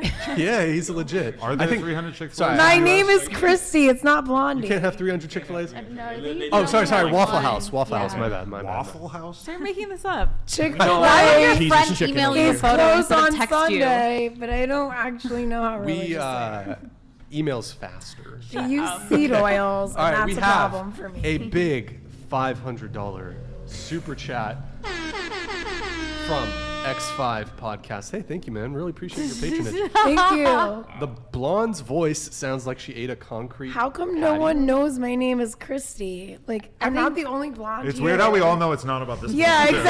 exactly. Like, why don't you call me by my name? It would be more offensive because it could I think technically they be I think two they of just us. started with Blondie in the beginning of the pod, and now it's just kind of. I mean, I like being blonde. I'm just curious, obviously, how but- can one eat a concrete patio? Yeah, a patio? Yeah. A patio? That'd take the rest of your life. I think it wouldn't have teeth. Oh, is it by gravel? Now, or they'd Maybe be is that pretty the- like pointy. That's a lot of or money something. for a mean comment. Yeah. A lot of money. Thank you, but can you just call me Christy from now on? Because that's what my But parents did you named ever hear me. about that guy who ate a car? It means What? Christ, Yeah, actually. holy So shit. I'm You can Google biblical. it. He like took every single different part of the car and like grinded it down into like tiny little chunks and progressively ate it throughout the course of his life. No, he grinded it down to such tall, tiny Everything? pieces. I think so. Yeah, yeah. Isn't there like dangerous chemicals and shit and like engines and? Well, he probably didn't do like the oil or yeah. anything. Okay, There well. used to be like a TLC show on that where people would My like Strange be Addiction. where they would like eat like these weird Drywall things. and There's shit. like a drywall, a mattress, okay. a tire. I told you a weird story. I don't know if I'm allowed to tell it on the podcast though. It's We should about probably err on It's the side about of someone eating doll heads repeatedly. creepy. I think that's okay, but doll heads. It's actually Okay, insane. so my ex-boyfriend, he has a lot of doctors in his family, and one of them, he had this patient that was a male patient repeatedly eating Barbie doll heads, and he kept having to give him surgery because he kept repeatedly eating the doll heads. And then finally, he was like, "I can't come. special? You can't come back to me." But the only reason why he was eating the Barbie doll heads is because every time he pooped him out, he would come. So he sounds kept like a eating them. well-adjusted guy. I think that's worse than porn. I'm not gonna lie. Only being able to come by shitting out I a don't know doll why head? he Yeah, that's didn't worse just than porn. put for the sure. doll up his ass instead of eat it. And the Fucking doctor's yourself like, I with a can't keep doll? performing The this doctor on said- you. the doctor had to refuse to keep giving him surgery. It was too much. Yeah. Yikes. What the fuck? Holy I think that's shit. a little bit worse than OnlyFans. Okay, all right. Definitely worse than porn. We have SoCal Surfer 805. Bro, question for the gals. I love smashing girls, and it's a hobby to make girls come vaginally. Okay. Grab her by the pussy. Oops. With that said, fat cocks, bro. Hello. Why you make girls come easier? What do the girls think about penis enlargement surgery? No. So complicated. I have 7 inches, but want a fatter hog. Thoughts? Haram! If it's really 7, that's pretty solid, to be honest. I feel like you should probably just accept what God or whoever gave you. Yeah, don't get. Maybe use some vibrators too. Well, so show of hands, would the girls be cool with a dude who had You got to take that to the grave. If I would never. No. I don't think that surgery actually works. Isn't that a double standard though? Yeah, see, girls are inherently because turned boobs- off by guys who boobs, have. like, I actually when got I'm talking, why are you boobs. talking? Like, I had already started talking, so you could just be Adam quiet for a was little talking. bit. Yeah, It's true, he was talking. It's the whole like not interrupting thing that you seem to really be struggling with. But like, why is it that everybody was talking about Brxian like he was some sort of sick fuck because he is turned off by girls who've had surgery, whereas like every girl seems like they inherently have it within them that they think a guy who puts a little too much effort into his physique is kind of an oddball, right? But I think we all agree that we don't want No, labiaplasty. it is a double standard because like I think a lot of girls would be turned off like if a guy got bicep implants or like bicep, they'd be like, it looks kind of weird. That's my thought process. And even a guy who spends a ton of time in the gym and is super serious about his fitness and his food, like a lot of girls are going to look at him like, that's a little weird. Oh, Adam, did you see that? This was like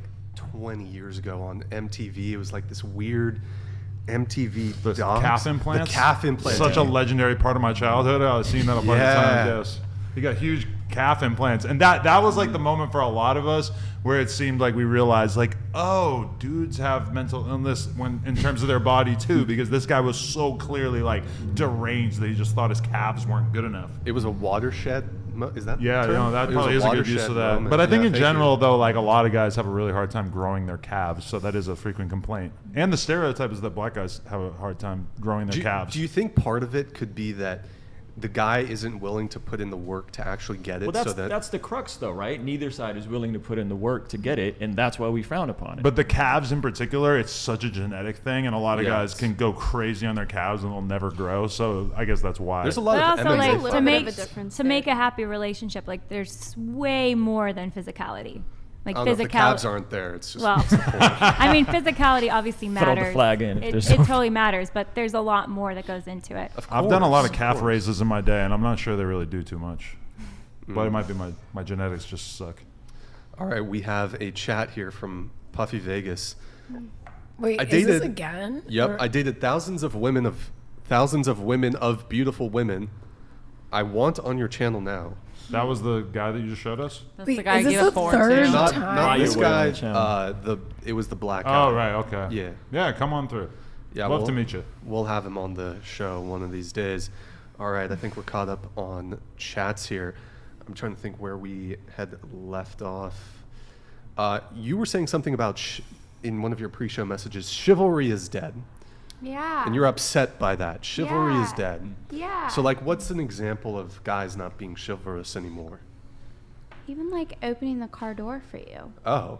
Yeah. Gotta do that. But what The about sidewalk equality? rule? The sidewalk rule. Sidewalk In theory. rule? Yeah. You Oh, like no, the no, no, sidewalk no. rule? on the outside of the sidewalk. I think it's better for the woman to be closer to the side of, like, where the closer to the cars because, you know. Why? Well, I'm just like. Well, maybe the air conditioner is going to fall down and hit you. But also, how Exactly. likely is it that a car is going to come onto the sidewalk and hit us and somehow only hit me because I'm on the outside and not hit you as well? It seems like you're preparing for something that's incredibly unlikely. Protect her a little bit more. Symbolic, Yeah. Your isn't it? body. Exactly. Yeah. So you could like angle this a couple different ways. You could say, well, like, let's say you're walking past an alleyway. You want to be, because the alleyway is going to be closer. Yes. Should let Okay. you I in actually the have an alleyway. example I of gotta- this. For my boyfriend of 2 weeks, a few weeks ago, we were actually walking down an alleyway, and there was this crazy homeless man, and he had me walking right by him. And in my head, I'm like, wouldn't you just go on the other side? No. Naturally. So he let you be naturally. closer to the. This is getting kind of classist here, but Chivalry thing would have done to. how do you know he was crazy, or is it The just because he was homeless homeless? man? He was homeless, therefore he was crazy. No, he was like, Oh, excuse me. he was being crazy. Like, yeah. Like screaming out, He's like, "Fuck, Jen," like, you know.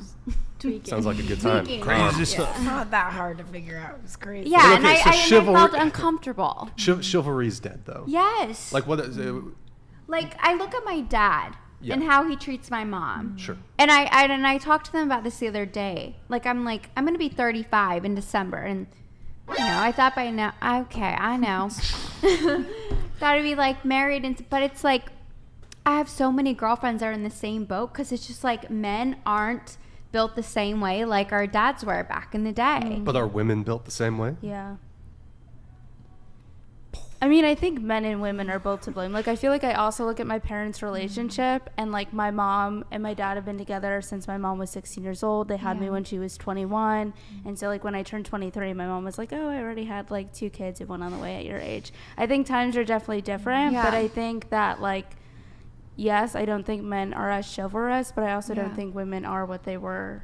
But I think it's because they started having to, well, actually multiple things. One, like, I don't want a job. I want to be a mom, but there's not chivalrous men anymore, so I'm not going to settle. But also, like, I hate fucking feminism, and feminism made women have to start going to work and, like, pride themselves in that. I don't want a job. Well, I think I don't want to be poor. I want to live a nice lifestyle. And until I meet the right man, I'm going to just do OnlyFans and live better than most of my friends. And you don't think you attract what you are, though?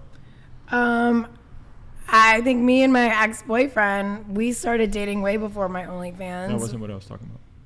Yeah, I believe in the law of attraction. I believe in quantum physics. That wasn't. I meant like who you are in the season of life that you're in. But and this is your the thing. character is going to attract that type of person. Yeah, but why do you think my character is bad just because of my job? No. I think that he's just saying that, like, hypothetically, I would love to attract who I am because I'm super funny, I'm super smart, I'm super patriotic, I'm super witty, I'm super fast, I'm super duper hot. I would love to attract who I am. I think he's just saying, yes, that would be amazing. You're also very modest. That's the reason. Very That's humble. what I'm waiting for. No, I would love to attract that. I think he's just saying, like, I if you're love that. demanding, like, not demanding, but you're saying, like, okay, I want marriage, I want to be able to stay home, I want kids, like, how can you kind of justify wanting those things without bringing anything to the table? Do you know what I'm saying? I have a lot of because things how I'm can you bringing demand to the some table, though. Can I finish, please?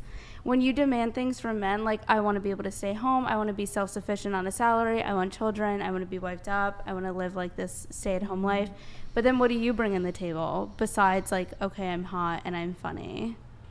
Like, what do you bring to the table? Actually, I make like more money than usually everyone that I date. I don't think men are attracted to I that. don't want that, dude. I'm just saying I'm not going to settle down and I'm not going to be poor and I'm not going to live not like I'm living like life on vacation every day in Miami until I meet that person. I think I don't think you should be judging me. I think we have the same beliefs overall and I think we're on different paths and I want you to watch this back because I don't think you get the detachment from reality. Keep the chat open too. I get it, dude. I think what he's just saying is I'll watch it back. The lifestyle that you're living isn't in line with what you're wanting. That's nice. Thank you for thinking that. That's what I know. But Thank you for in thinking your that. dating profile, you did say something about like you wish like guys would pay or guys. No. It was men should pay for the first date, right? That's kind of like the chivalrous thing. Yeah, of course they should. So that's like kind of a traditional thing. The guy should pay for the first date. Yeah. But like, I know what I mean? No, like I don't know. Well, okay, like. I don't know what your point Wouldn't the is, traditional you don't understand ratios. Yeah, so. I'll explain it. So you do BG boy girl content, right? With my only with my boyfriend at the time. Now he's my at the time, but it's still boyfriend. online, correct? Yeah. So isn't it kind of like non-traditional to have like videos of you getting fucked by another dude? Guys don't seem to give a fuck. They actually, I mean, it's But are those the kind of guys you want to marry? Like, I don't think you can really be like. Can you really be chivalrous? I don't think they care. To be honest, guys don't care. Guys definitely yeah. Guys don't Some care. guys might, but the it has not affected my dating life. But You've been dating a guy for a month, dude. I've been talking to people longer than that. Like, stop judging me. I'm not judging you. Yeah, you but are. You're also how old and Yeah, not you married. are. So what does it matter? Yeah, but I just got out of a long relationship. Okay, but you're saying that because I don't want to get married and get divorced. But that's not what because divorce is also a sin. It is. That's So not it's what like, any of us are saying. I think we're just saying that you're demanding traditional things I'm from not traditional demanding men, but anything. you are I'm not. just saying You're not a what- traditional woman, and you're not offering anything that's great. traditional in any aspect. Thank you for your opinion. I think Thank you for your opinion. I think with the chivalry thing, I hear women complain a lot like, oh, men aren't chivalrous anymore. I also hear men complain that women aren't being like ladylike or feminine anymore. So there's like all these complaints. Basically, I think in some ways, especially you see this on the internet, but the sexes are at war, right? Like we don't know how to be harmonious together.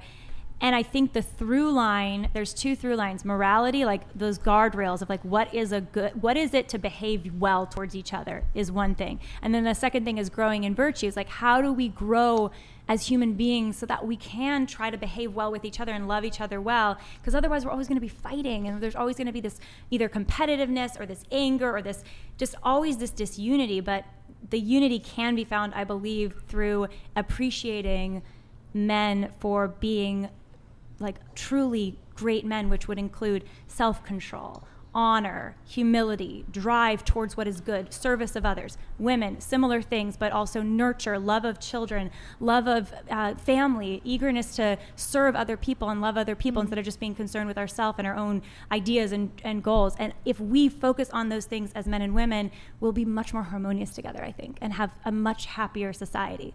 I think that love is unconditional, and we're all attracting completely different people. We're all very, very different people. So like my person that I end up with is going to be completely different with who you guys end up with. And that's okay, because we're all completely different. We're allowed to be different. That's why we're going to end up with who we end up with in the first place. And yes, love is unconditional. You think love is unconditional? Yeah. You think there are no conditions in which you would fall out of love with somebody? I think love is unconditional. I think if you love someone, you love them. Like my parents love me. There's no conditions to love?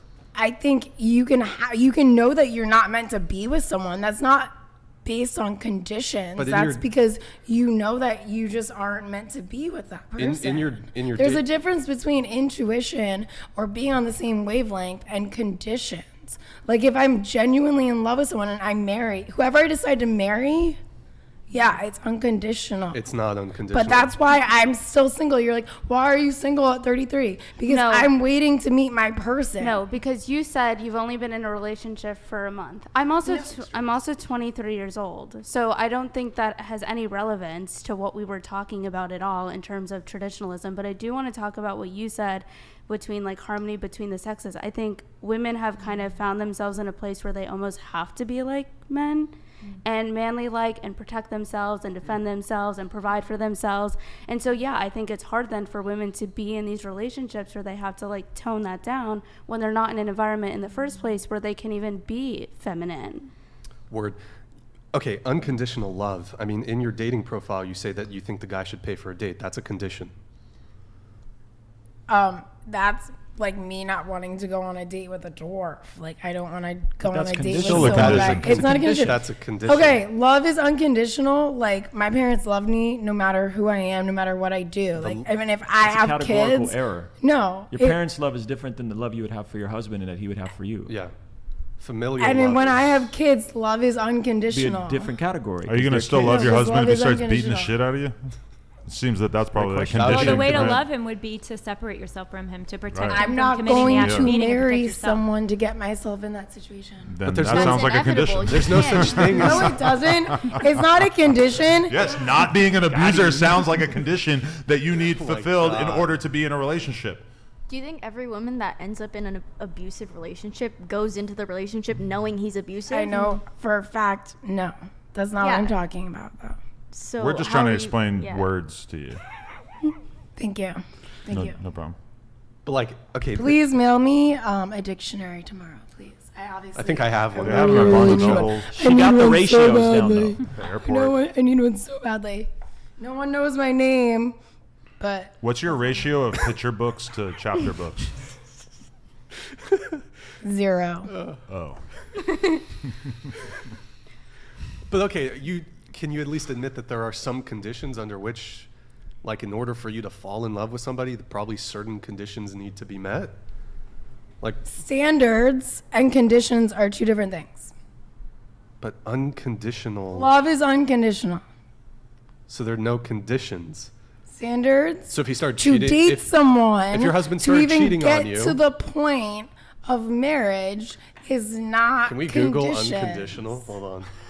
We're going to send you to conditional first. I promise you, I'm not trying to be facetious. I really don't give a fuck. We're just not going to agree on it. I'm just telling you, you're making a categorical error. There's a different kind of love that a man has for his wife than a Yo, stop. Just let him speak. What is that? Oh my God! Thank you, Bender the Offender. Bender the Offender donated Chat is on $500. fire. Thank you, man. Christy, You seem very narcissistic. You think way too highly of yourself to the point of bordering on plain ignorance, and you seem to not understand how logic works. Thank you for the $500. You spelled my name completely wrong. It's going to him for the record. I know that. I get it. I'm literally helping him.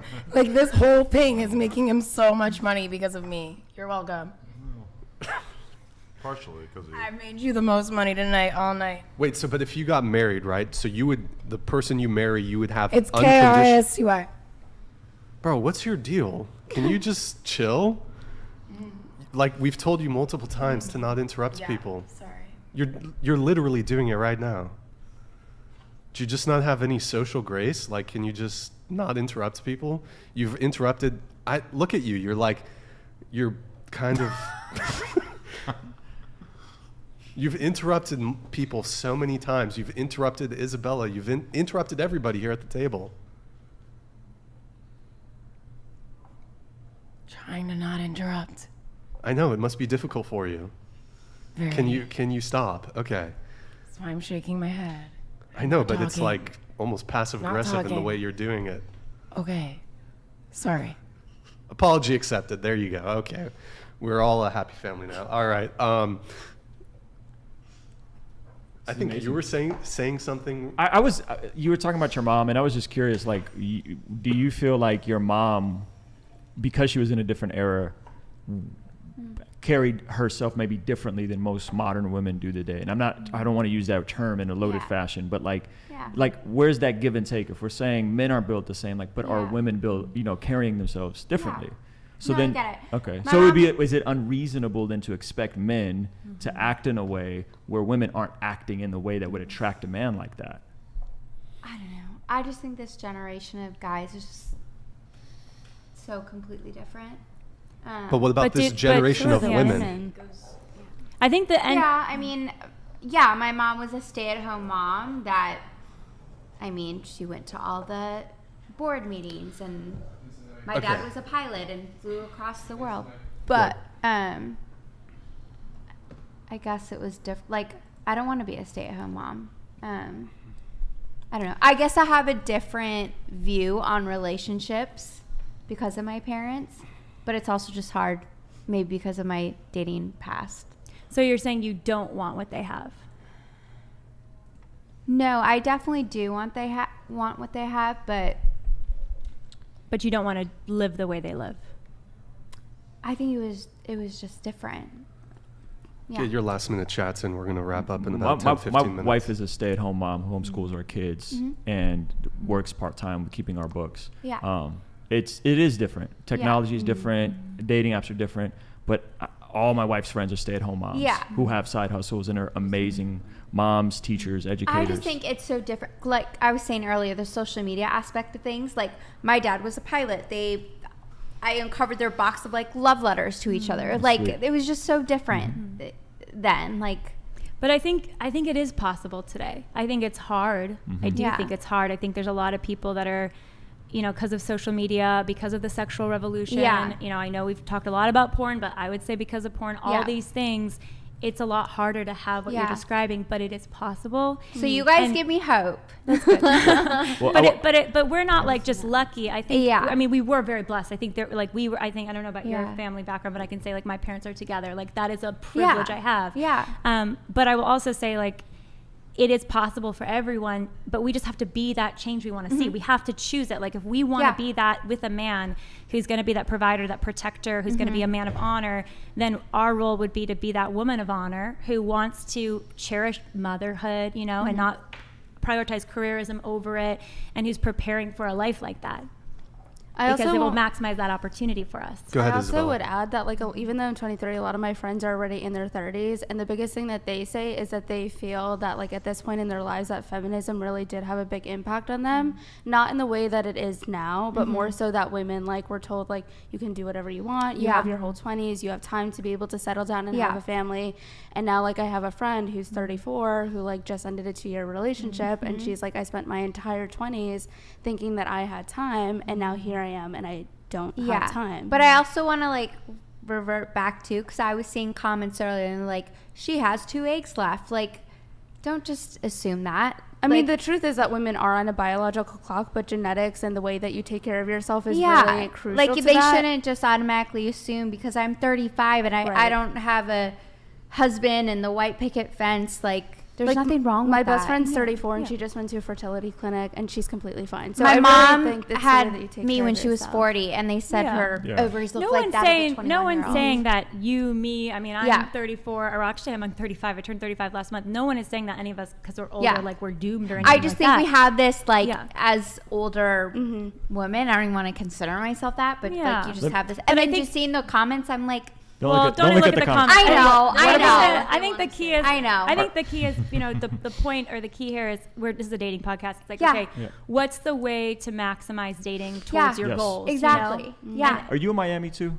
I'm in Nashville. Nashville. Okay, so you're in a major city. Yeah. So just something to consider. We're communicating selection bias on both parts. You're in Miami, you're in Nashville, you guys are in the Hollywood scene. That's very different than the way the rest of the country lives. Yeah. Right? So if you come to Vista, California and go to church with me and meet all my friends and my wife's friends, and you meet a dozen stay-at-home moms, right?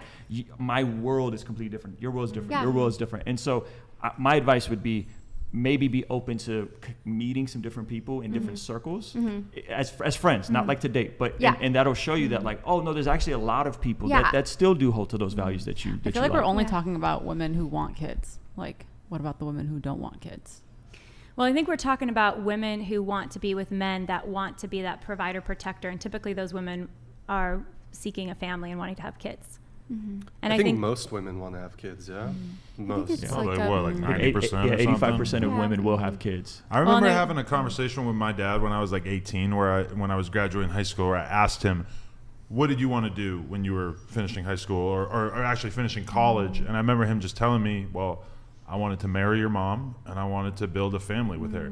And I remember just being like a young punk ass kid that had all these like dreams of entrepreneurship and creativity and stuff, and just being kind of stumped and just even then thinking like, this is the generation gap, that my parents, to them, to just have a nice American dream life was the goal. And I think that to a lot of like young dudes, especially now, and probably women too, it's like you want to like build something and make something out of yourself before you want to settle down, because you pretty much accurately know that once you become Steve Jobs that you're going to have, your pick of all the different women out there. And that mentality is, I guess in some ways it makes sense, in that like if you remain single, maybe you're going to be able to work harder on your hopes and dreams. But I also think that it's kind of a pipe dream, and for the average person, especially given how high the cost of living is, especially in major cities, it's like realistically probably the best thing that you could do is like fall in love, get into a relationship with a girl, get married, split your expenses, have a family, etc. once you feel comfortable financially. But like, we just live in a society where we're constantly surrounded by people who are putting on examples of doing the other thing, which is basically like mindlessly chasing ass and highs and money or whatever for your whole life. And that is kind of like a weird thing that the manosphere has to sort of reckon with, which is that I think somebody like Andrew Tate being like at the forefront of the manosphere now, it's like you can't really necessarily just be pushing an agenda of like, yo, fuck as many girls as possible, because Andrew Tate is out here saying like, no, that is not going to make you happy in the long run. And anyone who's really being honest with you is going to let you know that's not going to make you happy in the long run. To me, though, it's a nuanced question of like, how long do you need to be single? Like, what is the ideal number of people that you should probably be thinking you might want to have sex with before you get into a long-term relationship? I would that was very profound. And I think what we're saying is, statistically speaking, the majority of men and women will have kids.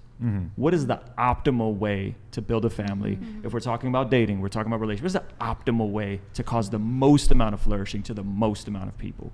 And what has worked through and through all these civilizations? I think that's the crux of what we're getting on. So what you're saying is totally spot on. And it's not red pill, blue pill to me.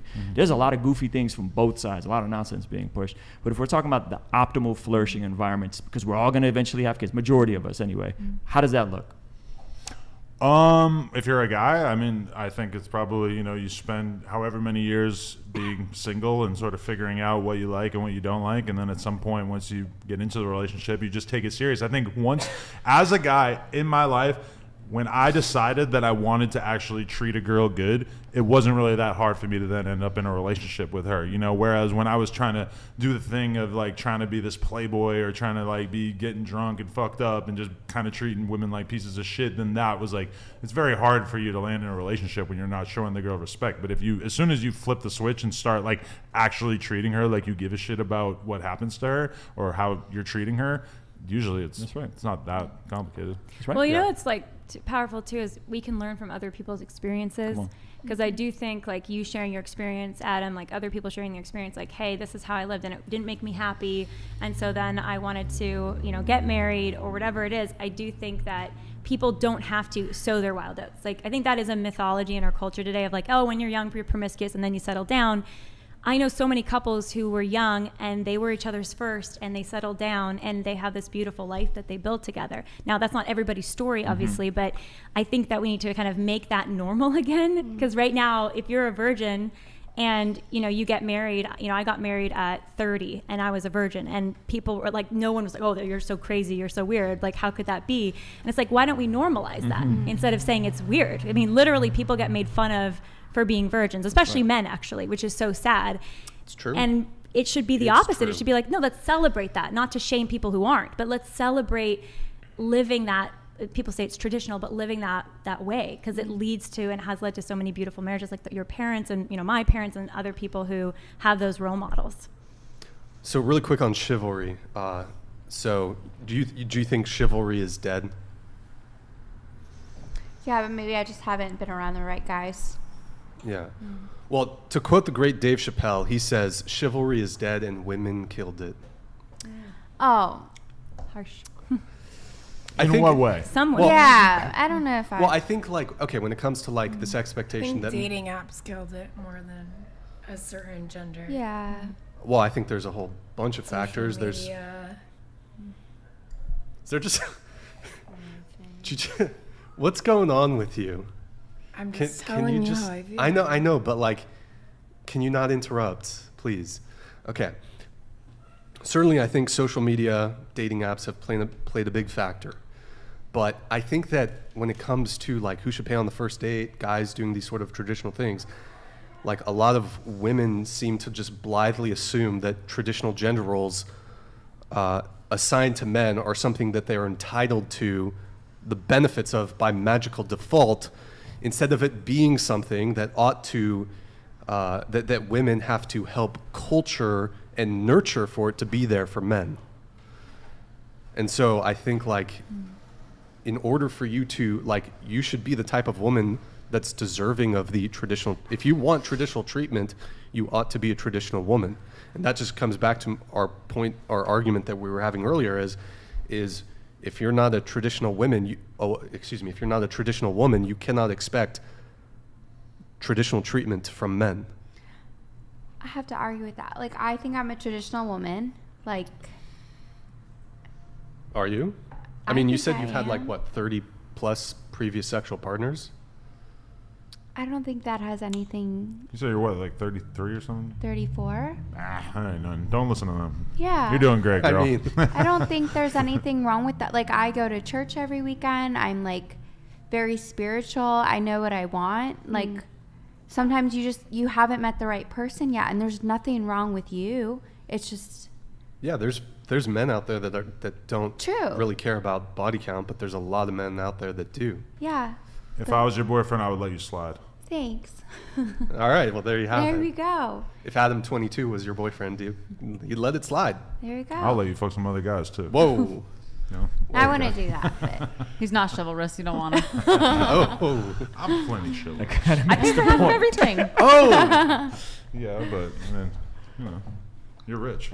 I don't feel like all men want the traditional gender roles. I feel like if I stopped paying for half of everything, Adam would not be happy. Who paid for the first? Like, was their first date? Oh, I paid for that, did you guys do dinner for the first date? What did We you guys went to a diner and then we went and got 7-Eleven cheap wine. Did y'all split the bill or? No, I paid. I think he paid. Oh, for okay, it. all right. He's a gentleman. It was a diner. Adam22 is a gentleman.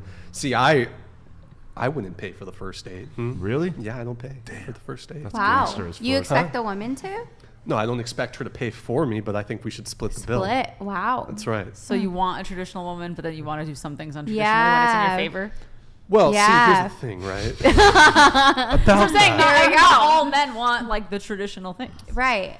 I think we have to give what we want to get. Right. I mean, what it comes down to, but both men and women. It's the only way, guys. Let her have the some only bodies way. if she splits the bill with you. If you want. No, still no bodies. Okay. They can't be bodies, but I feel like be a virgin who splits the bill. In my life, when I've been on a first date and I pay, which is like really if I just start talking to a girl in a bar, I'm gonna start paying for her drinks or whatever. Yeah. It's just a way of saying like, look, I am financially stable. I'm not scared to spend $7 on buying you a drink or $20 on a cheeseburger or whatever it is. It's like I feel like I understand there's like a value to the peacocking that you're doing by paying. It's just like sort of demonstrating that you're not broke. But I do like, in terms of the principle, I like where he's going with it. And it's kind of like a nice test to find out how much the woman is just there for free TGI Fridays, Yeah. Yeah, I mean, it's... No one is there for free TGI Fridays. Well, you've never been on a date with Brian. Well, there definitely are women who partake in foodie calls. Yes. Where they're...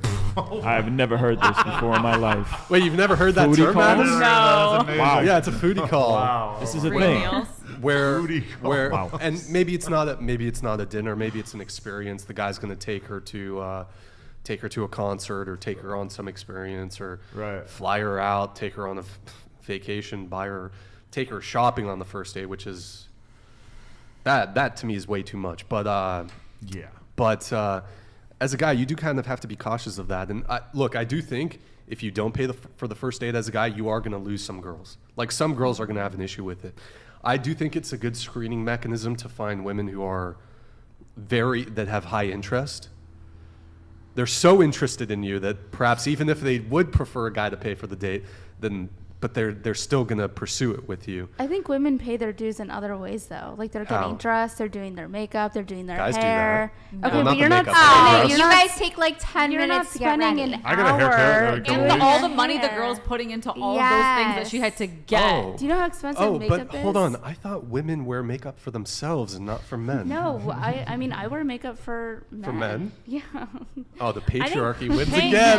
So the paying for the first date is a sign of chivalry because it signals the dynamic, which is that I, as a man, ultimately want to be a provider, right? Yep. And like I'm telling you, I'm signaling to you as a woman that, if this continues, we fall in love, we choose to marry each other, we get married, whatever, that I want to try to provide so that you're able to have babies. I mean, that is a very like fundamental, natural principle that I think is beautiful. Yeah, and I think if we were more like in an old order sort of way when it comes to dating, like being more traditional, I think in the past, maybe you'd date like one or two people and then the first, second, or third person that you ever pursued romantically ended up being your husband or wife. Now in today's day and age, people are going on dozens of dates, hundreds of dates. And it's before easy finding. to do so, like you can easily go on a couple dozen dates over the course of a year, and whereas my parents growing up, I mean, it would have been pretty tough to even meet that many people. Let me just read this one. Is it not going to read? Okay, screw this chick saying required surgery that enables you to physically continue normally in life, like your hip joint wearing out, or in my case, blew out my quad tendon. That required surgery for me to walk. Plastic surgery is the same. Fuck off. My name is Christy. I don't know why no one's saying my name. They just don't Blondie. This is care. like solipsism. This is Like, such a I perfect mean, like, I example just of don't get it. solipsism. Like, but I'm not trying to talk too much because apparently I'm talking way too much. So It was just no, it's just when you interrupt. but I wasn't interrupting. I'm just participating in the conversation. No, but if somebody is talking and then you start talking, that is interruption. But it's also I think I just participating. mansplained that, by the way. Huh? Participating. What's that? I'm participating. Just No, I'm that's- not. someone but else's I'm That's not. great. I have no little problem with change you your point. participating, but if somebody else is talking, just let them finish their thought, then you can add to it. So Adam, thank you for the TTS, much appreciated. Thank you, Adam. Thank you, Adam. Yep. By the way, thank you. That's a thank you from Christy, by the way. Make sure you get her name right. Kristy. Why is that guy calling you Christy Meth in the chat? I don't know. Maybe he's on meth. Oh. Okay. Wait, okay, we were talking about paying for the first date. Wait, so don't you think though, if you're selective with the women that you're choosing, you don't have to worry about women using you for a dinner date? Well, the thing is though, is that even unassuming women, like women you wouldn't think are, let's say, hustlers. Oh, voice crack, nice. Like, there's some very unassuming women who are quiet and shy and introverted, and like they're fucking hustlers. So you can't always tell. Interesting. You can't always tell. Like, they're either they could be really promiscuous or they're like dating a whole bunch of other people. So. Have you ever been in a situation where you went to go split the bill at the end and she was like, "I'm not paying half"? No, because I do some gangster shit. What do you do, Brian? All right, here's what you do. First off, you should try to do something for free. What? Yeah, exactly. Hold on, I got you. I got you, Lena. Exactly. What? You could do something for free, right? So something or cheap. Like a definitely you never do a dinner date. Dinner's terrible because if it's you on the first date, you want a quick out. Like if it's awkward or it's not going well, you don't want to be sitting there waiting for your food. Like that way, so maybe you go for a drink or you go for a tea, coffee, right? You go to Starbucks. Now what you do is, there's a couple different options. If you don't even do the free thing, right? You just arrive early or you arrive on time. And here's the thing, like most of the time women are late for dates. I'm just saying women are typically late for first dates. This is a very calculated process. So you can just arrive on time and she's going to be 10 minutes late. Right, Adam? You've been on first dates, right? They're usually pretty late. On average, probably, yeah. More often than not.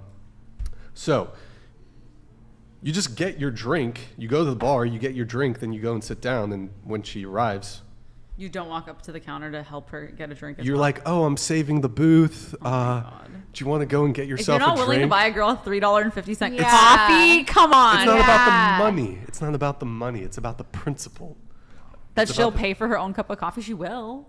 Yeah, it's fine. But she wants to know that you're down to pay for it too. It's fine though. It's fine. The other thing is you could, if there's like a waiter that's going to come bring a check, again, you get there on time or early. She's going to be late. And then you tell the waiter, when you bring the checks, two checks. At Starbucks. Brian, I don't think you're going to meet your future wife. Yeah, this you're way. deterring the it's going to work. This is great. This is great. I have saved so much money over the years, being very frugal. That's the sexiest thing for most women is frugality, by the way. They love a frugal man. But you may have saved money, but I feel like you probably would have experienced some more. Well, but you're trying to keep a low body count, right? Or are you? You might have met a really cool girl who was just like turned off by the not wanting to pay for the coffee. I went on a date with a guy who was gonna pay the bill, but then he was asking how much a soda cost, which is like clearly the cheapest item on the menu, and that just turned me off, and I never saw the guy again. It's not about the money for me. It's more about the principle, you know. Is this what we've gotten to in dating in 2023? Oh yeah, this you got diabolical plan to look. It's just not pay for anything. No, you pay for your own food. Listen. See, chivalry's dead. And you're the reason why. You're not going to meet a traditional wife splitting coffee. No, I can still meet a girl. I can still meet a girl with a low body count, and she's cool with me not paying for the first date. She's not saving that virginity for someone to charge her for her own coffee. You never know. Because here's the thing: you want ultimately. I'm going to guess. But you correct me if I'm wrong. Sure. I'm going to guess, or let me just ask you: do you want a woman that wants to be a wife and a mother?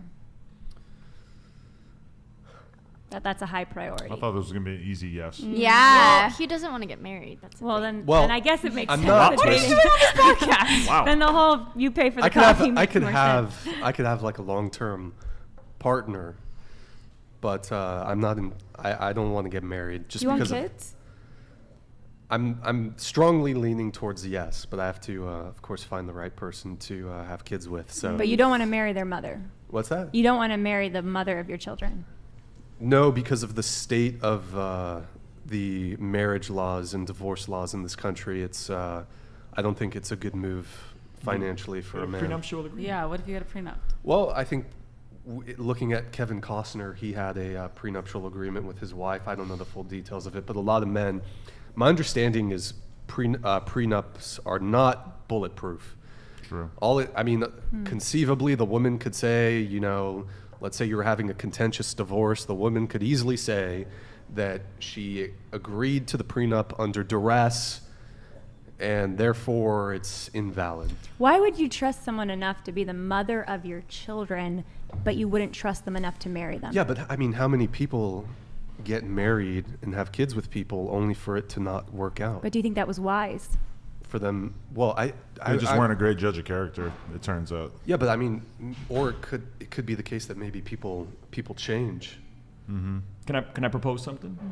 Sure. It seems like every other facet of life, learning to drive, getting a degree, getting certified to cut hair, people have to go through some sort of process to get some sort of training and get some sort of certification. But the two most important decisions that we will ever make, who we have children with and who we will marry, we think we're just going to make it on a whim, no planning, no education, no systems, no target, and it's just going to work out. I don't know. Of course people You're are. Conservative though, right? Absolutely. So I don't know. That seems like a bit too much government intervention. I said nothing about government. Oh, okay. I don't think the government should be involved. Well, no, but at all. you were mentioning like driver's license, like having a light. Well, I think he's just saying that there's to, like a longer There's a system process to it. that goes There's a into process these to it. things. Oh, okay. I'm not talking about the government. I think the church should be doing this stuff. I think people should be in communities where there's older couples mentoring them that are decades ahead, helping them walk through this. Well, I'm an egalitarian. When it comes to paying for the first date, I'm an egalitarian. You're an enigma, bud. I believe in equality.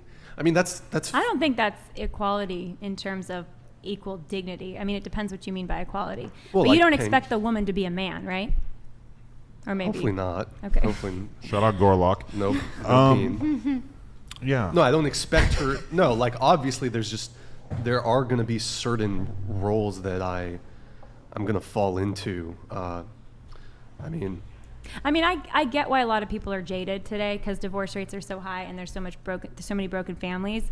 But like Ruslan was saying, there are systems, there are things you can do to really prepare and date like very intentionally to maximize the best outcomes possible. And people still have free will, so it's not like your spouse is never going to make a mistake. Because I make mistakes in my marriage, like you're going to make mistakes. But by really preparing for marriage and really getting to know the person that you're going to marry before marrying them, get to know their community, their family, all these things, I think it makes sense to take the risk for the sake of the kids too. The risk of saying, yes, I'm going to commit to you for life no matter what. Sure. Well, I mean, just to bring it back to the paying for the first date thing,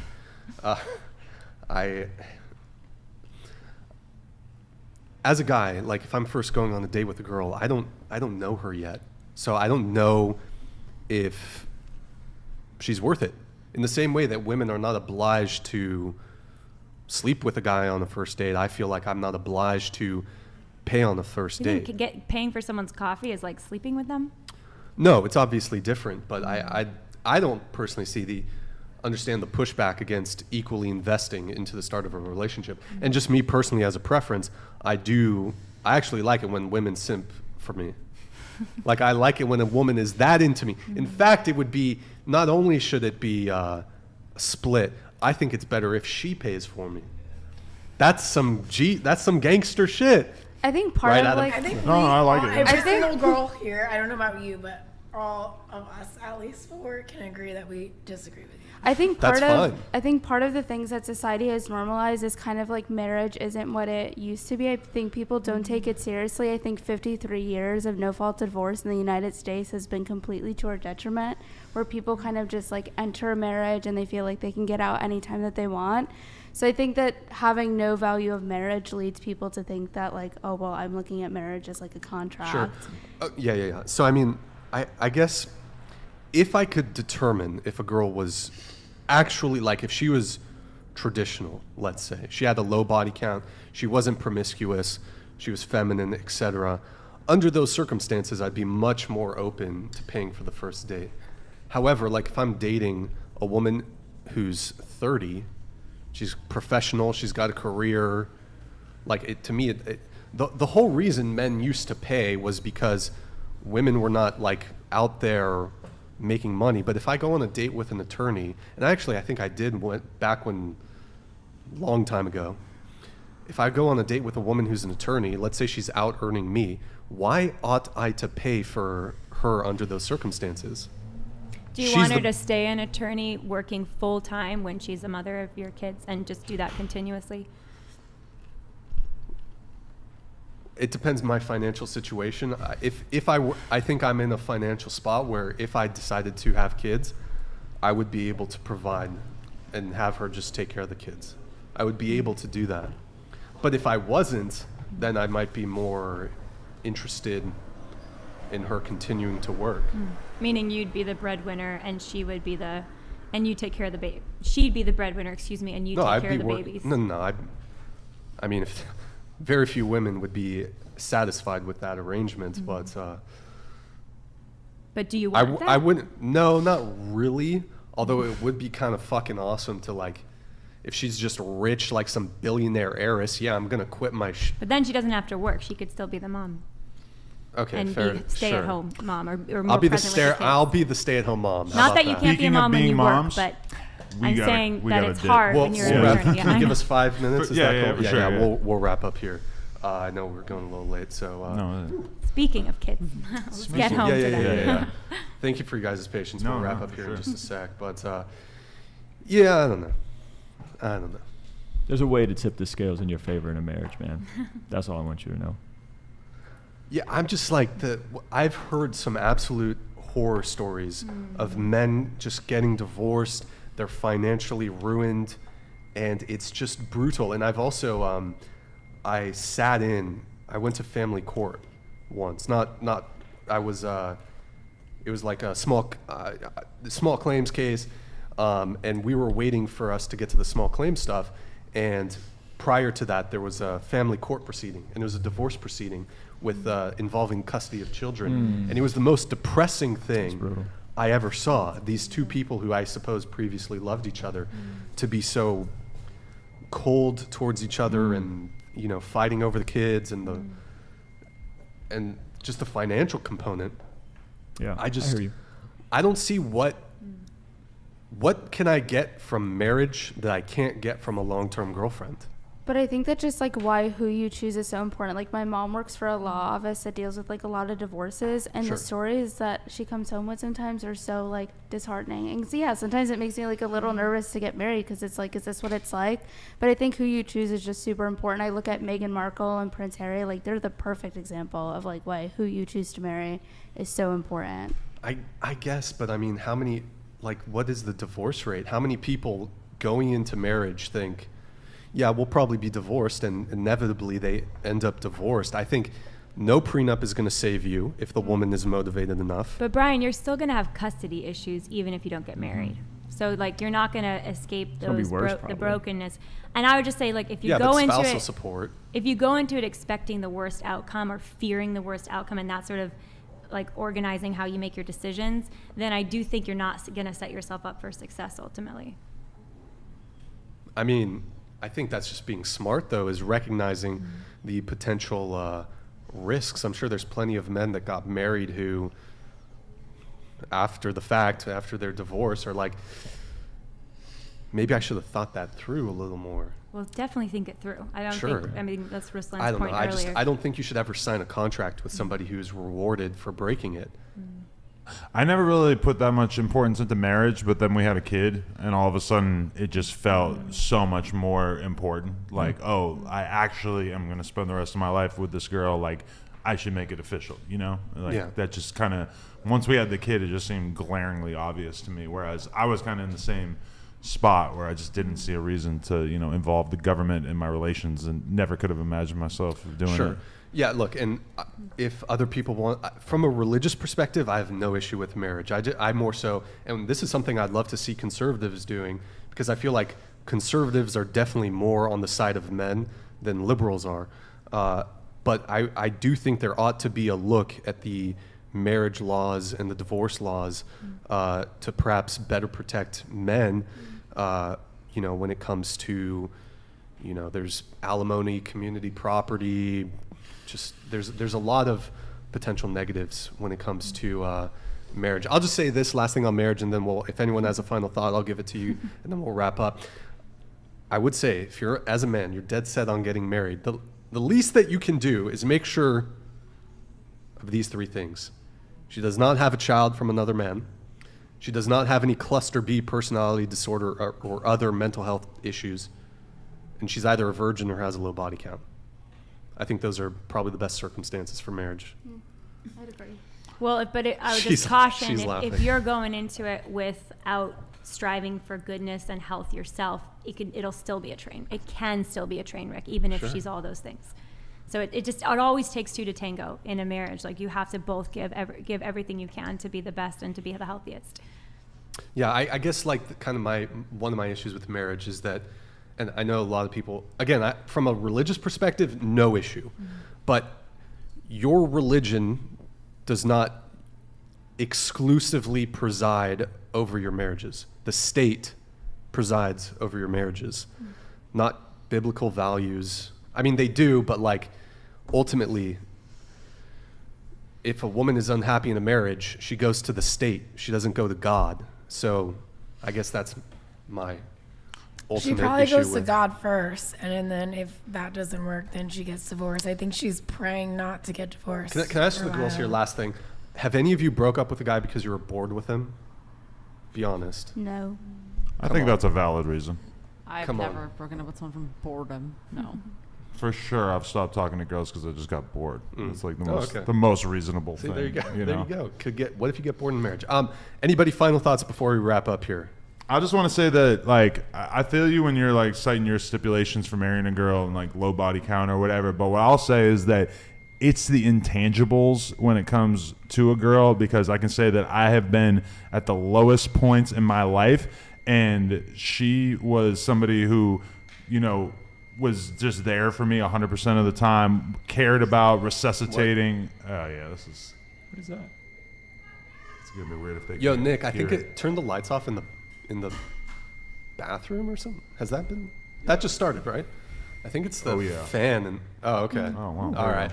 Sorry about that. Anyway, my point was just that, like, the value that you can get in a relationship or whatever is like, there was just times in my life where I was going through the hardest shit possible, and like she cared for me like as if it was herself going through it, you know? And like that is like something that if I had been like, when I met her, like, oh, you got a couple dozen bodies or whatever, so I'm not going to take you seriously, would have been like a catastrophic mistake in retrospect. So I would encourage dudes out there just to not write a girl off just because she's been around the block. I was the one who drove the whole prenup process, so it's like not every girl's just there to like take your money and leave when you're down, and like I don't know, I just feel like there's like all these stereotypes. You got a lot of money too, but then also but it's like I have the same prenup lawyer as Britney Spears.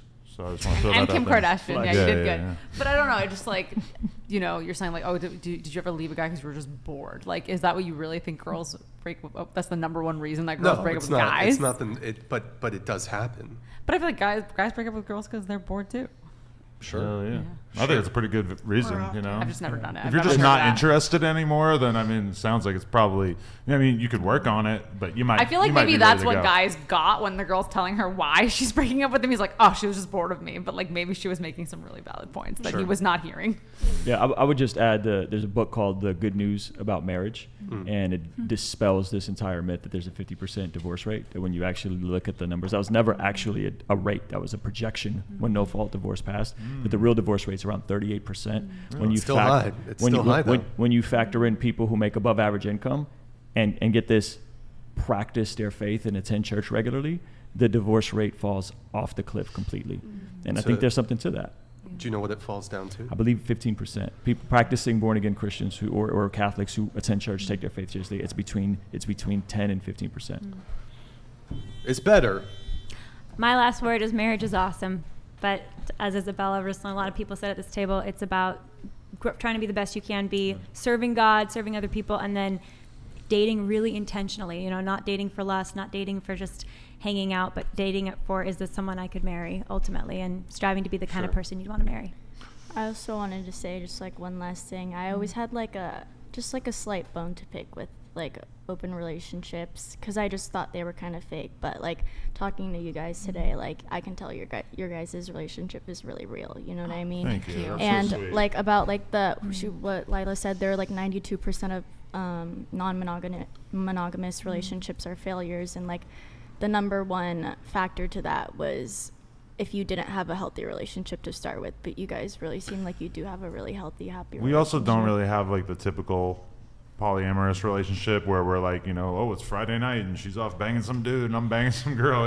It's like that. That's what I picture when I think of the average like open relationship. And I do definitely imagine that those have a hard time lasting. For us, it's more of a on-camera thing. So. But yeah. Anybody else? Since everyone cares about rates so much, I don't know why they don't understand the ratio thing, but that's why I'm definitely we gotta end this episode on the ratio. That's why I'm so confused. confused because rates, ratio. it's a decimal thing, and you turn decimals into percentages, and so that's where ratios start. I was tracking with you, Christy. I'm just saying, don't understand why it's a lot of things seem very hypocritical. That's where I'm gonna end. And the YouTube Shorts editor who can put together Very the best ratio talk compilation from this, we will all gladly comment and engage because we all are looking forward to seeing Hit me that. up on OnlyFans. Absolutely, hell yeah. All right, well, we have one last chat here. We have Scott. Females on the panel need to stop talking about divorce like as if it was a 50-50 initiated act. It is not. Females overwhelmingly initiate divorce 80%. They keep the kids 50% of what the man has worked for. If marriage is so important, sign the prenup. At very least, get a prenup. That's a strong recommendation. Okay, cool. Especially if there's a big imbalance in terms of income, because like we know couples who got married when they were both on the same level, like broke, and then one person ended up making millions of dollars per year while the other person basically stayed broke, and man, that person really wishes they had a prenup. So if there's any kind of like potential differential going into the future for income, that's when the prenup really becomes important now. I think, but there's certainly probably some women that are going to have an issue with signing a prenup, and OnlyFans is the rare situation where like the woman might end up making 100 times more than she was making at the beginning of the relationship. Yeah. Just a reminder: prenups are not bulletproof. They can, you can get if you're motivated enough, you can maneuver around it. All right, guys, go to twitch.tv/whatever. Drop us a follow. Drop us a Prime sub. Nick, if you could pull that up really quick. Yo, Chico, thank you for the Prime. Definitely a hetero. Thank you for the resub with the Prime.